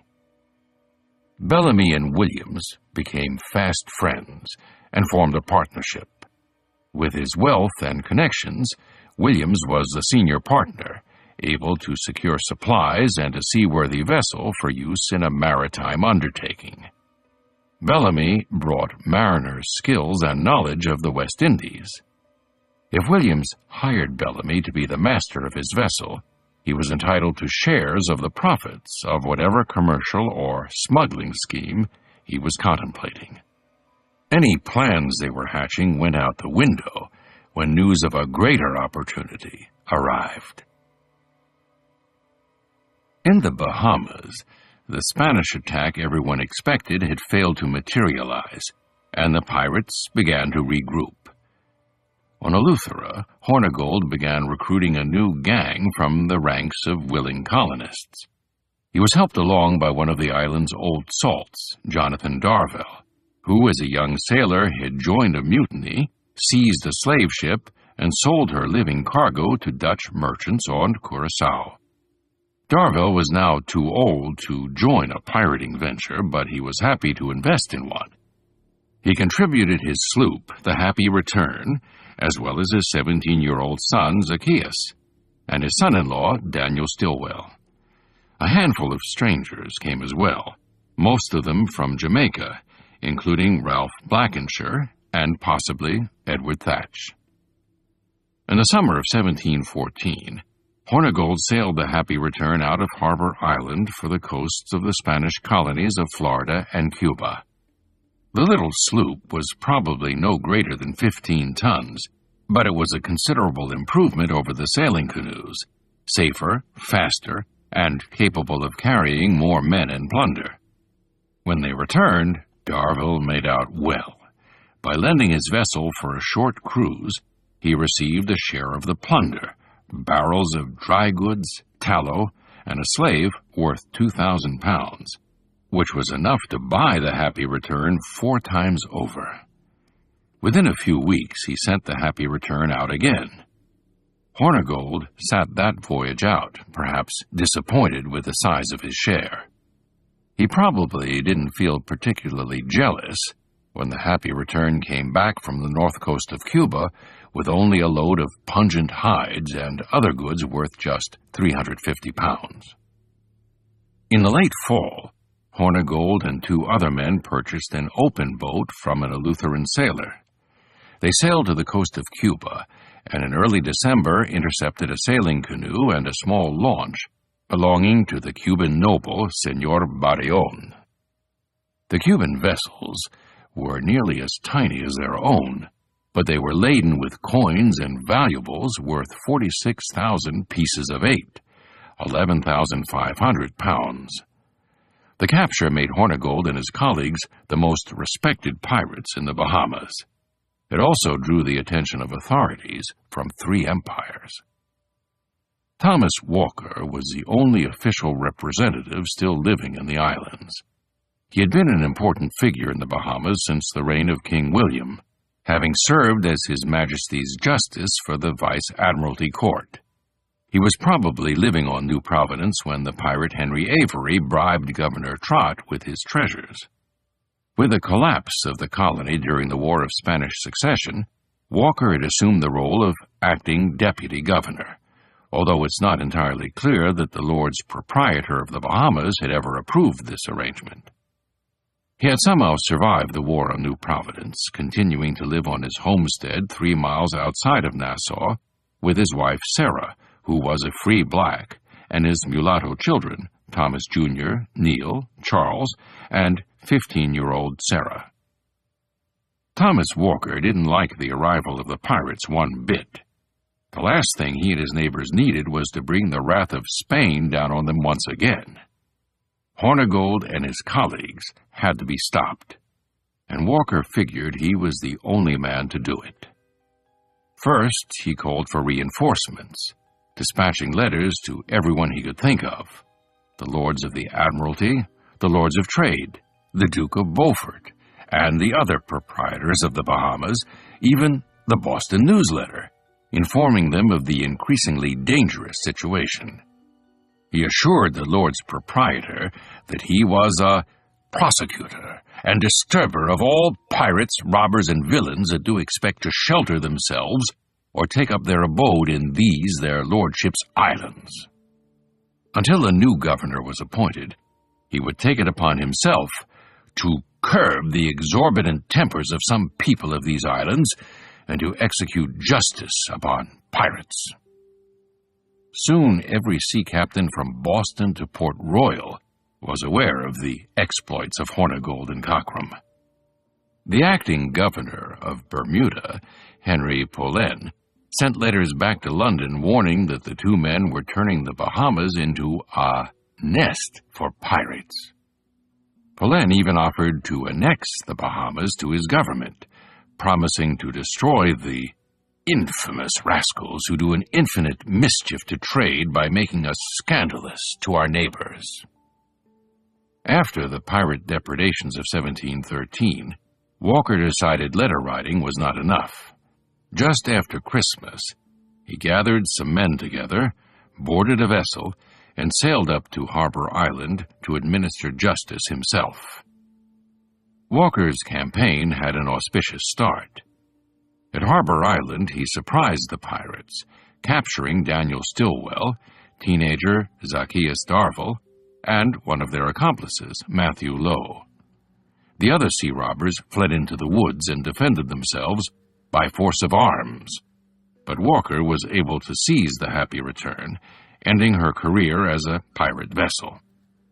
He compelled Lowe and the Darville boy to turn on Daniel Stillwell, signing written depositions implicating him in the recent pirate raids on the Spaniards.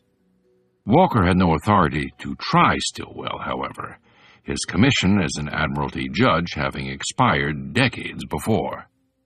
Instead, he would have to send Stillwell to the nearest court of justice at Jamaica, a course of action the prisoner actually begged him to follow. Walker had his concerns. The long sea voyage offered the prisoner an easy chance of escape, but he didn't have a lot of other options. He placed Stillwell and copies of the damning depositions in the hands of Jonathan Chase, the captain of the sloop Portsmouth, who agreed to deliver them directly to the governor of Jamaica, Lord Archibald Hamilton. He departed on January 2nd, 1715. Walker sailed the Happy Return back to Nassau and hired men to help him capture Hornigold and other fugitives now hiding amid the lignum vitae and logwood trees of Eleuthera. Shortly thereafter, he received reports that the Spanish in Cuba were preparing a massive assault on the Bahamas in retribution for the piracies committed by Hornigold and his outlaw friends. A local man who had been held captive by the Spaniards told Walker that a fleet of warships were sailing from Havana with orders to cut off every man, woman, and child on New Providence. Walker promptly boarded the Happy Return and set sail for Havana, hoping to talk the Spaniards out of invading his wayward colony.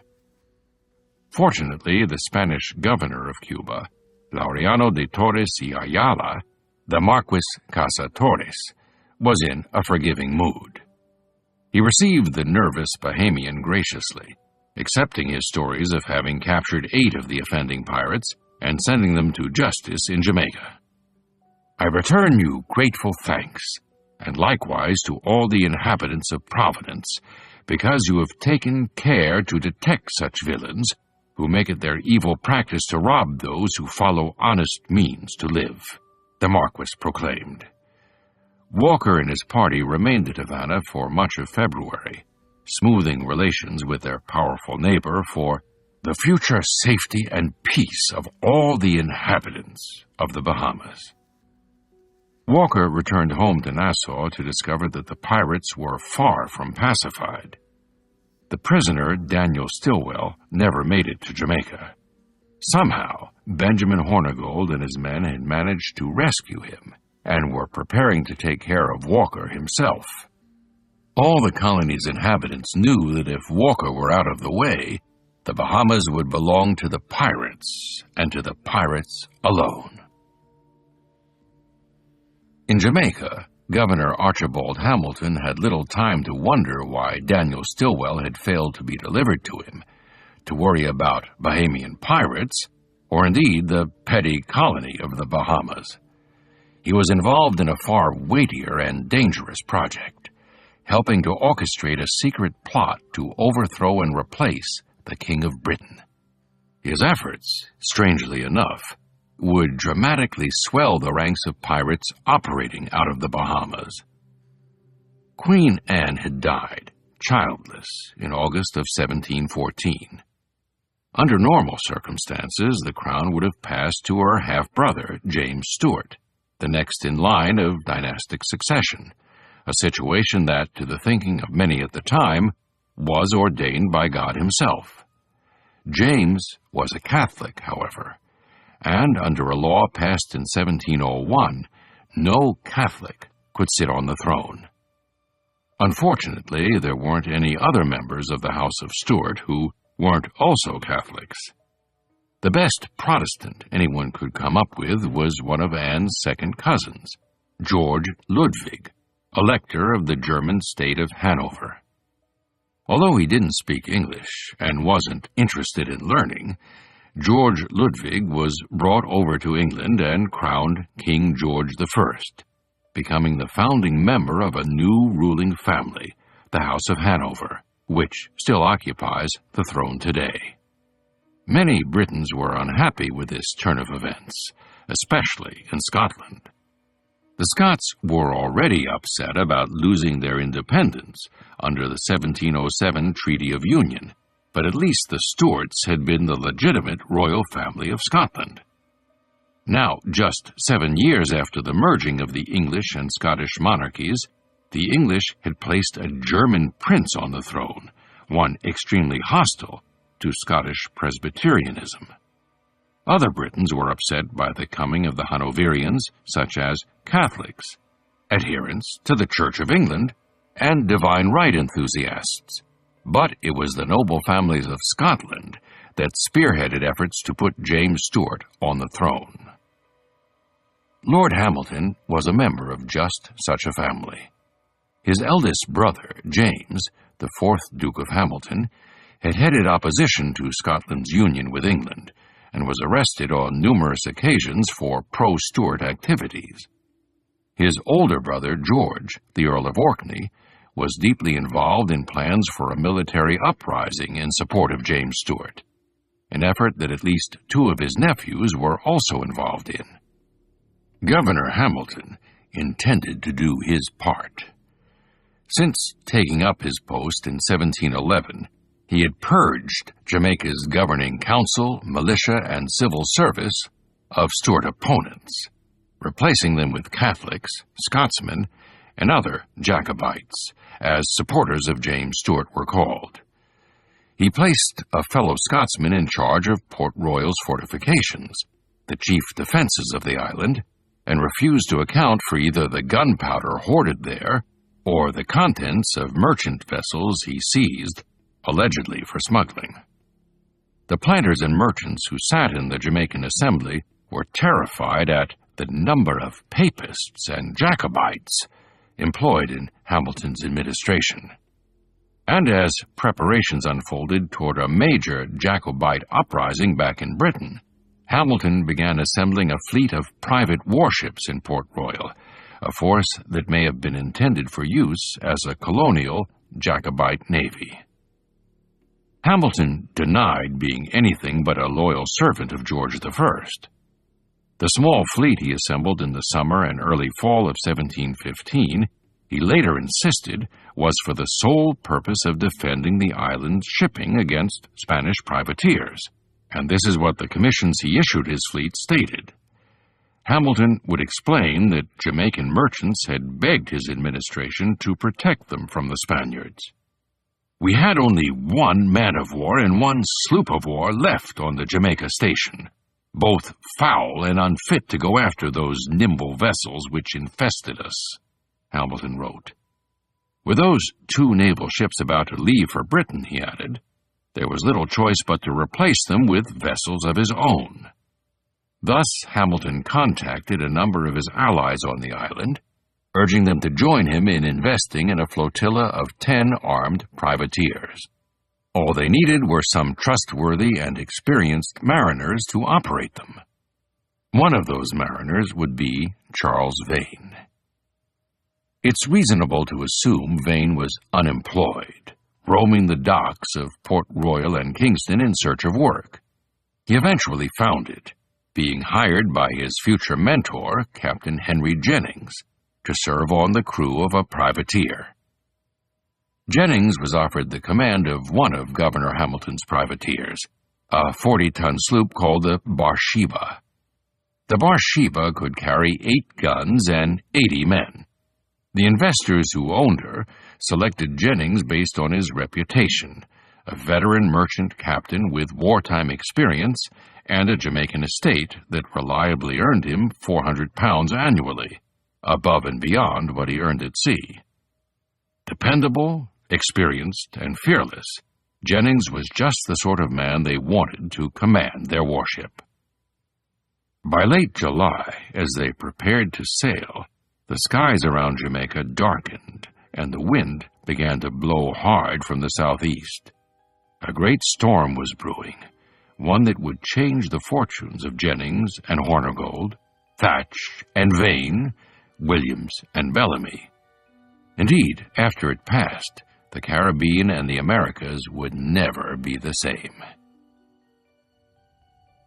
On July 13, 1715, a Spanish treasure fleet left Havana bound for Cadiz.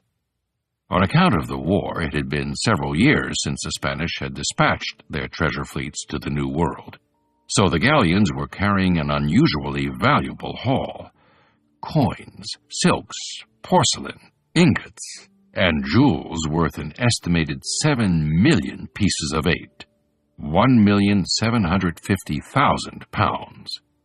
They were also departing unusually late in the season. The combined fleet's commander, Captain General Don Juan Esteban de Ubilla, had been fretting about the delays for months. First, the Tierra Firma fleet under General Don Antonio de Echevers had been delayed in Cartagena, waiting for the silver-laden llama caravans to arrive from Potosi, on the other side of the Andes.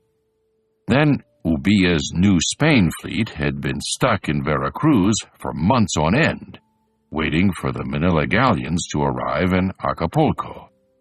By the time the two fleets joined forces in Havana, Ubilla began worrying that they might not make it out of the tropics before the onset of hurricane season. There were further delays in Cuba as Havana merchants loaded their wares, and Governor Torres y Ayala insisted on the officers' attendance at his lavish parties. At the last minute, an extra vessel, the French-owned frigate El Griffon, joined the fleet because its commander feared his treasure-laden vessel would be easy prey for the pirate gang known to be operating out of the Bahamas. Ubilla was worried about departing so late, but he had no other choice.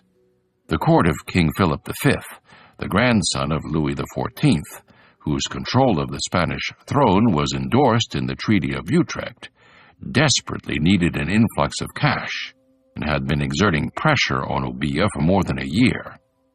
Reluctantly, the Spanish commodore gave the order to set sail, clinging to the hope that no hurricanes would strike so early in the season. The 11-ship armada sailed out of Havana and into the Straits of Florida, their sails full and flags waving. Ubilla and Echeverris's massive fighting galleons took the lead, their raised aft decks towering above both the main deck and the ocean waves like wooden skyscrapers. 6 treasure galleons made up the body of the fleet, their cargo-laden hulls riding low in the water. El Griffon, the French frigate, darted back and forth, being more nimble than her fortress-like consorts. 2 more fighting galleons brought up the rear, dozens of heavy bronze cannon concealed behind their gun ports.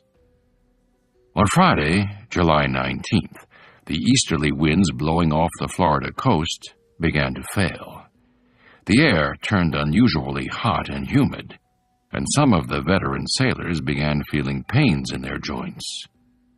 Slowly, the winds began picking up, but this time from the eastern horizon, where thin, wispy clouds had been hovering since morning.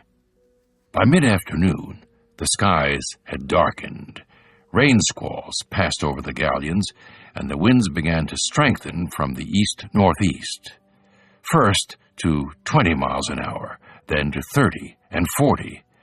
Sailors clung to the masts in the growing seas as they struggled to shorten sail. On every ship, cannons were secured, hatches battened down, and cargo double-checked as the Spaniards prepared to meet the coming storm. By midnight, the Spanish vessels were plowing into hurricane-force winds. Fear turned to terror as the clumsy galleons began climbing mountainous waves 40 and 50 feet tall. As the winds reached 100 miles an hour, the furled sails loosened and were torn to ribbons, and bits of heavy rigging began crashing onto the decks. All the while, Ubilla and his fellow officers kept looking over their shoulders, knowing that the wind and waves were driving the fleet toward the treacherous Florida coast.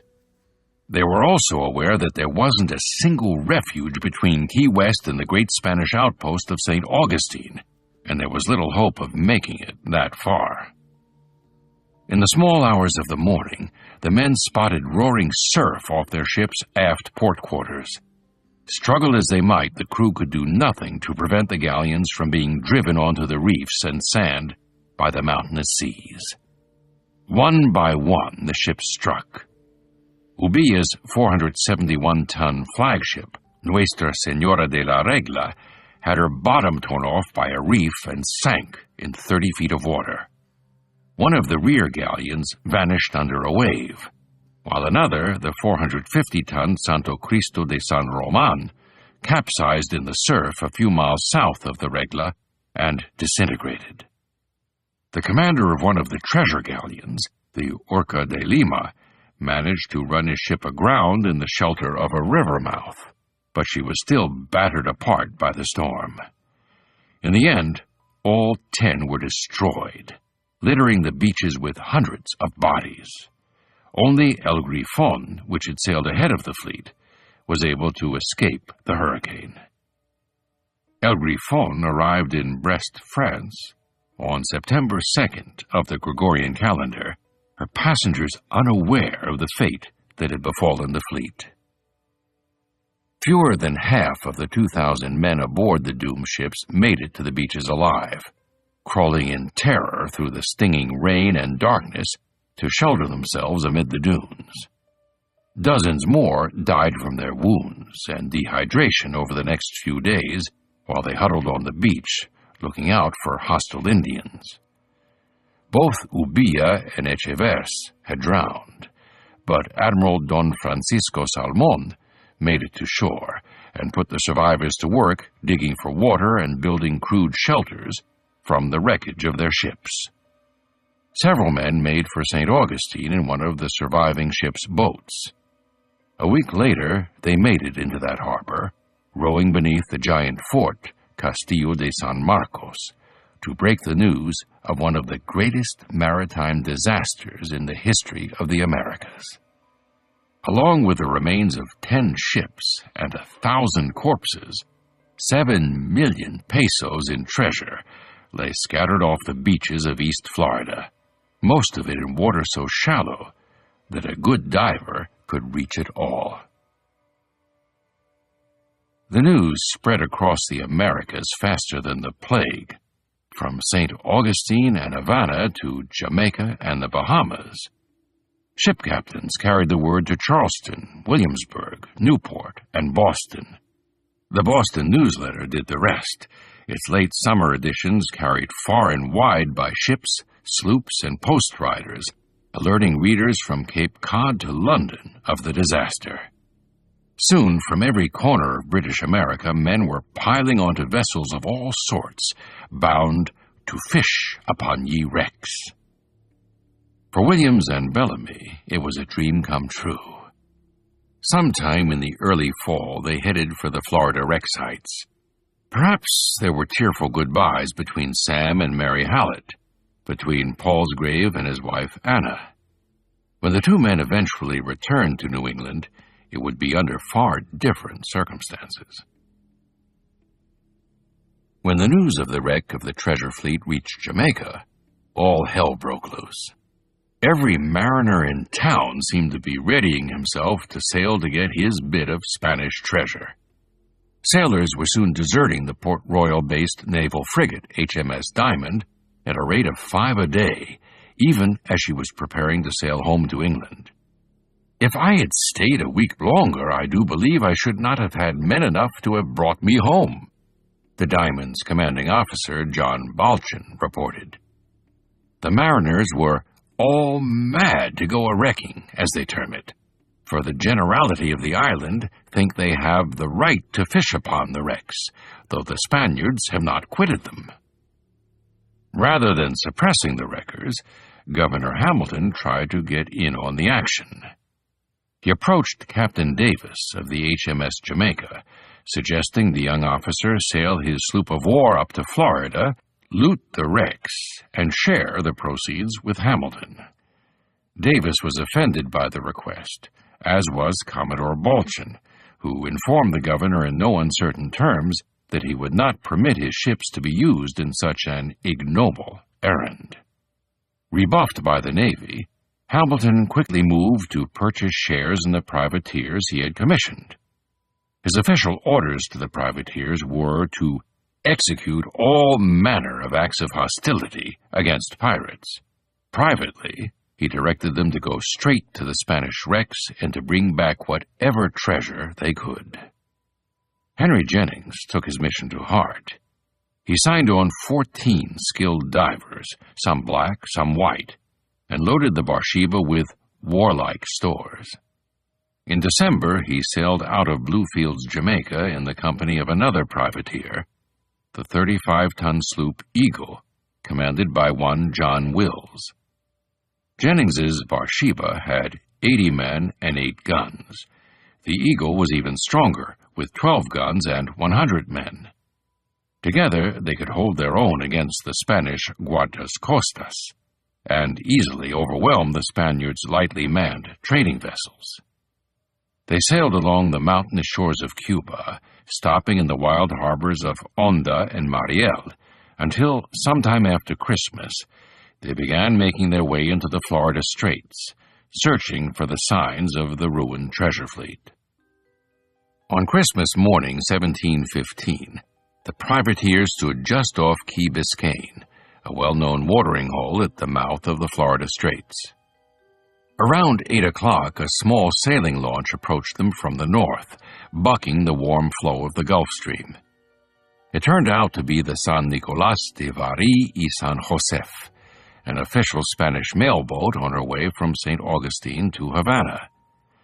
Her master, a 46-year-old seaman named Pedro de la Vega, offered no resistance. Yes, he knew where the treasure wrecks were. His vessel had stopped at the main Spanish salvage camp on the way down from St. Augustine. No, Jennings wasn't the first person to ask. The San Nicolás had been looted the day before by a pair of English sloops at the site of one of the wrecked treasure galleons. Those Englishmen had also wanted to know about the strength of the Spanish camp, the nature of its defenses, and the quantity of treasure accumulated there. Pedro de la Vega told Jennings, Wills, and Vane what he had told the others, that he'd only anchored off the shores of the camp for a few hours and knew little of the proceedings there. If de la Vega did know more, he wasn't volunteering. He also neglected to mention the 1,200 pieces of 8 hidden aboard the San Nicolás. De la Vega and his crew were imprisoned aboard the Bathsheba, relieved of 2 gold pieces worth 8 pounds and some of their clothing, but not abused in any way. It helped that de la Vega had agreed to show the privateers the way to the Spanish salvage camp. It was easy, he told them. Just let the Gulf Stream push you along the flat, featureless Florida shore for 100 miles, and you can't miss it. There's really nothing else between here and there. It was as the Spaniard said. All day long and through the night, the three vessels made their way up the deserted Florida shore, flying Spanish colors. The following morning, they witnessed the first signs of the destroyed treasure fleet. Bits and pieces of the patrol ship, Nuestra Señora de las Nieves, were scattered high up a barrier island beach a few miles north of the St. Lucie Inlet. The vessel's hull was visible in the shallow water a few hundred yards off the beach. It was clear that it had already been thoroughly salvaged by the Spaniards. On the shore were signs of their operations, remains of campfires and crude crosses marking the graves of those who hadn't survived. The flotilla continued northward, passing the remains of the Urca de Lima, run aground in the mouth of Fort Pierce Inlet. The galleon had also been picked clean by her surviving crew, then burned to the waterline to discourage freelance salvors. The campfires of the Spanish salvage camps flickered red against the pitch-black shore. It was again as De la Vega outlined, 2 camps 6 miles apart, near a grove of palm trees planted by Florida's natives, the Ice Indians. Palmar de Ice, as De la Vega called it, was the final resting place of the late General Ubilla's flagship, as well as one of the treasure-laden fighting galleons, the San Cristo de San Roman. Any treasure the Spaniards had salvaged would be in the main camp, the northernmost clump of light on the shore. Jennings ordered all lamps doused, hands turned out of their hammocks, and the boats prepared for a landing. Admiral Francisco Salmon, the commander of the camp, was lucky to be alive. The hurricane had dismasted his ship and smashed her into 3 pieces on the shoals. The middle section sank, carrying 100 men to their deaths. But the bow and stern were thrown ashore, sparing Salmon and half of his crew. By the time help arrived from St. Augustine and Havana, the survivors had already eaten the last of the dogs, cats, and horses that had made it ashore, and had moved on to devour the bitter berries of the palmetto trees growing along the beach. Salmon was ill, but refused to leave the wreck site. "I will stay on this island in bad health and half-dressed," he wrote his king, "even if it means sacrificing my life." He had posted his strongest men as sentries near the hulk of the Regla, in an attempt to prevent the other men from looting the chests of treasure within. Then he set about trying to recover as much of the fleet's cargo as possible. It was clear that a great deal of dangerous diving work would need to be done, but few of Salmon's men were eager to enter the shark-infested water. Those who did sickened within a few weeks under the strain of the heavy work. With hundreds of tons of treasure to salvage from the ocean floor, another solution was clearly called for. Salmon sent a man to Havana with orders to round up African and Indian divers.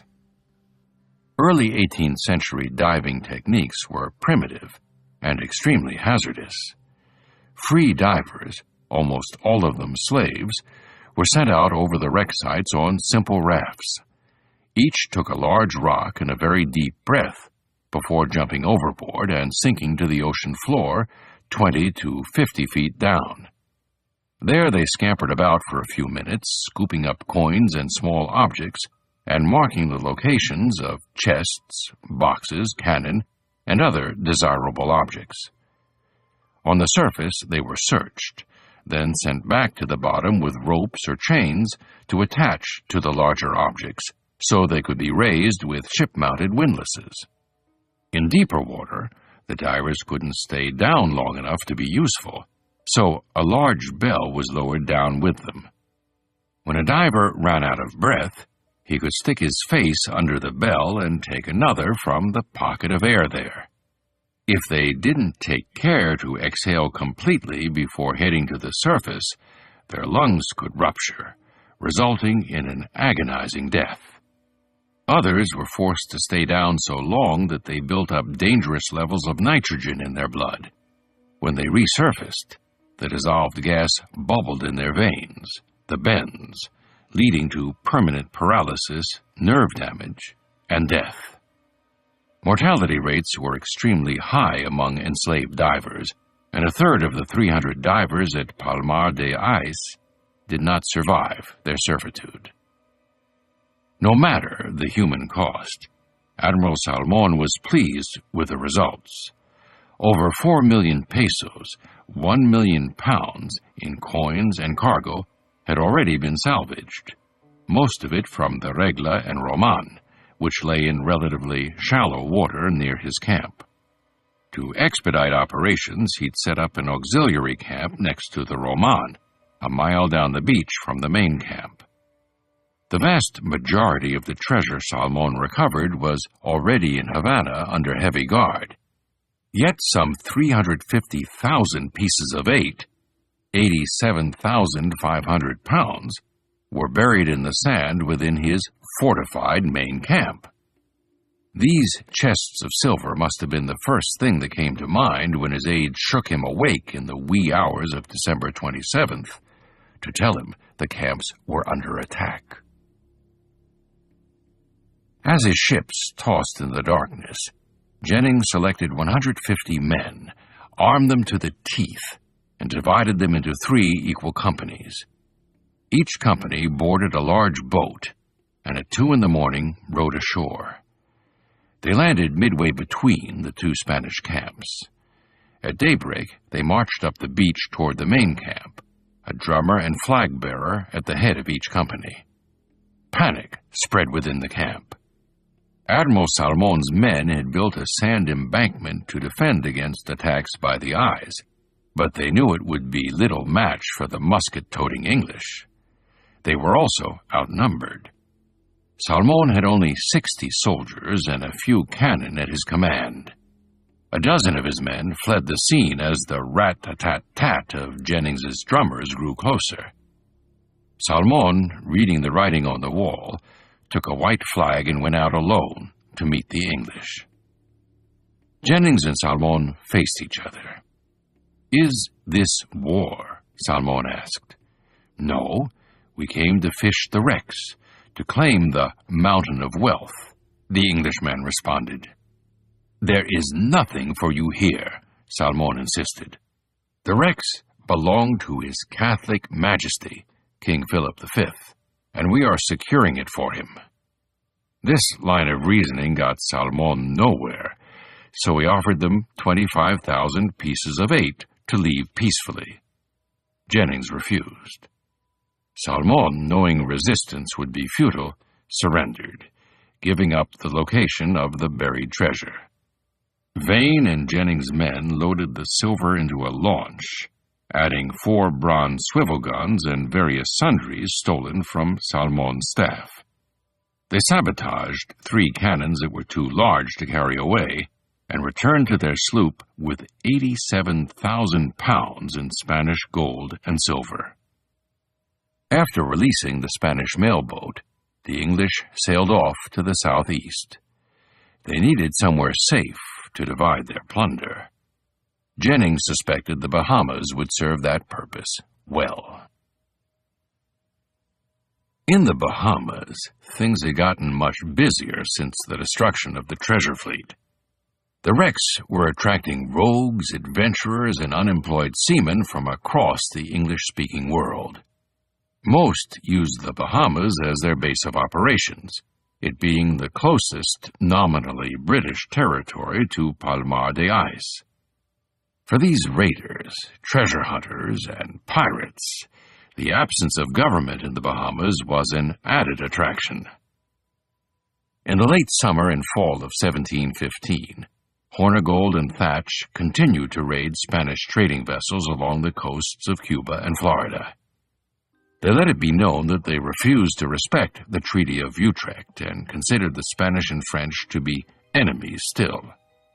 The English and Dutch, they claimed, had nothing to fear from them, as they were merely avenging their countrymen for the ravages done by Spanish coast guardsmen. While they maintained this policy through the spring and summer of 1715, it began to falter by the fall. In early November, Hornigold and Thatch seized an English sloop, the Mary of Jamaica, off the coast of Cuba. The Mary represented a significant improvement for the pirates. The sloop was large enough to accommodate 140 men and 6 cannon, which meant she was probably 35 to 40 tons, the size of Jennings's Barsheba and Lord Hamilton's other privateers.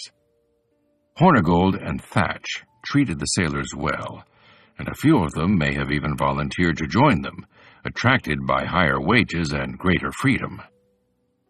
In November, Hornigold sailed the Mary back to the Bahamas, along with a Spanish sloop he'd captured, whose hold was filled with barreled sugar and dry goods. This time, however, he did not return to the safety of Harbor Island, but rather dropped anchor right in Nassau Harbor.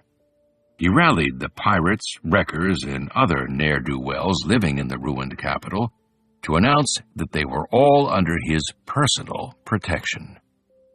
The pirates, who were starting to outnumber New Providence's law-abiding residents, began sauntering around the town as if they owned it. They had even taken a name for themselves, the Flying Gang. At that time, Thomas Walker had returned to Nassau from a trading voyage to Cuba with his 20-year-old son, Thomas Jr. One day, Walker was attending to business around the house, so he sent his son into town to run errands.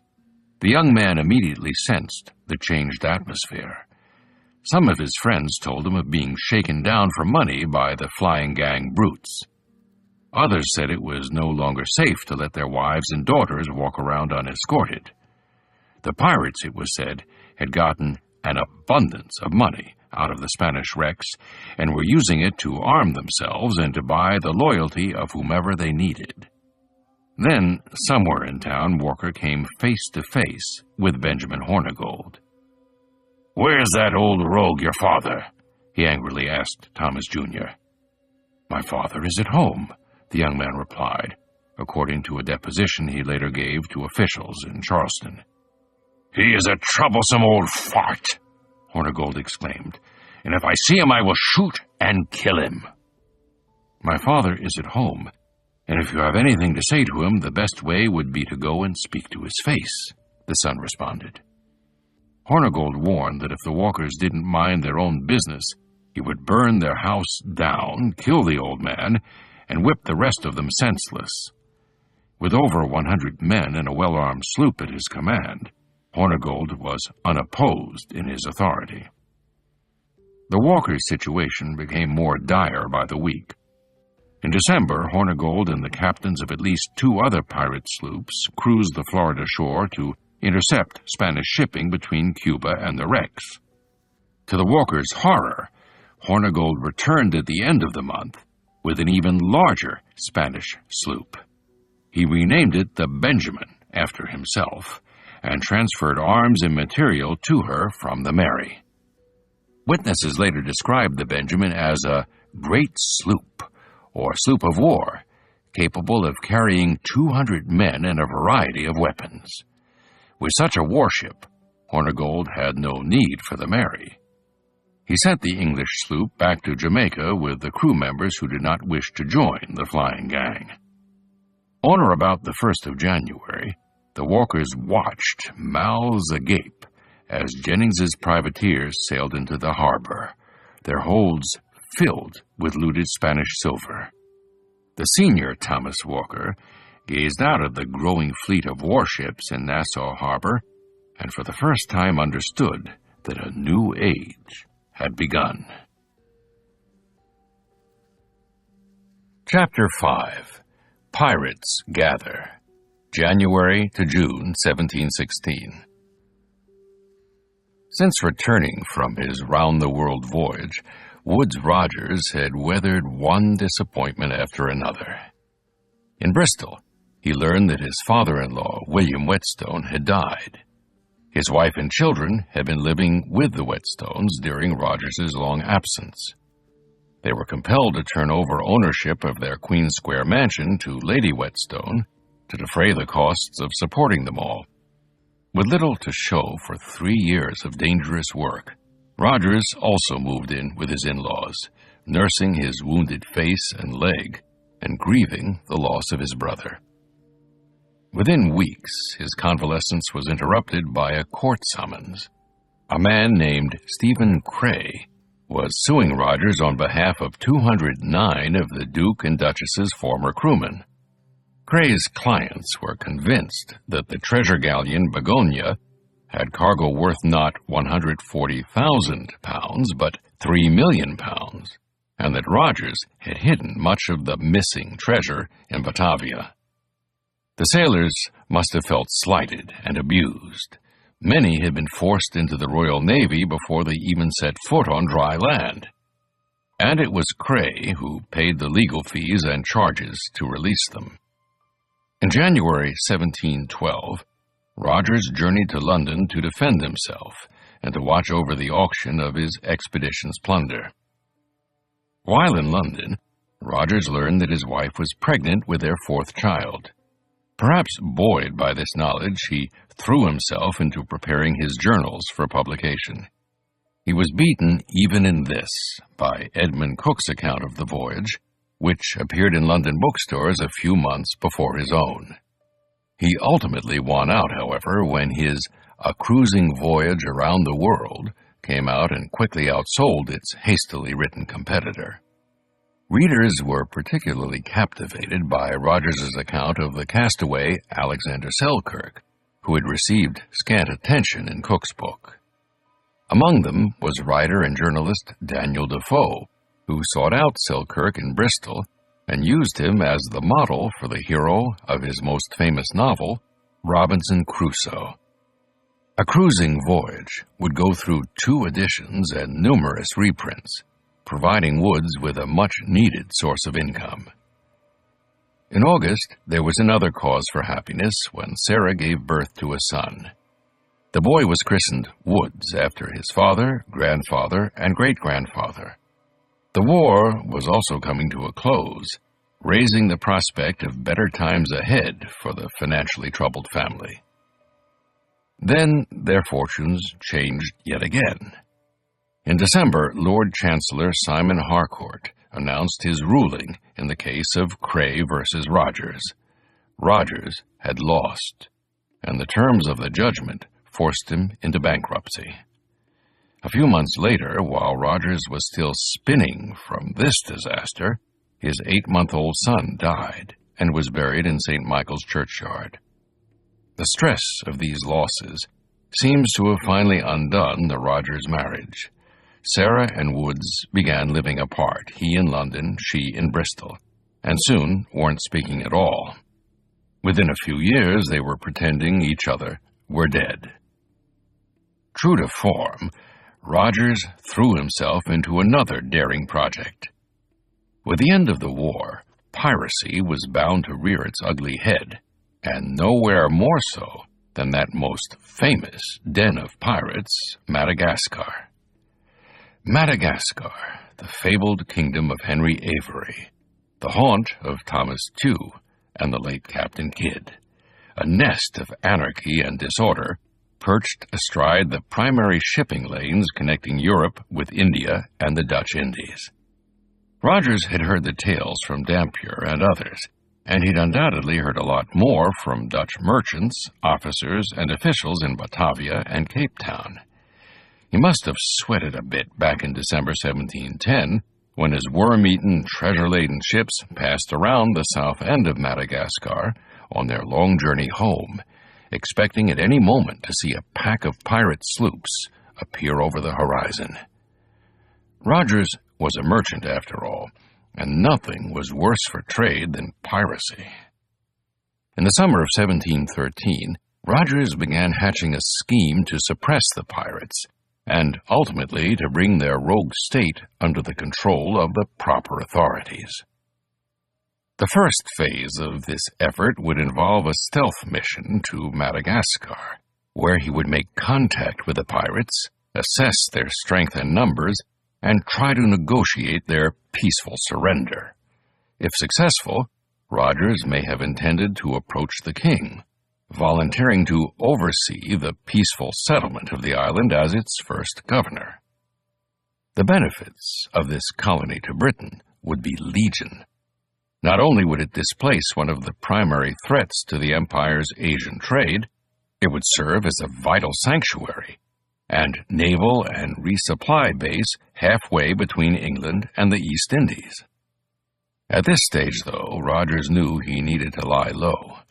The British East India Company had already demonstrated that it would go to any lengths to maintain its royal monopoly on the lucrative Asia trade. Rogers couldn't risk having them squash his project before it even got off the ground. His first trip to Madagascar would, therefore, proceed under cover of trade. He approached his old business partners in Bristol, and probably some new ones in London as well, and negotiated the purchase of a suitable ship. The result was the Delicia, a 460-ton merchantman armed with 36 guns, slightly larger than the Duchess, and roughly equivalent to one of the Navy's larger fifth-rate frigates. With a large, rounded hull, the Delicia was capable of carrying large cargoes, making her perfect for long-distance trade and supply. She would become Rogers's constant companion for the next 8 years. The penniless but well-connected young captain had to confront a more difficult challenge, securing a trading contract with his old enemies at the East India Company. On October 2, 1713, Rogers traveled down Leadenhall Street past the sprawling central city market and rolled up to the entrance of the East India House, the company's global headquarters. His nose likely stung from the stench of the adjacent market, where hundreds of animals were butchered daily, their entrails lying in huge piles just a few yards away. He stood on a cobblestone sidewalk before the imposing four-story edifice. The company's 65-year-old mansion was built of wood and was opulently paned and ornamented. A balcony overhung the street, on which company officials could observe the comings and goings in the courtyards of the market below. Leaden glass windows in patterns of tiny diamond-shaped panes faced out onto the street from the second and third floors, except for the center of the third floor, which was adorned with a 10-foot-tall carving of the company's coat of arms. The building was crowned by an enormous mural, 25 feet long and 15 high, of 3 of the company's great ships under sail, as well as 2 carvings of angry sea monsters and an Englishman leaning on a rapier. At street level, a doorman stood behind a counter. He would have asked Rogers if he had an appointment before leading him into the sprawling headquarters. Rogers's proposal was simple. He asked the company officials to allow him to carry slaves from Madagascar to the company's base at Bencoolen, Sumatra, today part of Indonesia. The Delicia would undertake the journey as a separate stock ship, meaning its owners would finance the journey themselves. The company would either buy the slaves Rogers had rounded up or pay him a per capita shipping fee for his services. Either way, the company would get a good return without any investment at all. The company men, perhaps tickled at having the famous author and war hero begging them for work, granted him a contract. Several weeks later, Rogers was on his way south, astride the quarterdeck of his new command. The Delicia arrived on the eastern coast of Madagascar in March 1714. At the time, there were a dozen or so English pirates living in the harbor he visited, apparently led by a Thomas Collins, one of Henry Avery's crewmen. Their kingdom of pirates was a far more modest affair than the novelists and playwrights were making it out to be back in London. Most of them had been on the island for a decade or more, a collection of pirates, ex-cons, and deserters enjoying an easier, simpler existence in this tropical no-man's land. The local Malagasy people practiced polygamy, which seemed sensible to the English outlaws. Most of them had several wives and large numbers of mulatto children, as well as a small army of slaves, whom they had acquired through trade or by intervening in the tribal wars that plagued the island. They sheltered their extended families in fortified houses hidden in the woods near the shore, which they encircled with high wooden walls and ditches. Paths to and from these compounds were made intentionally confusing and convoluted to give their owners plenty of time to scatter into the woods if they were discovered. That's exactly what they did when Woodes Rogers arrived in the harbor. They no doubt feared his ship, which looked with its long rows of guns like one of His Majesty's frigates. When Rogers and his men first came ashore, there were only Malagasy tribesmen to greet them, and no sign of the pirates. Rogers offered to trade for slaves, knowing that a slave could be had here for 10 shillings, 1/2 pound in trade goods, a 1/7 or 1/8 the going price in West Africa. Seeing that the visitors had come to buy people, the pirates came out of the woods. I cannot say that they were ragged, since they had no clothes, recalled the author of A General History of the Pirates, who later interviewed Rogers about his exploits. They had nothing to cover them but the skins of beasts without any tanning, nor a shoe or stocking, so they looked like the pictures of Hercules in the lion's skin, the most savage figures that a man's imagination can frame.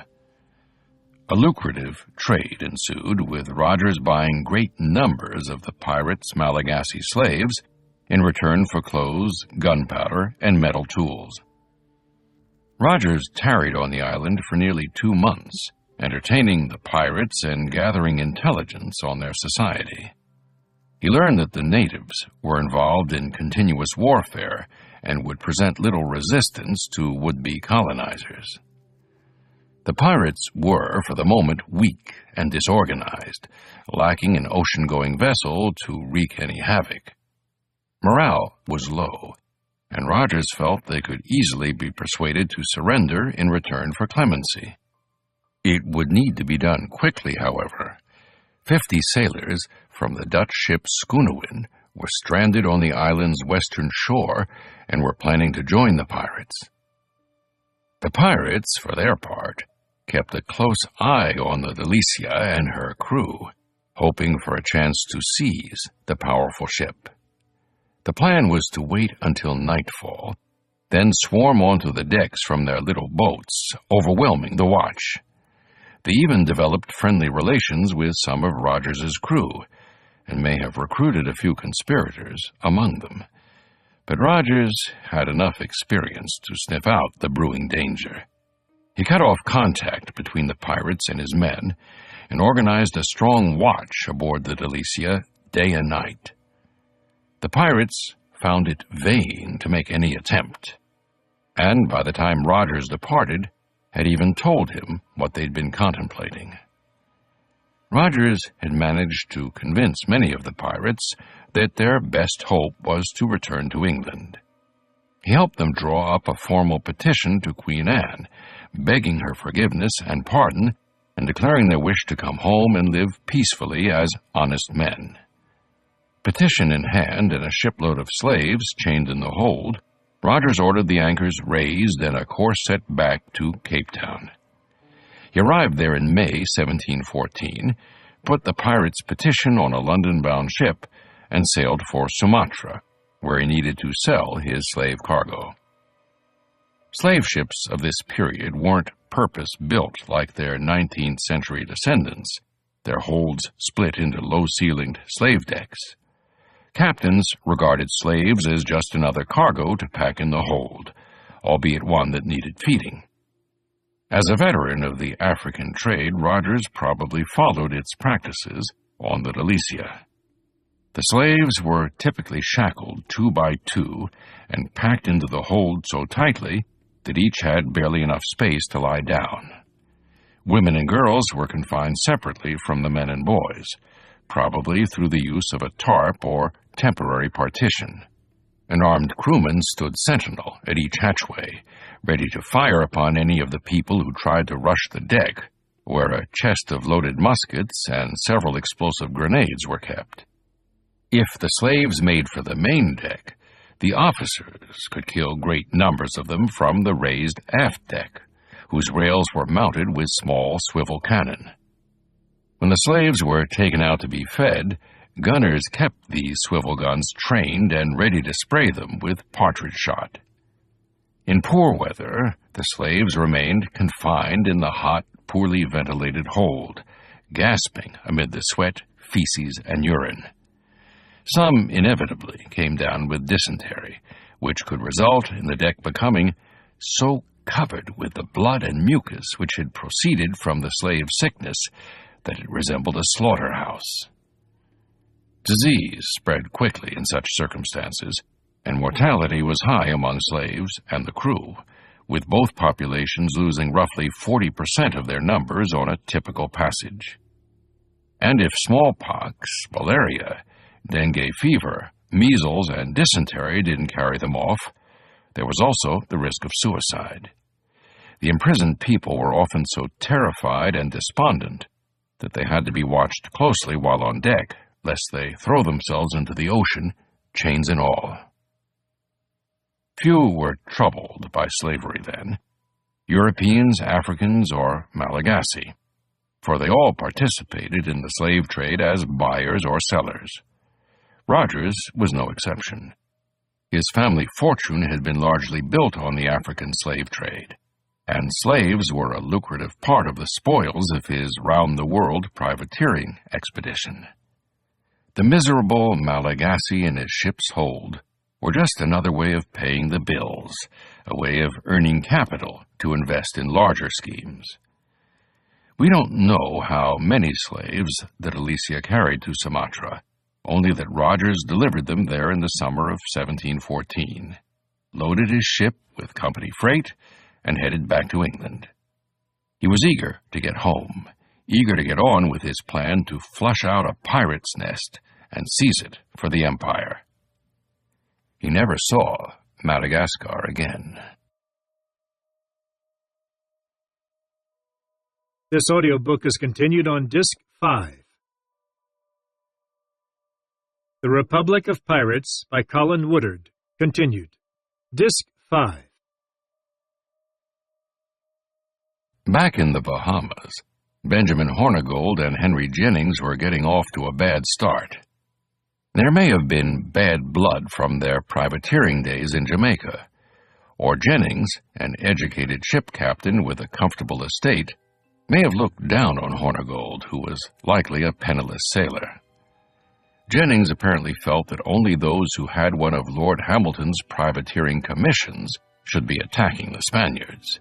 Otherwise, you would be participating in little better than piracy. Shortly after arriving in Nassau, Jennings relieved Hornigold of one of his prizes, a small Spanish trading sloop. Having nearly 200 well-armed men and at least 2 sloops under his command, there was little Hornigold could do to stop him. Some of Jennings's men moved aboard the prize vessel, relieving the crowding on the other sloops. After a few days of revelry and the orderly distribution of the crew's portion of the prize money, the flotilla left for Jamaica. They were privateers, after all, and had to condemn their prizes at the Vice-Admiralty Court, an office presided over by none other than Governor Hamilton himself. They would be back sooner than they thought. On their way to Jamaica, Jennings's flotilla was recognized by Cuban mariners. The Spaniards followed Jennings all the way down Cuba's shore, through the Windward Passage, and right to the mouth of Port Royal Harbor. Governor Torres y Ayala would hear of this, and when he did, he was going to be furious. The Barshiva dropped anchor in Jamaica on January 26, 1716. Thatch, Jennings, and Wills had only been away for about 2 months. But in that time, Lord Hamilton's situation had changed drastically. Around New Year's, word had reached the colonies that a terrible, hellish plot and conspiracy against King George had been put down back in Britain. The Tower, Exchequer, and Bank of England were all to be seized. The Boston Newsletter breathlessly reported. The city of London to be set fire in many places, and insurrections to have been in several places of England. James Stuart was to invade with an army from France, all on the 25th of September last. The main Jacobite army had risen up in Scotland, with 2,000 rebels commanded by Lord Hamilton's brother, Lieutenant General Benjamin Hamilton, but they had lost the initiative to the king's forces. Simultaneous risings had been planned in Wales and Devonshire, but the authorities had gotten wind of them and arrested the plotters. By late January, the news from Britain was bad for Hamilton.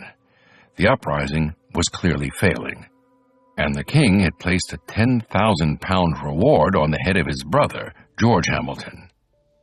The governor knew the time had come to start covering his tracks.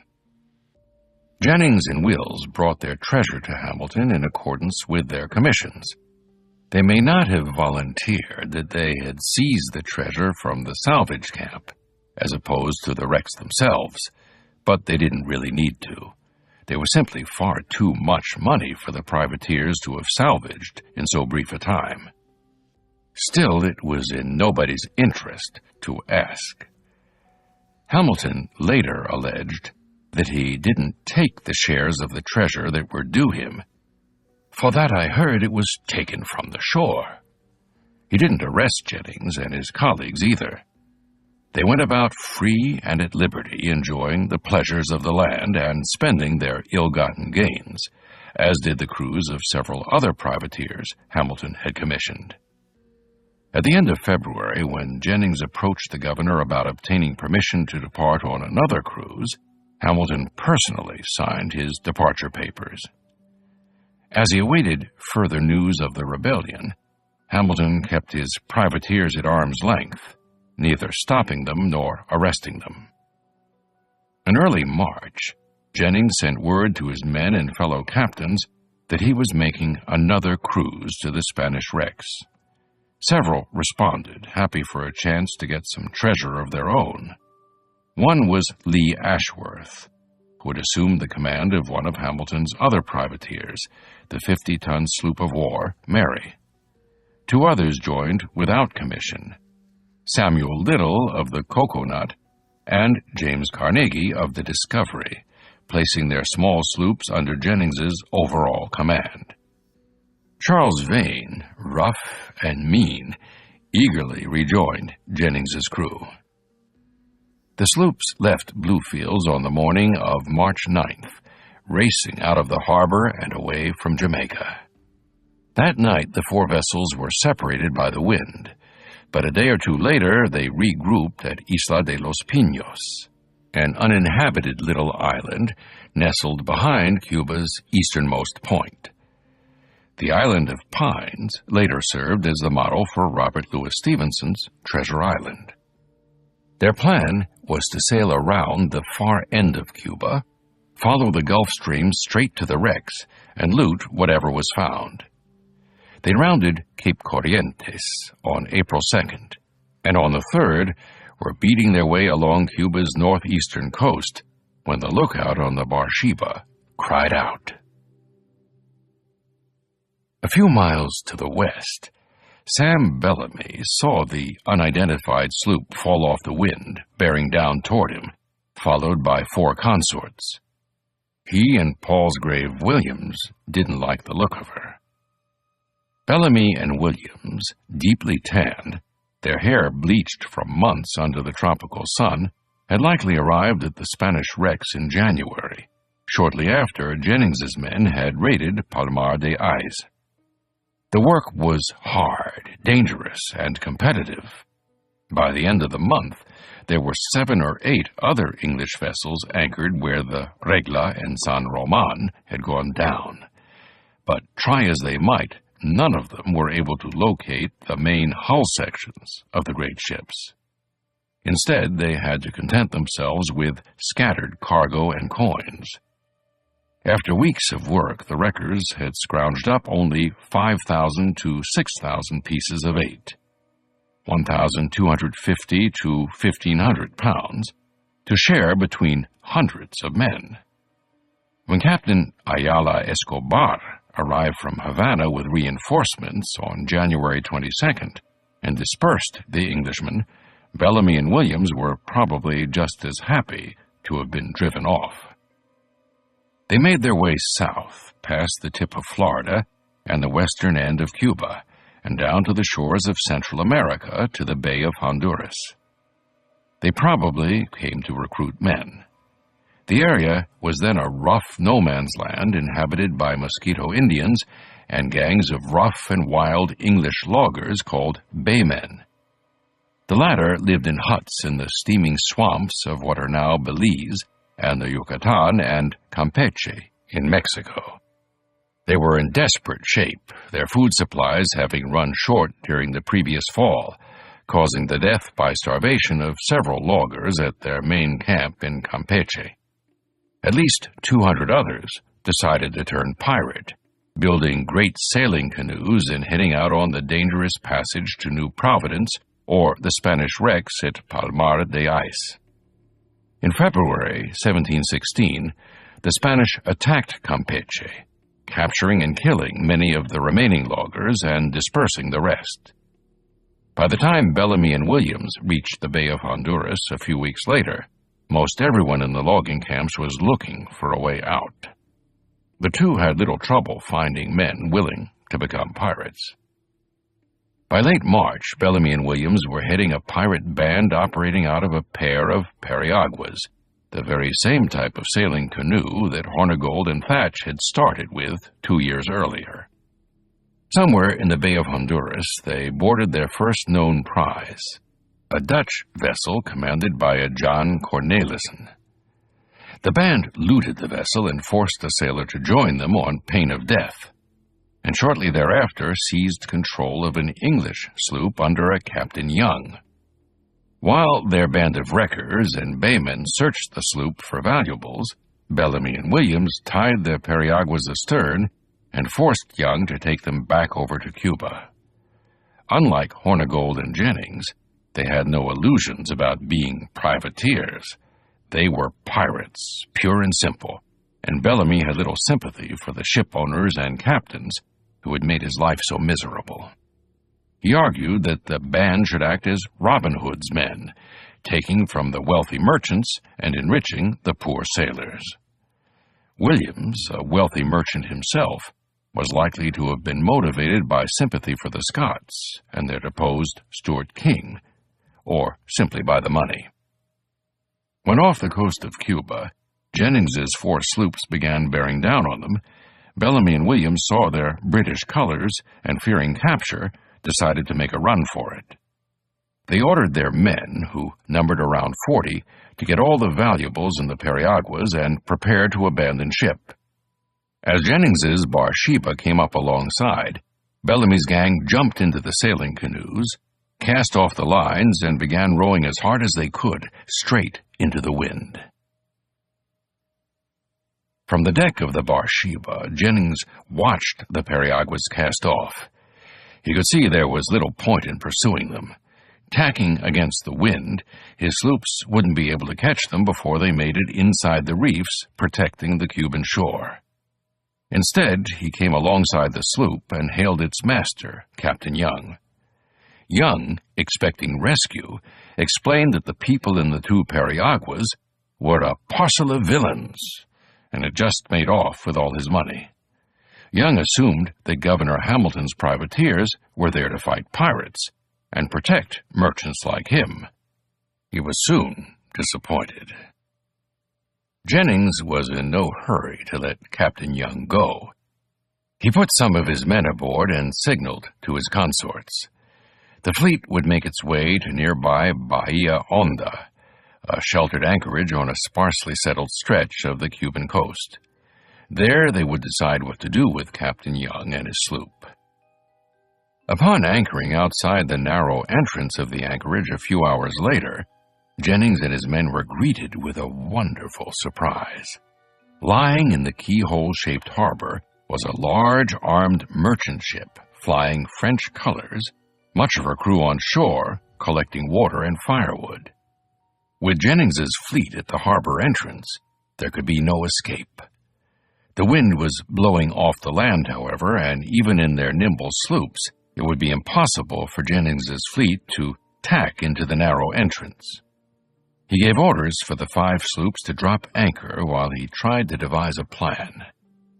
Examining the ship through his eyeglass, Jennings could see it would be suicide to undertake a direct attack. Stealth, it seemed, was the best approach. He sent 3 of his men in a dory to assess the situation. They rowed into the harbor and up to the French ship and hailed the captain pleasantly. They were coming into the harbor to collect water, they told him. The French captain invited them on board, and while engaging in small talk, the Englishman had a look around. They were aboard the frigate-rigged ship Sainte Marie of Rochelle under Captain Descoubet, a wealthy man who owned a quarter of the ship and cargo. The pirates guessed there were 45 men aboard and 14 to 16 guns, though the ship was capable of carrying twice that. The Sainte Marie would make an excellent prize. When the dory returned with this news, Jennings called a meeting of the captains. He declared his desire to ambush the Sainte Marie, label her a pirate, and take her back to Jamaica as a prize. Samuel Little, captain of the Coconut, argued this would be a terrible mistake. He told the other 3 captains that he'd seen the Sainte Marie in Veracruz, Mexico, some months before, and that she was clearly a traitor on a lawful occasion. The other men were not convinced by Little's argument. "What are you come out for?" one of them barked at him. "To look upon one another and return with your fingers in your mouth?" Jennings chimed in that he would be aboard the French ship that very night, but that his Bathsheba must not go only to be taken. If he went alongside the larger Sainte Marie, we would probably be sunk, he declared. They would need to surprise the French ship and board her from their boats. Captains Ashworth and Carnegie agreed. Little made a last-ditch effort to save the situation.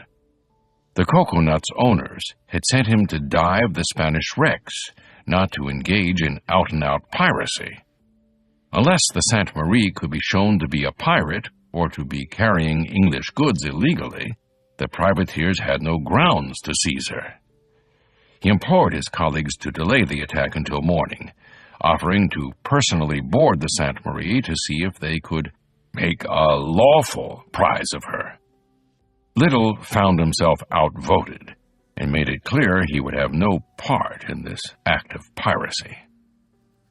Little's men watched enviously as the crews of the Bathsheba and Mary gathered arms and prepared the boats for an assault. Finally, his quartermaster announced he was joining them, abandoning Little with upward of a dozen men. It was going to be a risky venture, rowing 2 miles across the bay to engage a heavily armed ship from small boats. At sunset, something happened that changed the odds entirely. As Bellamy and Williams escaped into the wind, they watched the English privateers board Captain Young's sloop for the inevitable consultation between captains. What happened next puzzled them. Young was clearly a legitimate traitor, but instead of letting him go, the privateers put a prize crew aboard and took her along with them. Hidden amid the reefs and mangroves, they watched the little flotilla anchor at the entrance to Bahia Honda.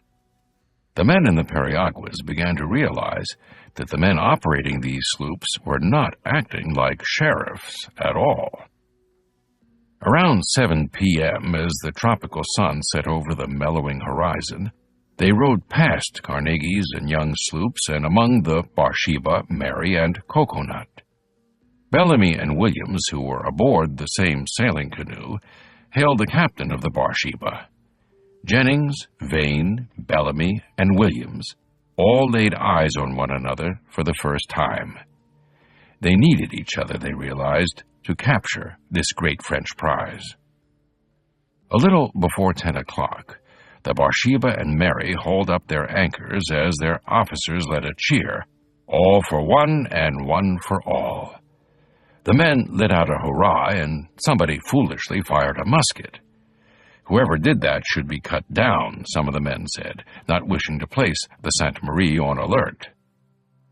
Then, amidst the flickering light of the sloop's lanterns, the privateers saw a most unusual thing.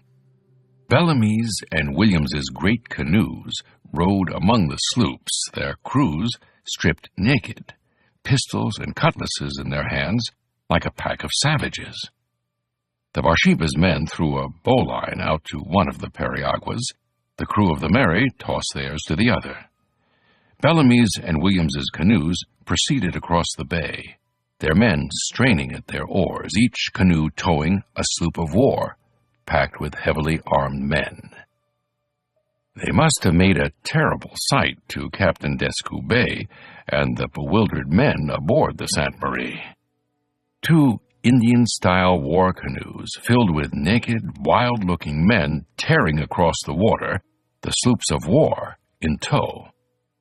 Descoubet had been suspicious of the English sloops from the start, and had even hidden a chest of treasure ashore for fear they might attack. Even so, he was unprepared. As the periaguas closed in, Bellamy's men let go of the sloops and charged directly at his ship. "Where are you going?" one of Descoubet's men yelled at the men in the canoes. "Aboard, where do you think?" came the reply, followed by a fusillade of musket shot. A blast of fire let loose from the Bathsheba, and a cannonball tore over Descoubet's head. He was outnumbered by at least 6-1. Descoubet ordered a number of his men aboard his dory, which then tried to make it ashore. One periagua overtook and captured them, while the men from the other charged onto her decks. From the second periagua, Bellamy warned the Frenchmen that if they resisted, they would all be slaughtered. Descoubet surrendered. His men hadn't fired a single musket. For Sam Bellamy, it was a lesson in the value of terror. They had taken a well-armed but lightly manned frigate without harming the crew, ships, or cargo. They'd gone into battle looking like they were capable of anything, and as a result, they hadn't had to do anything at all. For Bellamy, it was a lesson on how to conduct piracy, that fear can be the most powerful of weapons. As the Bathsheba and Mary came to anchor alongside their prize, Jennings's men joined in the search of the Sainte Marie's holds and the interrogation of her men. Charles Vane, hot-headed and violence-prone, may have shaken hands and shared rum with Bellamy and Williams. This was not the sort of fellow Bellamy and Williams needed in their crew. They intended to fight smart, harm few, and score big. The next morning, April 4th, 1716, Jennings began questioning the French crew. Descoubet later reported that the English tormented the crew to such an inhumane degree, and in the vilest manner, forcing them to reveal where they had hid 30,000 pieces of eight, 7,500 pounds, ashore. Jennings also kept the Sainte Marie, appointing Carnegie as her master, and giving Descoubet and his men Carnegie's wayward Discovery instead. The pirates had captured a ship, treasure, and cargo worth 700,000 French livres, or 30,300 pounds. Jennings also forced the French captain to write a letter to Lord Hamilton in Jamaica, absolving the privateers of any wrongdoing. "I must acquaint your Excellency that those gentlemen treated me very civilly, and were very willing to give me so much per month for the hire or freight of my vessel," Descoubet wrote. "The privateers only took my vessel because she was fit for the expedition they were going on." While the pirates and privateers busied themselves with dividing the plunder and transferring cargo and personnel from one ship to another, a large sailing canoe arrived in Bahia Honda. Its crew innocently made their way up to the Sainte Marie, asking for Captain Descoubet. On board were a French merchant officer and 18 men who had been sent from Mariel, 20 miles farther up the coast, where their vessel, the sloop Marianne, lay at anchor. They had come to trade with Descoubet, but found themselves prisoners of the English instead. Jennings inflicted punishments on his new captives, who, after several torments, agreed to lead them back to their vessel. Jennings held a conference with Bellamy and Williams, who agreed to send one of their canoes to Mariel with the Discovery to capture this second French vessel. The following morning, Bellamy's 2 Periagua crews split up. One headed to Mariel with Carnegie. Bellamy and Williams stayed behind with the other to make sure their newfound colleagues didn't try to cheat them out of their share of the plunder on the Sainte Marie. A few hours later, the Coconut weighed anchor and headed out in the opposite direction. Little wanted nothing to do with these piracies and was headed back to Jamaica, minus 23 members of his crew. Jennings and his men waited in Bahia Honda, hoping their colleagues would soon return with another prize. A day and night passed, and in the morning light a pair of sloops was seen passing by the harbor entrance. One, the prisoners from Mariel confirmed, was their vessel, the Marianne. The other, an armed sloop of 10 guns, flew a black flag. Jennings and Vane recognized it immediately. It was the great sloop of Captain Benjamin Hornigold. Hornigold had stayed at New Providence for 2 months after Jennings's departure, no doubt seething at the shoddy treatment he'd received at the privateer's hands and hoping to even the score. Meanwhile, the outlaw population of Nassau was increasing by the day. Some 50 men had abandoned the sloops working on the nearby Spanish wrecks, most of them after waves of Spanish reinforcements arrived in February and early March.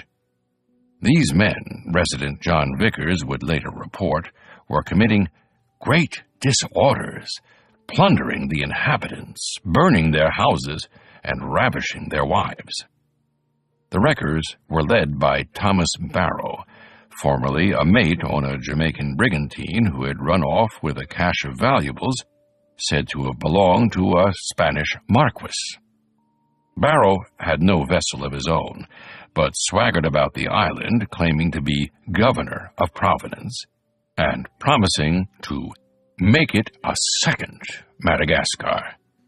Dozens of logwood cutters arrived every week from Campeche, attracted by inflated tales of Spanish treasure, turning to piracy upon their arrival. Others came from New England, South Carolina, and Jamaica, unemployed seamen, indentured servants, criminals on the run, even a few escaped slaves from Cuba, Hispaniola, and beyond. Ordinary settlers grew increasingly fearful, and many of them were quietly making plans to leave. Others, prostitutes, smugglers, and arms dealers, were pouring in. New Providence had turned into an outlaw state. Hornigold had started the Bahamas' burgeoning pirate republic, but between Barrow's wreckers and Hamilton's privateers, he must have felt his leadership of the flying gang was starting to slip. After all, unlike the privateers, his 200 crewmen didn't serve under legally sanctioned contracts that gave most of the plunder to the owners and captains. Apart from a few forced men, service aboard the pirate vessels was essentially voluntary. Most of the island's pirates were mariners who long suffered abuse and exploitation in the Navy and Merchant Marine. They had no intention of replicating that system, but rather turning it on its head. They took to electing their captains, and if dissatisfied with their selections, could vote to impeach them as well. The flying gang pirates gave their captains absolute authority while in combat, but most other decisions were made democratically in a general council of the crew, including where to go, what to attack, which prisoners to retain or set free, and how to punish transgressions within their companies. Hornigold and other pirate captains ate the same food as their men and had to share their cabins. The crew kept their authority further in check by electing another official, the quartermaster, who ensured that food, plunder, and assignments were doled out equitably. Captains typically received only 50% more plunder than an ordinary sailor, as opposed to perhaps 1,400% more on a privateer. If the men trusted their leader and were satisfied with his performance, they would follow him to the bitter end. If not, they might depose him in the blink of an eye. Hornigold needed to show results, or his tenure as a pirate leader might soon be over. With Thatch aboard, he set course for the sparsely settled coast of northeastern Cuba, which straddled the shipping lanes connecting Havana and the Spanish Main, New Orleans, and France. Along those poorly patrolled shores, prizes were waiting. Hornigold made his way through the Straits of Florida, probably giving Havana a wide berth, and made landfall on Cuba around April 8th, near the secluded harbor of Mariel. Sitting at anchor was a large merchant sloop flying French colors. This was the Marianne of Santo Domingo, en route from Hispaniola to the swampy French hamlet of New Orleans, under the command of a French naval officer, Ensign Le Gardieu. He had stopped to send a packet of mail to Havana, and while there, Le Gardieu heard that his colleague, Captain Descoubet of the Sainte Marie, was just down the shore. Eager to trade provisions and advice, Le Gardieu sent half his men down to Bahia Honda in the ship's boat. Undercrewed and lightly armed, she was no match for the Benjamin with her 10 guns and 200 men. Le Gardieu promptly surrendered, and Hornigold took possession of the sloop and 12,500 pounds in cargo. A prize crew was put aboard, and the two sloops made their way down the coast, perhaps hoping to take the Sainte Marie as well. At the entrance of Bahia Honda, a flotilla of English privateers had beaten them to the punch. Hornigold could see that one of them was that thorn in his side, Henry Jennings. When Jennings gave the order for all vessels to weigh anchor and chase after Hornigold, Bellamy and Williams were aboard the Sainte Marie, their periagua tied astern. They helped the prize crew raise the French ship's anchors and watched as the Bathsheba and Mary raced off. By the time the Sainte Marie was underway, the rest of the fleet had already passed out of sight. Opportunity, the two men could see, had come knocking. As the Sainte Marie pulled out of the harbor, Bellamy and Williams gave the signal. Their men rose up in unison, surprising Jennings's prize crew and the French prisoners, and seized control of the ship. While some of Bellamy's men held their captives at gunpoint, the others quickly hauled their periagua alongside and threw sacks and chests of coins aboard. Keeping an eye on the Bathsheba and Mary, 6 or 8 miles off, Bellamy and Williams got their men aboard the canoe as well, and rowed off into the wind. Their take? 28,500 pieces of 8, 7,125 pounds. To put it in perspective, the annual income of an early 18th century merchant captain was about 65 pounds. Meanwhile, Jennings, Vane, and the other men aboard the Bathsheba knew they were never going to catch up to Hornigold and the Marianne. They could also see that the Sainte Marie had fallen dangerously far behind. Better to return to Bahia Honda, Jennings noted, than lose our own prize. At his signal, the Bathsheba and Mary swung around. An hour or two later, they approached the Sainte Marie. Her crew hailed them, clearly distraught. Bellamy's men had risen against them and made off with everything, they said. Murmurs of discontent spread through the Barsheba. Jennings had lost much of their plunder. The furious privateer ordered his men to seize the other periagua, and as the Mary's carpenter, Joseph Eales, later recalled, had it cut to pieces, apparently along with any of Bellamy's men who were aboard it at the time. During this rage, Jennings also ordered the hapless Captain Young's sloop burnt to the waterline. Sometime later, his anger spent, Jennings gave out new orders. The fleet would sail for Nassau to divide up what remained of their spoils. After the heist, Bellamy and Williams caught up with Hornigold. The pirates met face-to-face off the coast of Cuba. Hornigold must have been pleased to learn that the men in the canoes had managed to steal Jennings's treasure from right under his nose. He could use men like these. Bellamy and Williams, after the pirate articles were read, joined the crew of the Benjamin.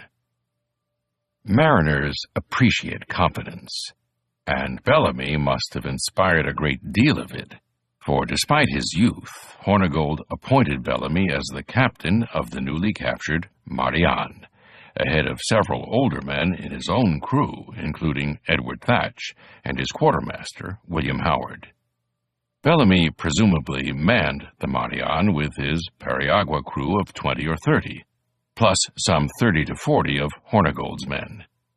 He and Williams now had a well-built ocean-going sloop at their disposal, a chest of treasure in the hold, and the most infamous English pirate of the day as their consort. All they needed was some cannon to arm their new raider. For a week or more, they continued prowling the eastern end of Cuba, waiting to intercept Spanish or French traffic coming through the Yucatan Channel. But instead of a rich prize, they came across yet another pirate.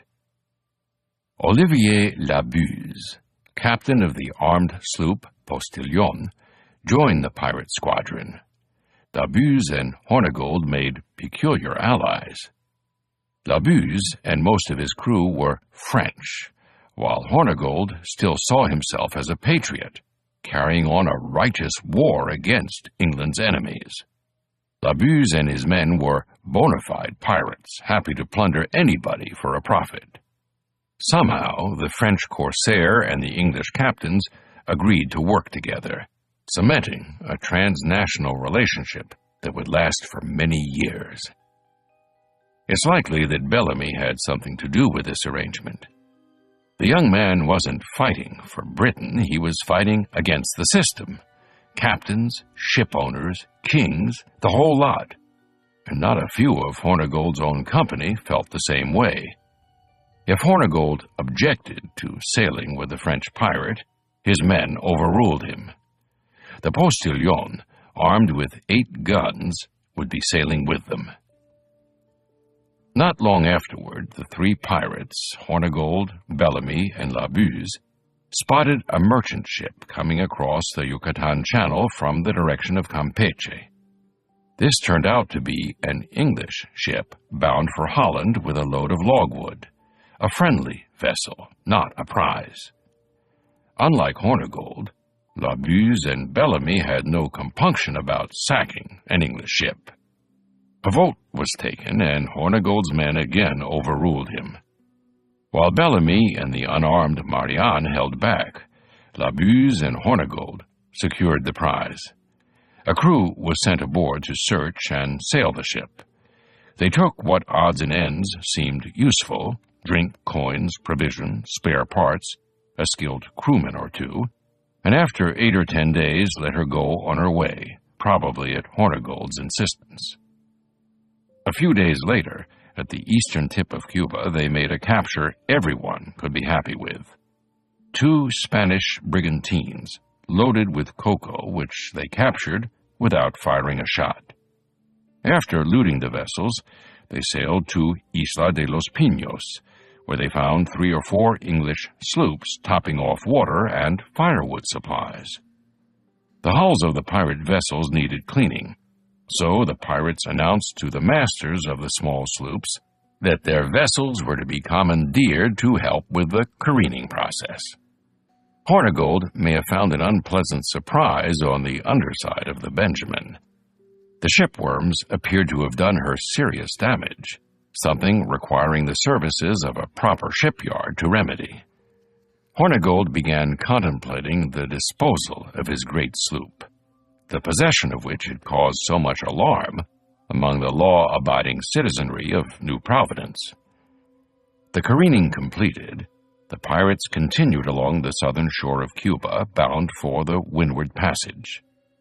Labuse knew of some good hideouts along the shores of sparsely populated French Hispaniola, and directed the fleet in that direction.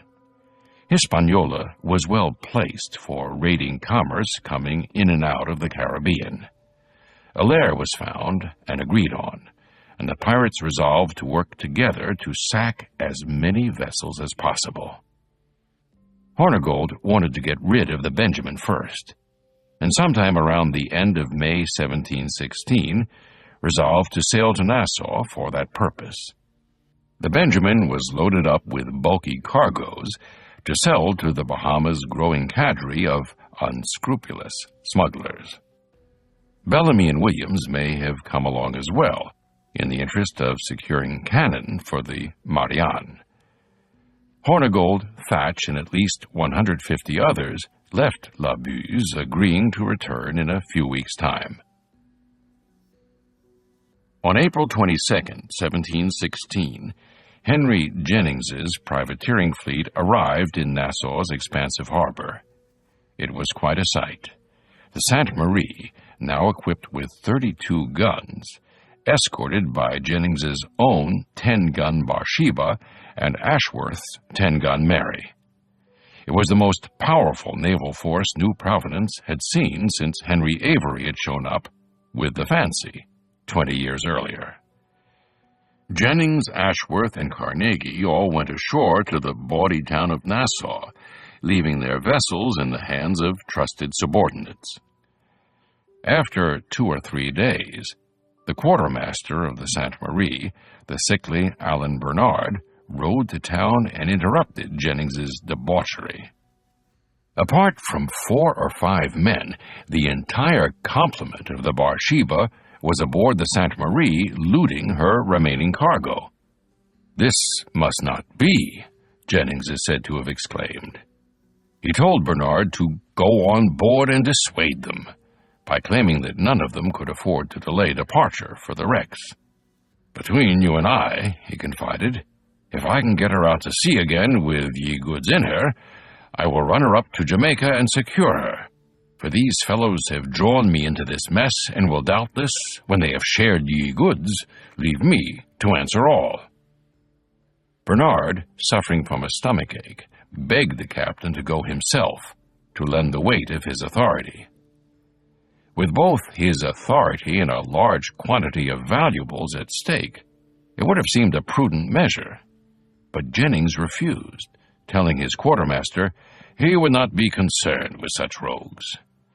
Apparently, the captain had more important things to do between the taverns and whorehouses. On his way to the shore, Bernard came across Carnegie and Ashworth, and apprised them of the situation. The 2 captains took the situation more seriously than their commodore, each volunteering to help Bernard restore order on the Sainte Marie. Ashworth immediately rowed out to the Mary to make sure his crew hadn't joined the riot, while Carnegie and Bernard made their way to the Sainte Marie. The French ship was a scene of chaos. 100 men poured over her, hauling European goods and supplies from her holds, piling them in boats, and rowing them over to the desolate shore of Hog Island, not far from the rotting bones of Henry Avery's Fancy. None of them had the slightest interest in what Carnegie and Bernard had to say. Flummoxed, Bernard returned to shore to try to raise Jennings to action. The captain was once again unmoved, and told Bernard to watch over them and to not take any cargo by force. Bernard spent the rest of the day observing the men's actions on the Hog Island shore. They had divided the plunder into 3 lots, and, contrary to the practice of privateers, had allocated 2 lots for themselves and 1 for the owners, rather than the other way around. They should have taken all the plunder back to Jamaica to be distributed and taxed by the Vice-Admiralty Court. Instead, they immediately divided their lots among themselves. Only the owner's lot was to be sent to Jamaica. Not wanting to entrust the owner's share to Jennings, the crew contracted the services of a local sloop, the Dolphin. This 10-ton vessel, curiously enough, belonged to one of Thomas Walker's sons, Neil. Before the Dolphin's departure, Jennings, Ashworth, and Carnegie decided their best course of action was to inform their vessel's owners of their taking the French ship and the insubordination of the men. They drew up a manifest of the Dolphin's contents and wrote detailed letters to their owners and business partners and entrusted them with Alan Bernard and the Mary's quartermaster, Joseph Eales. Bernard and Eales boarded the Dolphin, letters in hand, and began the journey home. After the Dolphin's departure, Jennings managed to secure control of the Sainte Marie and mustered a crew for her, the Bathsheba, and the Mary to sail for the Spanish wrecks. They arrived a few days later, their considerable firepower presumably scaring off the Spanish guard ships. A passing English merchantman later reported that the Sainte Marie was presiding over a total of 24 English vessels on the wrecks, half Jamaican, half Bermudan, which would not permit either French or Spaniards to come there. According to the Bathsheba's youthful doctor, John Cochrane, divers managed to take some money out of ye water before sailing back to Nassau. Not long thereafter, Jennings, still considering himself an honorable privateer, led the Bathsheba and Sainte Marie back to Jamaica. It's likely that Charles Vane did not return to Jamaica with the Bathsheba. Nothing was there for him except the possibility of legal proceedings. On the other hand, on New Providence, he had his share of treasure, a good harbor at his disposal, and a town filled with brothers in arms. Given his personality, Vane was likely a ringleader of the looting of the Sainte Marie, in which case the owners would not have been pleased with him. It was better to stay in Nassau and enjoy a merry life until the money ran out. Hornigold and Thatch sailed into Nassau in early June. They had been gone 2 months, and the pirate society on New Providence had grown in their absence. Dozens of periaguas, launches, and sloops sheltered inside Hog Island, their lines indicating a mix of origins: Spanish, French, English, and Dutch. Along the shore, the pirates had beached a couple of unwanted prize sloops, their looted hulls baking in the sun. Amid the palms, palmettos, and tropical scrub, smoke rose from the cooking fires of 100 huts, tents, and hovels. Most of these were made from whatever was handy: driftwood, old spars, decking, and worm-eaten hulls covered over with palmetto thatch or bits of old sailcloth. The ruder sort was home to groups of logwood cutters driven from Campeche, or black and Indian slaves on the run from their masters in Cuba, Hispaniola, or Jamaica. Slightly better were the hovels of the wreckers and former mariners. Nassau looked like an encampment of castaways, with sailors singing, dancing, drinking, and fornicating. Increasing numbers of wives and prostitutes were settling on the island, tending alehouses, mending clothes, cooking meals, and keeping the men company at night. One young sailor, James Bonney, had recently arrived from South Carolina with his 16-year-old wife, Anne. The latter quickly earned a reputation for libertine behavior. For most of the mariners, it was a dream come true. ample food, drink, women, and leisure time. And when the money ran out, there was always another ship to capture, a plantation to loot, a treasure wreck to dive on. The better homes, simple frame houses, belonged to the merchant smugglers, who bought the pirates' plunder with cheap rum, tobacco, and ammunition, and to the settlement's leading figures. Once these homes had belonged to New Providence's law-abiding colonists, but most had been forced to flee the town for fear of being murdered. Thomas Barrow, the leader of the wreckers, had harassed them without mercy, shaking them down for drinking money and whipping anyone who refused him. Even the merchants who came to trade with the pirates were not necessarily safe. In the harbor, Barrow robbed a brigantine from New England and beat up the master of a Bermuda sloop. Some vessels were apparently off-limits, including the Richard and John, the 14-ton sloop owned by Hornigold and Thatch's old pirate buddy, John Cockram, and Cockrum's influential father-in-law, Richard Thompson. Cockram and his brothers, Joseph and Philip, were running a successful trading syndicate out of Harbor Island, shipping pirate goods to Charleston and sugar and provisions back to Nassau. They competed with Benjamin Sims, a 40-year veteran of New Providence, and Neil Walker, whose sloop Dolphin was said to be in Jamaica at that very time, bearing a load of Henry Jennings's plunder. Together, these merchant smugglers provided vital logistical support to the Bahamian pirates. The pirates themselves have often told me that if they had not been supported by the traders bringing them ammunition and provisions, according to their directions, a colonial official would report in 1718, they could never have become so formidable, nor arrived to that degree of strength that they have.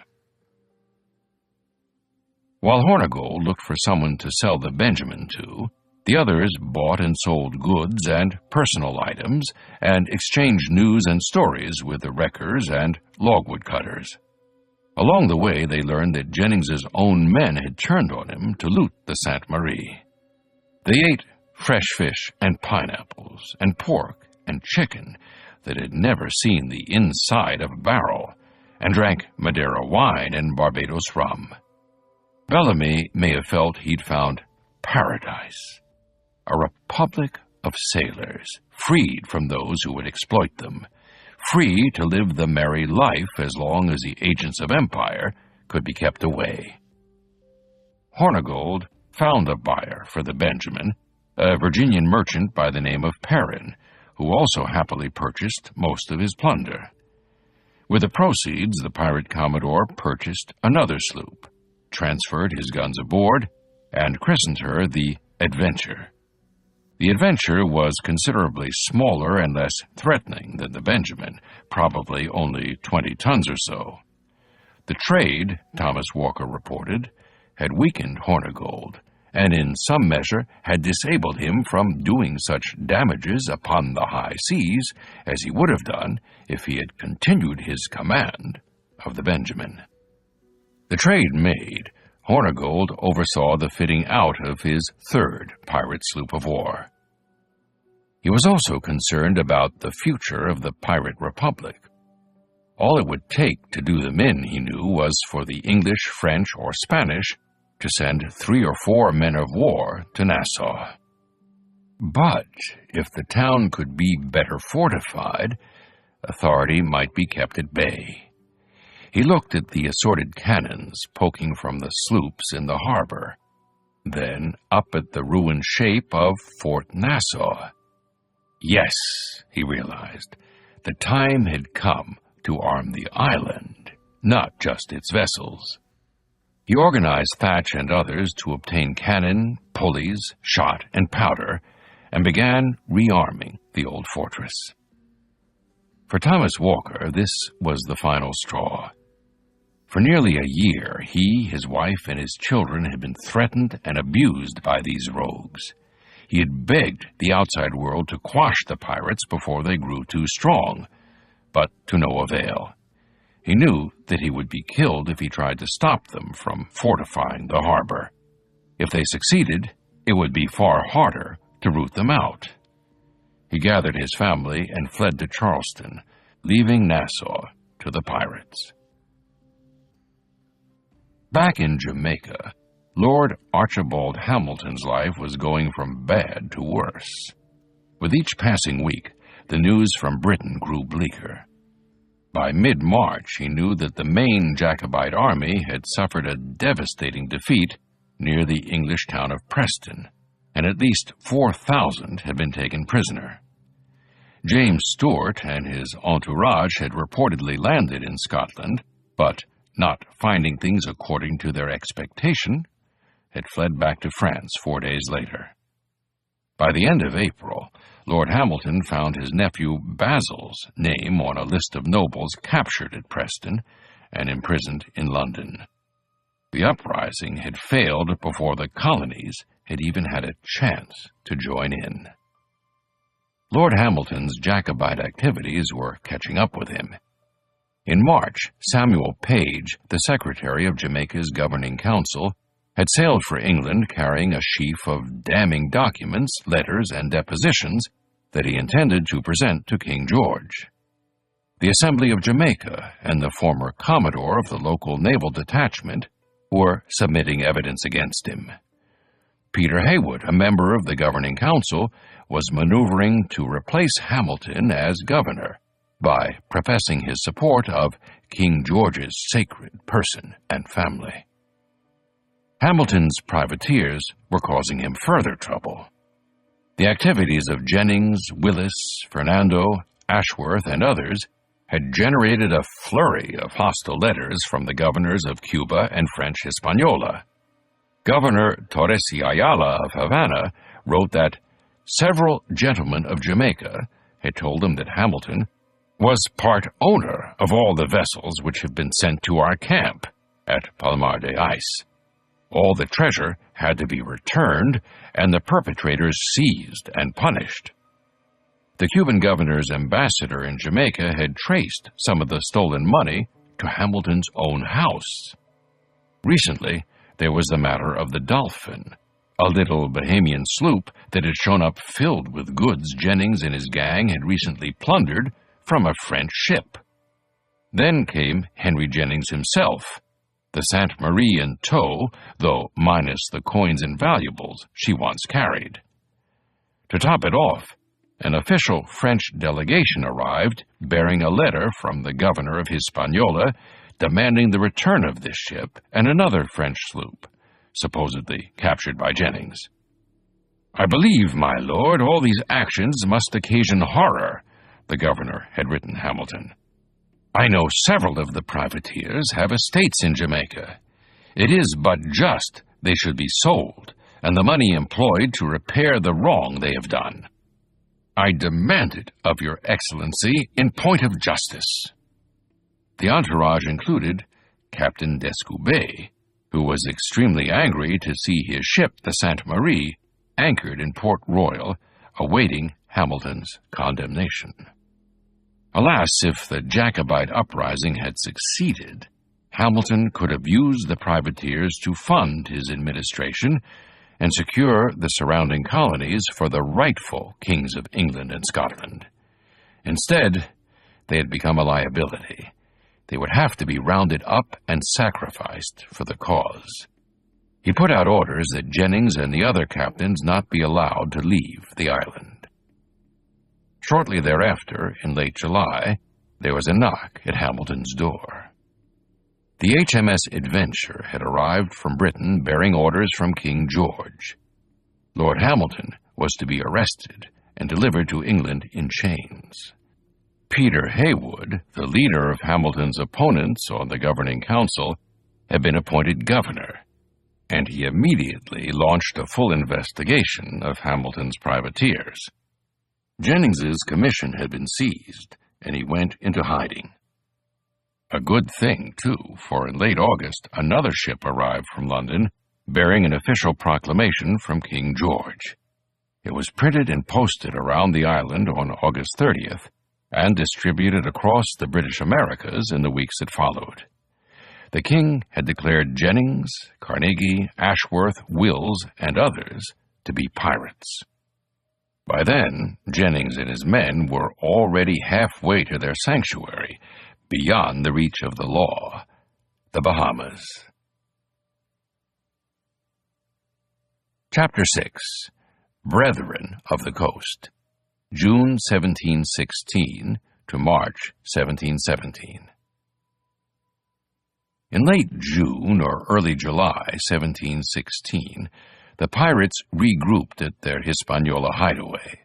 Bellamy and Williams in the Marianne, Hornigold and Thatch in the newly acquired sloop Adventure, and Labuse aboard the Postillon. All should have been well.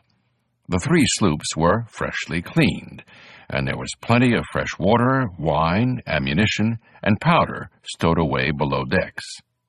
There were nearly 200 men between them, and a safe haven from which to sally forth and strike merchantmen as they passed through the Windward Passage. But relations between the pirate companies were strained. Hornigold's rule over the little squadron was failing due to his reluctance to attack English and Dutch vessels. He thought himself a vigilante, settling old scores with the French and Spanish. Friendly vessels were boarded only as a last resort, to acquire vital supplies or skilled crewmen. Bellamy and Williams thought differently, and Labuse and his largely French crew didn't see any reason to spare English shipping. While Hornigold had been away in Nassau, Bellamy and Labuse had attacked several English vessels off the southern coast of Cuba, seizing men, provisions, and liquor. Hornigold was angry to learn of this upon returning. In the heat of August, tensions reached a breaking point. Bellamy and Labuse wished to plunder an English vessel. Hornigold again refused. Aboard the Adventure, many of Hornigold's men called for his impeachment. The Commodore was overlooking valuable prizes, and he'd lost the Benjamin to boot. Perhaps younger, more radical leadership was in order. The quartermaster likely called for a vote of the ship's company. Hornigold had lost the confidence of 2/3 of the crew. The majority was ready for no-holds-barred piracy, and decided to join Bellamy and Labuse aboard their sloops. Hornigold, they decreed, could keep the Adventure, but was to leave the rendezvous immediately and not show his face there again. Humiliated, the deposed Commodore headed back toward the Bahamas with 26 loyal men, including his protege, Edward Thatch. Even for a pirate, the speed of Samuel Bellamy's ascent to power was startling. Only a year after leaving New England as a penniless sailor, he had become the Commodore of a gang of 170 pirates. He and Williams had already captured prizes worth thousands of pounds, more money than he and his fellow sailors could ever have hoped to see in a lifetime of legitimate service. He was 27, and his career was just beginning. Most of the 90 men in his own sloop's crew were English and Irish, with a few Scots, Welsh, Spaniards, and Dutchmen, a Swede, and at least 2 men of African descent. Most were in their mid-20s or early 30s, former seamen and privateers who had willingly entered piracy. A few had been forced to serve, at least at first. John Fletcher, whom Hornigold had kidnapped off the Blackbeard in October 1715, had come to embrace the pirate life. The crew liked and trusted him so much that they elected him to serve as the Marianne's quartermaster. Others were unwilling captives, like Richard Caverley, seized from an English sloop on account of his navigational skills, and Peter Hoff, the 34-year-old Swede with extensive knowledge of the southern Caribbean. Bellamy would need their expertise in the months ahead. After Hornigold's departure, Bellamy and Labuse detained several sailing canoes, dinghies, and cargo boats, which kept their galleys stocked. They seemed to have taken it easy through the end of the summer, eating, drinking, and making merry. By September, Bellamy reckoned it was time to expand their horizons. He proposed to his crew that they sail eastward, down the curving spine of the Antilles to the Spanish Main, chasing any sail crossing their path. The men agreed, as did those under Labuse. At the height of hurricane season, they began their trek from Hispaniola. They sailed against the prevailing winds, tacking their way along the mountainous shores of Hispaniola and Puerto Rico. It was a quiet trip, punctuated only by whatever marine life passed their way. A curious pod of dolphins, or a cascade of flying fish scattering fearfully before the sloop's hulls. But as they passed the far end of Puerto Rico and began the crossing to St. Thomas, a lookout spotted the telltale triple-masted outline of a ship on the horizon. As they closed the distance, Bellamy could see it was quite large, a frigate, really, flying French colors. A long row of gun ports pierced her side with a second, shorter row on her poop and forecastle. 40 guns, all told, making her a small frigate similar to the Sainte Marie, the French ship they'd looted under Jennings's nose. Unlike the Sainte Marie, however, this ship was fully armed and was not confined in a harbor anchored to the seafloor. Her sails were up and her great guns were rolling out for action. A mighty prize, to be sure, one that could allow them to attack most anything in the West Indies, but not an easy one to capture. Bellamy consulted Labuse and his men and resolved to hazard a bold strike. Bellamy and Labuse were outgunned 2-1, so they had to count on outmaneuvering their powerful opponent. Unfortunately, they weren't able to do so. The French ship delivered a broadside against the Marianne, cannonballs tearing through her decks, sending splinters in all directions. After an hour's engagement, Bellamy called off the attack. One of his men was dead, and 3 were seriously wounded. The French ship proceeded on her way. They spent October and November prowling the Virgin Islands, then a sparsely populated archipelago contested by 4 nations. 500 Danish colonists lived on St. Thomas, overseeing the labor of more than 3,000 African slaves. Several hundred English lived on Tortuga, the westernmost part of the sprawling British Leeward Islands colony, which stretched out 300 miles down the Antilles to Antigua and Nevis. The Danes and English both claimed uninhabited St. John. The French and Danes argued over St. Croix, while the Spaniards held on to several other islands. With so many rival nations squabbling over such a small area, the Virgin Islands provided ideal conditions for swift commerce raiders like Bellamy and Labuse. They could steal a merchantman and take off over the border if a warship or Coast Guard vessel tried to pursue them. The prizes proved small, but they kept themselves in food and drink by seizing a variety of hapless fishing vessels and a French cargo ship carrying flour and salted cod. On at least one occasion, they forced unmarried men to join them, but let the married men go free, knowing their family bonds made them much harder to mold into committed bandits. On the morning of November 9th, as the pirates cruised the wide passage between St. Thomas and St. Croix, the rising sun revealed a sloop approaching from the west. It was a still morning, the wind barely filling their sails, but it was behind them. Bellamy and Labuse were able to overtake the vessel, a merchantman flying British colors. Bellamy ordered his gunner to fire a cannon over the sloop's bow, while Labuse had a large black flag with a death's head and bones across, hoisted to the top of the postillion's mast. The master of the sloop, Abijah Savage, saw there was no point in resisting. Each of the pirate sloops had 8 guns and between 80 and 90 men. Savage's vessel, the Bonetta, was unarmed and crowded with passengers traveling from Jamaica to his home island of Antigua, the capital of the British Leeward Islands. There was an excitable 9- or 10-year-old traveling with his mother, an Antiguan planter heading home in the company of his Indian slave boy, a Negro or two, and some hired hands. No match for the approaching sloops, their decks packed with armed, wild-looking men. Savage did what virtually every shipmaster did when confronted with well-organized pirates. He struck his sails, pointing his vessel into the wind, where her sails flapped uselessly like laundry hung out to dry. The universal maritime signal of submission. The Bonetta drifted to a stop, rolling gently in the swells. Savage and his men hoisted a boat over the side, climbed in, and rowed over to see what their captors wanted of them.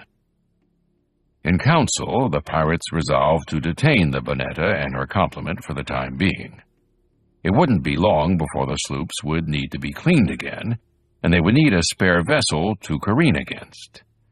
Savage and his men were confined aboard the Marianne while the pirates took possession of his sloop and set course for the all-but-deserted island of St. Croix. Savage and his crew remained prisoners for 15 days, almost all of which were spent at anchor in the harbor of St. Croix. During this time, Savage later reported, Bellamy and Labuse were primarily concerned with exchanging their sloops for a combat-capable ship, which, with luck, they believed they should be able to conquer and make a voyage.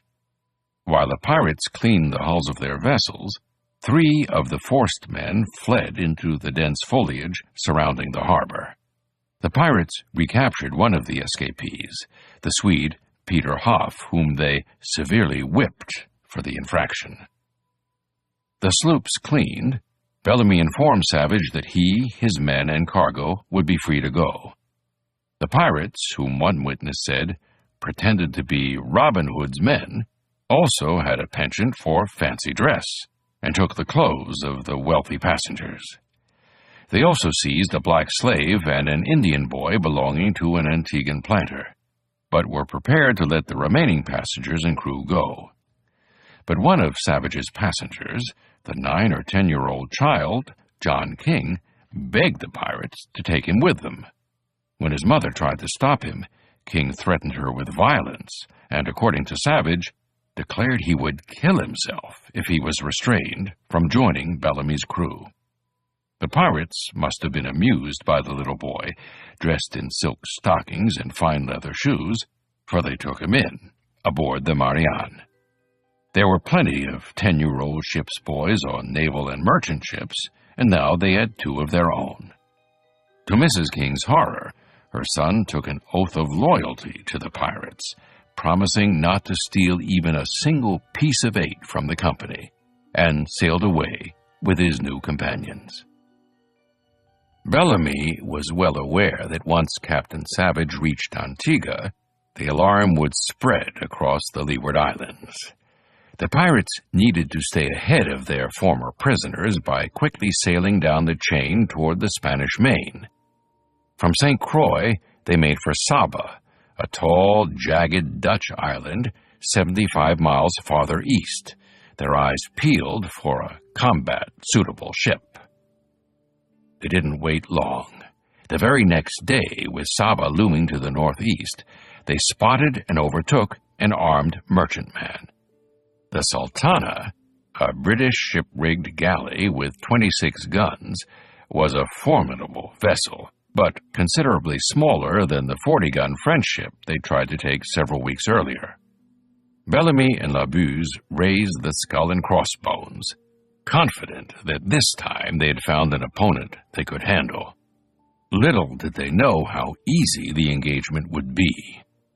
Sultana's captain, John Richards, was in his cabin suffering from wounds he'd received earlier in the voyage and entirely unable to organize her defense. The Marianne and Postillon quickly outmaneuvered her. The Sultana would never arrive at the Bay of Campeche to take on a cargo of logwood as planned. She would become a pirate ship instead. With the approval of the crew, Bellamy assumed command of the Sultana. The ship represented a marked increase in power. As a galley, she was constructed for speed and maneuverability, with flush decks and a sleek and narrow hull. The Sultana was not as big as Bellamy would have liked, but she made an excellent stepping stone, a tool that would win him a proper frigate. Bellamy's prestige among the crew was so great that they selected his friend and confidant, Palsgrave Williams, to assume command of the Marianne.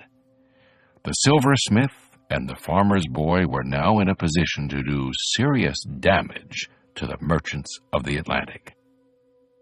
Within hours, the pirates captured a second ship, a clumsy merchant vessel under a Captain Tosor, who had been sailing for Campeche under the protection of the Sultana's guns. Tosor's vessel was plundered, and because the pirates were running increasingly short of manpower, several of his men were forced into service. Tosor himself was allowed to proceed on his way to Campeche in his ship. One of Bellamy's crewmen, Simon van Voorst, a 24-year-old Dutchman born in the former Dutch city of New York, later recalled seeing many of the forced men cry and express their grief at their fate.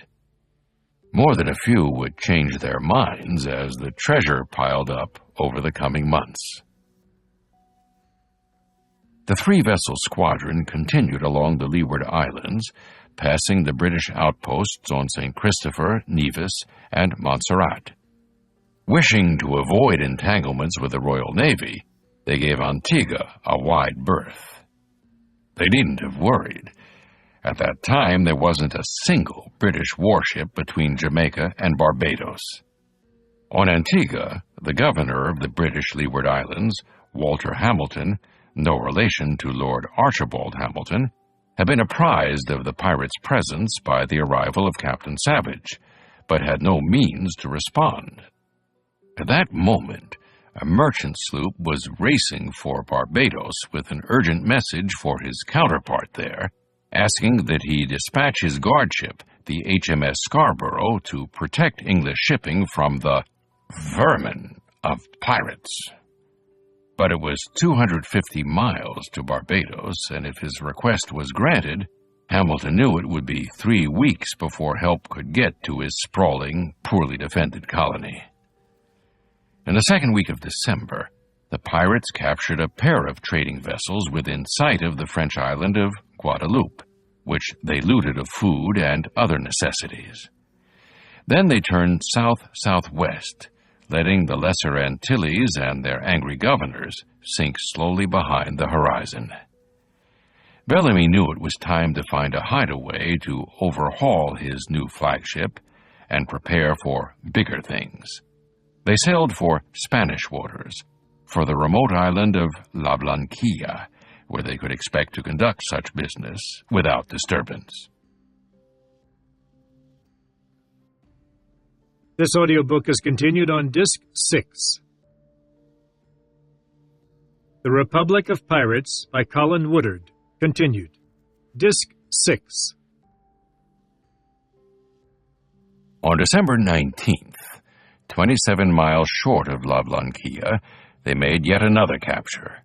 The Sultana, Marianne, and Postillon swarmed around the St. Michael, a British ocean-going merchant ship on its way from Bristol to Jamaica. Captain James Williams was carrying a cargo of provisions he had picked up in Cork 3 months earlier: barrels of flour, grains, salted pork, and the cured beef so prized by the people of Kingston and Port Royal. The St. Michael was lightly armed, if at all, and resistance was pointless. Men from the Marianne and Postillon took control of the ship and set a course for La Blanquilla. La Blanquilla, the White One, lay 100 miles off the coast of what is now Venezuela, a low limestone island ringed with wide, gently sloping white sand beaches. A lonesome backwater, La Blanquilla had long been a favorite rest stop for mariners. Its beaches were perfect for careening, and the only inhabitants were parrots and boobies. The pirates stayed for at least 2 weeks through Christmas and New Year's, during which time they converted Sultana into a man of war and added 4 of St. Michael's guns to the Marianne. They intended to let Captain Williams and the St. Michael go, but forced 14 of her men to help crew the Sultana. Bellamy must have been concerned about maintaining his new flagship because 4 of the pressed men were carpenters. Many of these men were horrified and begged the pirates to let them leave on the St. Michael. One, Tom South, was told by the ship's company that they swore that they would shoot him before they should let him go from them. When South persisted, Bellamy threatened to dump him on a desolate island to die of thirst or hunger. Another carpenter, Owen Williams, was promised that if he came quietly and helped the pirates with their ongoing repairs, they would release him on the next prize they plundered. Quietly or not, the forced men watched miserably as the St. Michael weighed anchor and continued on her way for Jamaica. Shortly thereafter, the Postillon raised her anchor as well. Olivier Labuse's men had decided to take their share of the plunder and head out on their own. They left on good terms with their English brethren, but must not have been interested in Bellamy's master plan to capture an even bigger ship and make a man-of-war capable of destroying the HMS Scarborough or any other British warship serving in the West Indies. Bellamy and Williams reckoned things might have cooled off enough for them to return back up the Leeward Islands. They would make their way back toward the Windward Passage, ready to intercept any ships that crossed their paths. Then perhaps it would be time to return to the Bahamas. They swore in the new men taken from the St. Michael, reading them the ship's articles and making them promise not to steal even a piece of 8 from the communal plunder. This was kept in one large stash aboard the Sultana, carefully inventoried by Bellamy's newly elected quartermaster, Richard Noland. Captives later reported that Noland declared, if any man wanted money, he might have it. Withdrawals he marked in an account book, deducting them from the client's share of the plunder, as if he were running a sort of pirate credit union. The new men sworn, the 2 pirate vessels began their run back to the Virgin Islands. The weather had been heretofore consistent, the trade winds blowing steadily from the northeast and east-northeast, sometimes carrying patches of rain clouds, a welcome shower of fresh water to cool the men's bodies and wash off days of accumulated salt and grime. But in late January, the winds began picking up, sculpting angry whitecaps in the surface of the sea that grew into high waves. Hurricane season was over, but the gale was becoming dangerous nonetheless. The pirates decided not to take any chances and sought shelter in the nearest harbor. This turned out to be a familiar one, St. Croix, the uninhabited Virgin Island where they'd spent much of November. But there was a surprise waiting for them in the harbor. The deserted anchorage was littered with the detritus of battle. On the reef guarding the harbor entrance, the surf battered at the charred remains of a vessel, which had apparently burned to the waterline. Another large sloop sat half-submerged inside the harbor, her hull riddled with wounds from 4- and 6-pound cannonballs. As the Sultana came alongside, Bellamy could see that someone had stripped her mast, bowsprit, anchors, cargo, and rigging. Someone had set up a small battery behind earthen ramparts on the shore, but it had clearly been bombarded from the sea. Bellamy didn't have to wait long to find out what had happened. Ragged-looking men crept out of the woods and began waving and calling to them from the beach. Some were white, some black, others in between, but all looked tired and hungry. These men turned out to be pirates themselves, the 100 or so survivors of a 6-vessel flotilla commanded by John Martel, another Jamaican privateer turned pirate. Like Bellamy and Williams, the Martel gang had been marauding the Antilles for months, capturing ships and sloops of all sorts, and had come to St. Croix in early January to clean their vessels. Unfortunately for them, on January 16th, the HMS Scarborough anchored at the mouth of the harbor and began battering their vessels with her guns. Captain Francis Hume of the Scarborough was actually looking for Bellamy and Williams, having responded to Governor Walter Hamilton's call to purge them from the Leeward Islands. The pirates fought back from the 4-gun battery they had set up on the shore, but the Scarborough's guns soon took them out of action. For a short time, the pirates thought they might be spared. The 5th-rate frigate was too big to enter the harbor, and retreated. The pirates piled aboard Martel's flagship, the 22-gun galley John and Marshall, to make a run for it, only to run aground on the reef.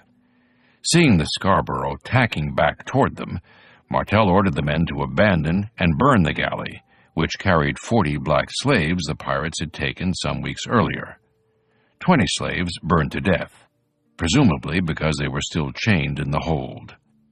Martel and 19 of the pirates made their escape in a small prize sloop before the Scarborough arrived, but the other 100 or so pirates and slaves were left to hide in the woods. The Scarborough's sailors and marines recaptured 8 of the slaves and looted the sloops of cargo and valuables before sailing off with the rest of their prizes. Martel's pirates were extremely happy to see Bellamy's men, knowing that it was only a matter of time before the authorities returned to hunt them down. The feelings of the 20 or so blacks in the Martel party is more difficult to ascertain. The fact that they survived suggests that they had not been chained in the hold of the John and Marshall, indicating Martel and his men may not have regarded them as cargo.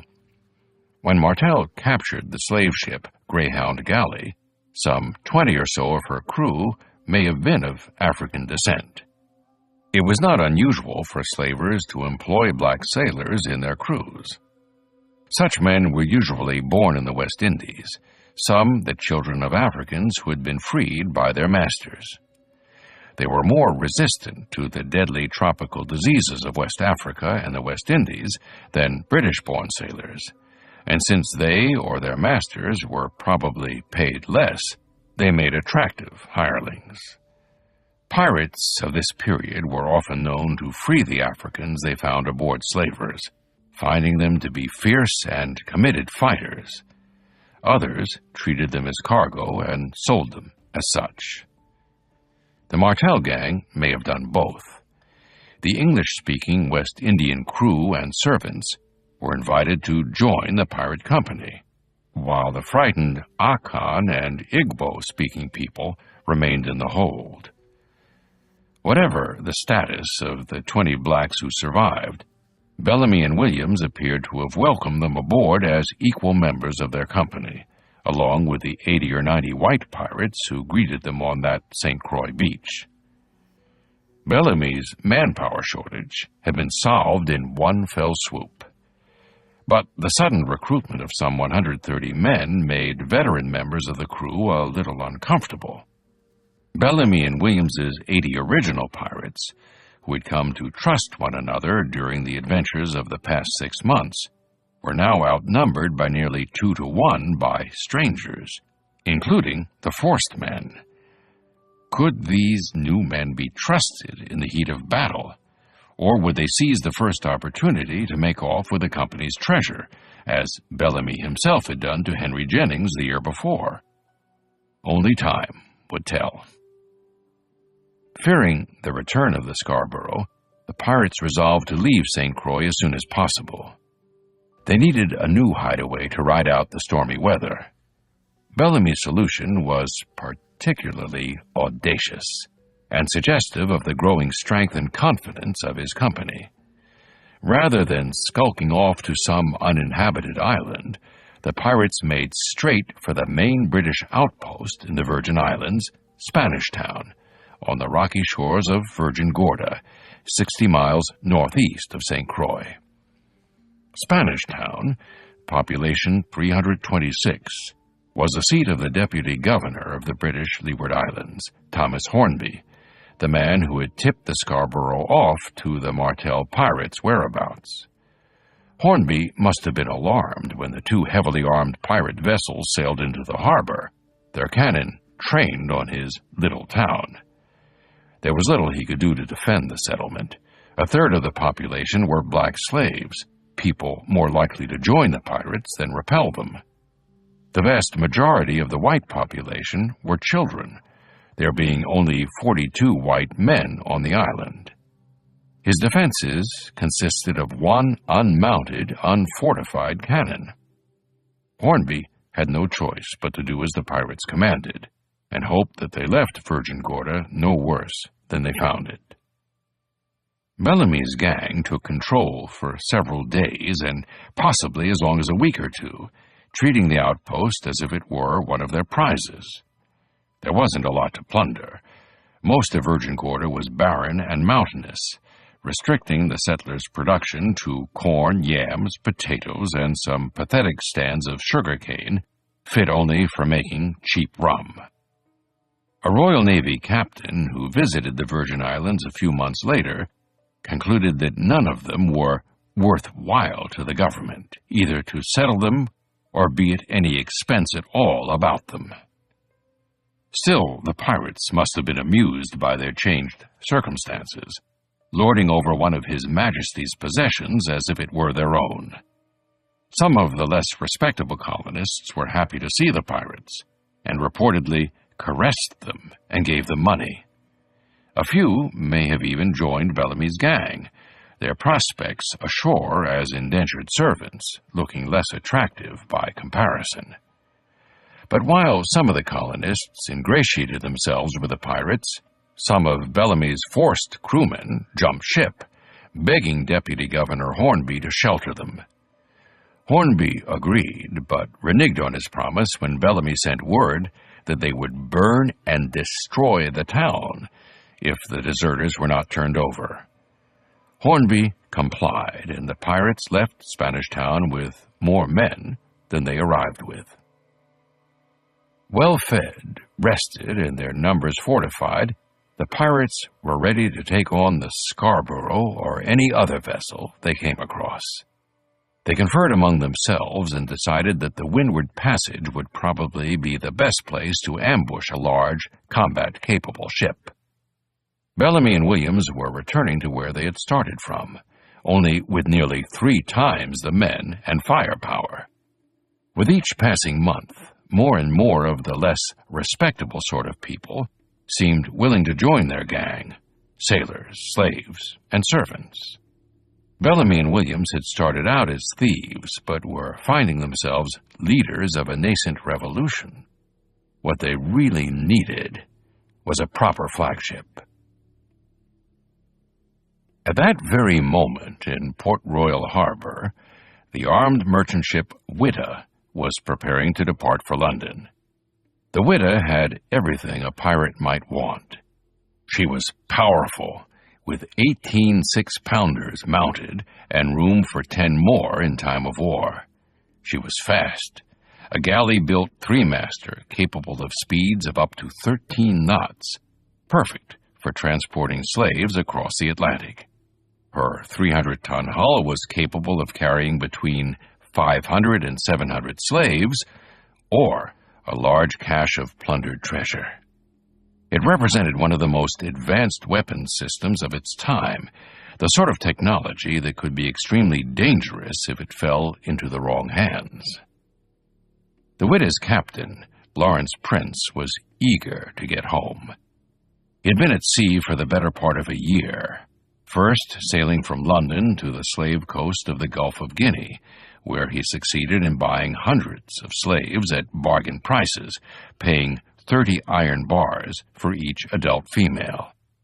Prince had sailed across the Atlantic to Jamaica, selling his slaves at the Kingston docks. The crew was loading the proceeds into the Whydah: Jamaican sugar, indigo dyes, and chests of silver and gold.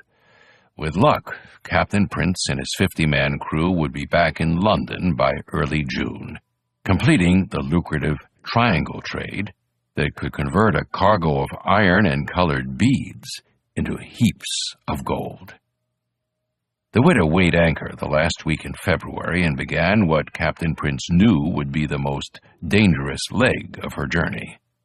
Before reaching the open Atlantic, the ship would have to run a gauntlet of pirate haunts, eastern Cuba, Hispaniola, and most infamously, the Bahamas. But Prince felt confident that his fast, powerful ship could hold off a few pirate sloops. He had sailed the Widow through these waters before, in 1714, and none of the guardacostas, French privateers, or periagua-sailing brigands of the Bahamas had dared challenge him. The first sign of trouble came just a few days out, as the Widow tacked her way between Cuba and Hispaniola. A lookout noticed a pair of vessels were following them through the windward passage and appeared to be catching up. When Prince examined the vessels, a medium-sized warship and a sloop of war, he may have thought the Royal Navy was approaching. They bore the Union Jack ensign and seemed the right size to be the Adventure and the Swift, His Majesty's station ships in Jamaica. The warship was, in any case, too large to be a pirate vessel. But as the day wore on, Prince grew concerned. The hull of the larger ship was a galley, not a frigate, which ruled out the HMS Adventure. Both the galley and the sloop appeared to have far too many men on deck to be innocent merchantmen, and the sloop's sails were covered in patches, as if she had not seen a proper shipyard in a year or more. Most worrying, they continued to follow an intercept course and were closing in. Prince ordered more sail and placed the crew on alert. The chase was on. It lasted for 3 days. When the Widow finally came into the range of the Sultana and Mariane's guns, the vessels were halfway up the Bahamas off Long Island, some 300 miles from where they had started. The Widow, testing her range, fired a couple of shots at the Mariane with a small, stern-mounted chase cannon. They splashed in the warm sea. A bloody fight appeared imminent. Bellamy assessed the situation. He felt confident he and Williams could take the larger ship, but a prolonged battle would cause extensive damage to all 3 vessels, damage the pirates might not be able to easily repair. They would first try psychological warfare instead. He and Williams and all their men put on a wild display with their muskets, cutlasses, and long-handled pikes. A few held up handmade grenades, hollow iron spheres filled with gunpowder and plugged with a fuse. Many of them wore fine clothing, stolen from the wealthy captains and passengers they had plundered. Gentlemen's waistcoats, cufflinks, and collars, elaborate hats of silk and felt, perhaps even a wig or two. On these rough, wild-looking men, these could only be seen as trophies of war. Particularly terrifying to Captain Prince and his slaver crew were the 25 black men scattered among the pirates, their unshackled hands clutching swords and axes. Prince surrendered, having fired but 2 shots. The pirates poured onto the Widow, whooping and hollering in triumph. Black Sam Bellamy had acquired a ship worthy of Henry Avery. The poor boy from the West Country was now a pirate king himself. While Bellamy was building his pirate fleet, Hornigold and Thatch were overseeing the development of the pirates' Bahamian base. They continued to attack shipping in the Florida Straits, piling the bones of their prize vessels onto the beaches of Nassau Harbor. But in between cruises, Hornigold continued to act as the flying gang's leader. He and his lieutenant organized the transfer of cannon to the crumbling battlements of Fort Nassau to help repel a Spanish or British assault. In the fall of 1716, one of the pirate gangs captured a large Spanish ship from Cadiz and brought it into Nassau to plunder. This Spanish vessel, too big and clumsy to make much of a pirate vessel, would normally have been beached and burned on the shore of Hog Island. But Hornigold realized that the ship could close a gap in the harbor's defenses. The pirates armed her with 32 cannons scavenged from various prizes, and by late winter it stood sentry near the harbor entrance, a floating gun platform capable of fending off unwanted visitors. Such precautions worked. When a group of concerned merchants sent a pair of ships over from London to see how the pirates might best be dislodged, the pirates captured one and sent the second packing back to England. Word of the Pirate Republic spread throughout the Western Hemisphere. Disaffected people continued streaming into Nassau from other colonies, and not all of them sailors. In plantation economies like Jamaica, Barbados, South Carolina, and Virginia, there was little room for small farmers, no way for the hundreds of poor people to make a living once they finished their terms of indentured servitude. But the Bahamas had never been a plantation colony, so there was plenty of cheap land available. Even before the pirates took control, blacks and mulattoes had enjoyed considerable freedom in the Bahamas, intermarrying extensively with the white settlers, including top officials like Thomas Walker. Under the pirates, New Providence became a sanctuary for runaway slaves and free mulattoes alike, as many moved in to join the pirate crews, or the merchants, tradesmen, and farmers who supported them. The presence of this rogue state was destabilizing the slave societies around it. The Negro men have grown so impudent and insulting of late that we have reason to suspect they're rising against us, the governor of Bermuda reported. We can have no dependence on their assistance, but to the contrary, on occasion should fear their joining with the pirates. Among the new residents was Henry Jennings, captain of the Barsheba. He may once have had pretensions of being better than the pirates, but now he was a wanted man himself. Relations between Jennings and Hornigold remained strained, but there was room enough for both of them in the motley pirate enclave. Jennings earned the respect of the pirate rank and file because he was extremely good at what he did, equally capable of capturing French prizes or leading amphibious assaults on Spanish plantations. By the end of the winter, he was recognized as one of Nassau's leading pirates, with 100 men under his command. But in one respect, Jennings continued to set himself apart from the rest of the pirates. He still refused to attack English vessels.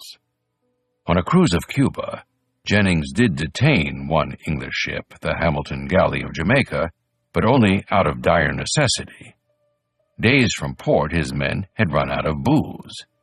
His crew boarded the ship and seized 20 gallons of rum, leaving the rest of her cargo intact. Jennings treated the captain civilly and told him they hurt no English men, and in parting gave him valuables worth far more than the rum itself. As the outlaws poured in, Nassau's longtime residents were fleeing to secure themselves from the pirates. Some went to Abaco, 60 miles northeast, where Thomas Walker and his family had resettled along with several other New Providence families seeking to escape the rudeness of the pirates. Others moved to Harbor Island and Eleuthera, in part because it was so easy to get there. The Thompsons, Cockrams, and other merchants had boats sailing back and forth between Nassau and Harbor Island to bring the pirates supplies and provisions. For a while, they shipped in supplies and special orders from Charleston and Jamaica with their own sloops. But by late winter 1717, they began to buy goods from third-party merchants who came from as far away as Boston to keep the Harbor Islanders' warehouses stocked with enough supplies to keep the expanding pirate fleet in operation. The trade was so vital to the pirates that they organized a force of 50 men to staff the battery guarding the entrance to Harbor Island's anchorage. One day in the fall of 1716, Hornigold's band captured a sloop of some 20 or 30 tons. Usually they brought their prizes back to Nassau to plunder the cargo, burn the vessel, and recruit as much of the crew as they could. But this sloop was swift, maneuverable, and capable of carrying a half-dozen cannon, an excellent pirate vessel. Hornigold called a council and suggested that they keep the sloop and place her in command of one of their most respected and reliable members, Edward Thatch. The company agreed. Thatch, the loyal lieutenant of the Pirate Republic's founder, finally had a pirate vessel of his own. It was around this time that Thatch began calling himself Blackbeard. In his years of piracy, he had let his beard grow wild, making a striking appearance. This beard was black, which he suffered to grow of an extravagant length, an early 18th century historian wrote. As to breadth, it came up to his eyes, and, like a frightful meteor, covered his whole face, and frightened America more than any comet that has appeared in a long time. He twisted it into many little braids, each tied off with a small ribbon, some of which he tucked behind his ears. This unusual arrangement struck observers at the time as resembling the plaits that trailed down from the British infantryman's powdered Remilly's wig. Some late 20th century historians think it might be an indication that Blackbeard was himself a light-skinned mulatto, with kinky hair inherited from his African ancestors. Thatch, the late historian Hugo Prosper Leeming argued, was a slang term for bushy hair.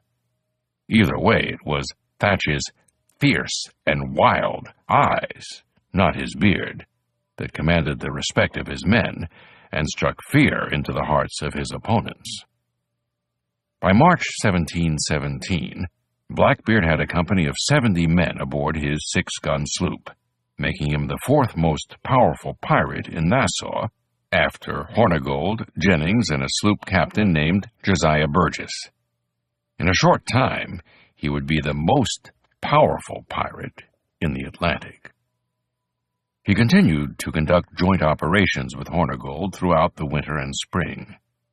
His mentor was humbled by Bellamy's defection and the forced sale of the Benjamin. For a few months, his men were placated by small thefts, a trading sloop here, a few barrels of rum there. But Hornigold needed gold and silver to keep the allegiance of his men, the merchants who bought his goods, and the rough-and-tumble crowd in Nassau. There were plenty of up-and-coming pirates operating out of Nassau. Burgess, a recent arrival to the island, already had an 8-gun sloop and a company of 80 men. Then there was that prodigy of Jennings, the impulsive Charles Vane, who enjoyed terrorizing old settlers and the ale tents alike. If Hornigold was to maintain his position, he needed a big score. Blackbeard, ever loyal, agreed to sail with him.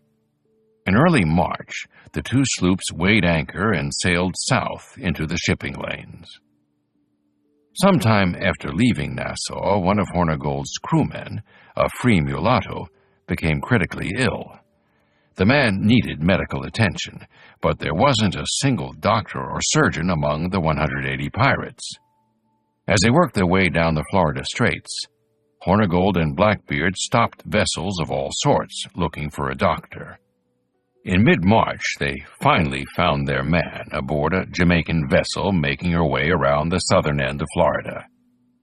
John Howell, a gentle soul with a talent for the healing arts, begged the men in Hornigold's boarding party to let him go. The pirates refused. A good surgeon was hard to come by, and too many of their company had suffered needlessly from toothaches, infections, and venereal disease. Before the pirates dragged him into their boat, Hal begged his captain, Benjamin Blake, to do him justice by declaring to his friends and the world the manner of his being forced. Howell was dejected when he climbed aboard the Adventure. But he treated the mulatto sailor without hesitation. Although the man had been very sick, Howell's treatment worked marvelously. Within a few days, he was back on his feet. Hornigold was overjoyed and insisted on giving the unhappy surgeon some broken silver buttons as a reward. Howell, not wanting to implicate himself in his crimes, later passed the buttons on to another man. It was a move that would one day help to save his neck. The pirates continued south, past Havana, around the eastern end of Cuba and down the Mosquito Coast of Central America. At the end of the month, they arrived off Portobello, in what is now Panama, where merchants of all nations came to trade slaves for Spanish gold and silver. On April 1st, the pirates finally hit pay dirt. The Bonnet of Jamaica, a large armed sloop, was heading home from trading in Portobello. Outgunned by the pirates, Captain Hickensbottom surrendered his command. In his cabin, the pirates found a chest filled with gold coins. The Bonnet would make a worthy upgrade. She was larger, faster, and in better condition than the Adventure. As Hickensbottom had been smart enough to surrender without a fight, they would give him the Adventure in exchange for his vessel. While the pirates transferred their cannon and other possessions to their new flagship, Howell begged Hornigold to let him leave with the Adventure, but the crew refused to let him go. As one of them later put it, he was too narrowly valuable, being the only good surgeon which Hornigold and company had dependence on. The pirates' luck held on their return home.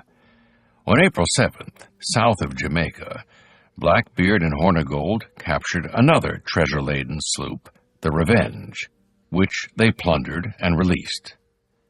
Between the two sloops, the pirates had captured a stunning 400,000 pesos, 100,000 pounds. That was more than Jennings had taken in his raid on the Spanish salvage camp of Palmar de Ayes. For the black and mulatto members of the crew, it could only have been sweeter that much of the money had belonged to the largest slave cartel in the British West Indies. For Hornigold and Blackbeard, there would no longer be any fears of a coup against them. From now on, their only serious challengers would come from outside the Bahamas. Woodes Rogers was obsessed with pirates. Since returning from Madagascar in the summer of 1715, he had thought of little else. He was sure that with a careful combination of carrot and stick, a pirate's nest could be quelled, and a productive, law-abiding colony would rise in its place.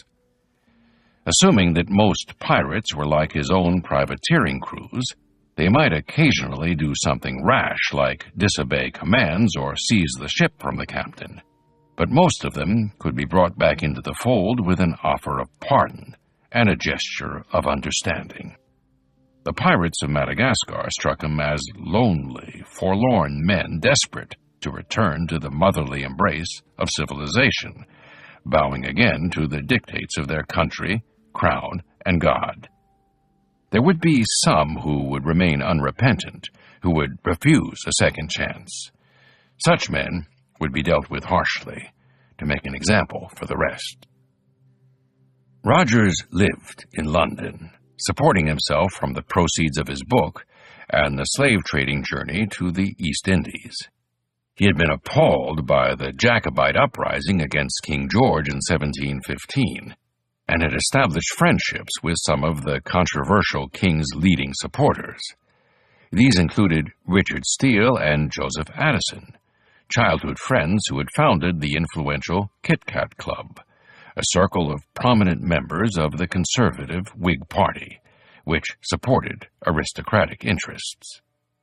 Steele, an Irish-born writer and journalist, had just been knighted by King George, while Addison was serving as the King's Secretary of State for the Southern Department, which included the West Indies. Both men had considerable influence among the empire's leading decision-makers, and access to the best information and intelligence. they would play a key role in furthering Rogers's anti-piracy schemes.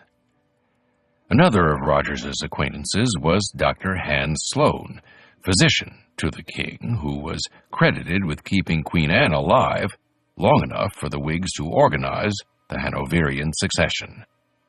Sloane was also an obsessive naturalist who collected specimens of plants, animals, and geological formations from around the world, which filled every closet and chimney of his sprawling Chelsea home, creating the greatest repository of natural history information in Britain. After his death, Sloane's collection would form the core of the British Museum. In the spring of 1716, Rogers sent Sloane a letter explaining that he was ambitious to promote a settlement on Madagascar, and begging that Sloane send him what accounts you have of that island. Rogers also contacted the Society for Promoting Christian Knowledge, an Anglican missionary organization famous for its extensive production of religious pamphlets, books, and flyers. Hoping to reform the moral behavior of the pirates, Rogers asked for and received a shipment of society books for distribution among the English inhabitants of Madagascar. One wonders what the veterans of Henry Avery's 1696 campaign would have made of the Christian pamphlets, but in the end they were never distributed.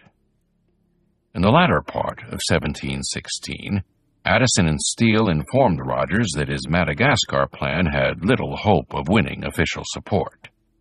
Apparently, the East India Company, which held a monopoly on British trade in the Indian Ocean, felt that a thriving royal colony would be a greater threat to their commercial interests than a few hardscrabble pirates hiding in their jungle huts. But Addison had good news as well.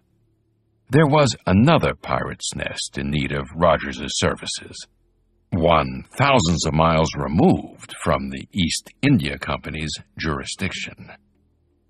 Addison and other government officials were being bombarded by alarming reports about the pirates of the West Indies, who appeared to be gaining strength at a remarkable rate.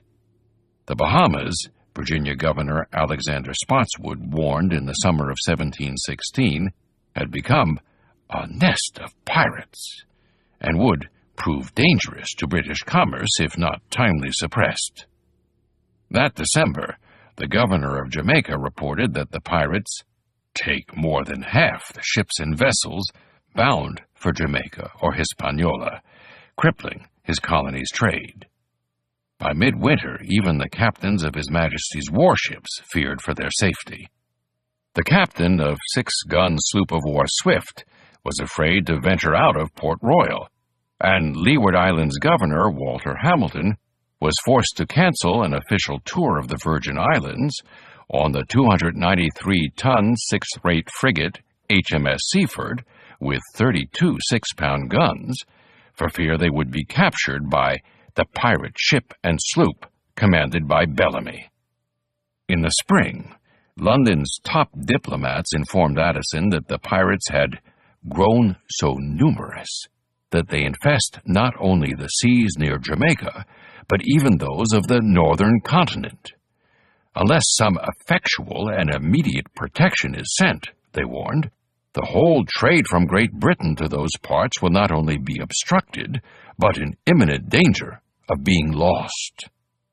With the Empire's transatlantic trade at stake, something needed to be done about the pirates, and Addison knew just the man to do it.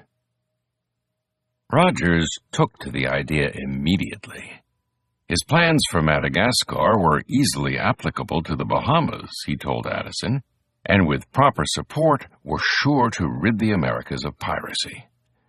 Rogers envisioned a public-private partnership by which the government would outsource the management of the Bahamas to a corporation of private investors.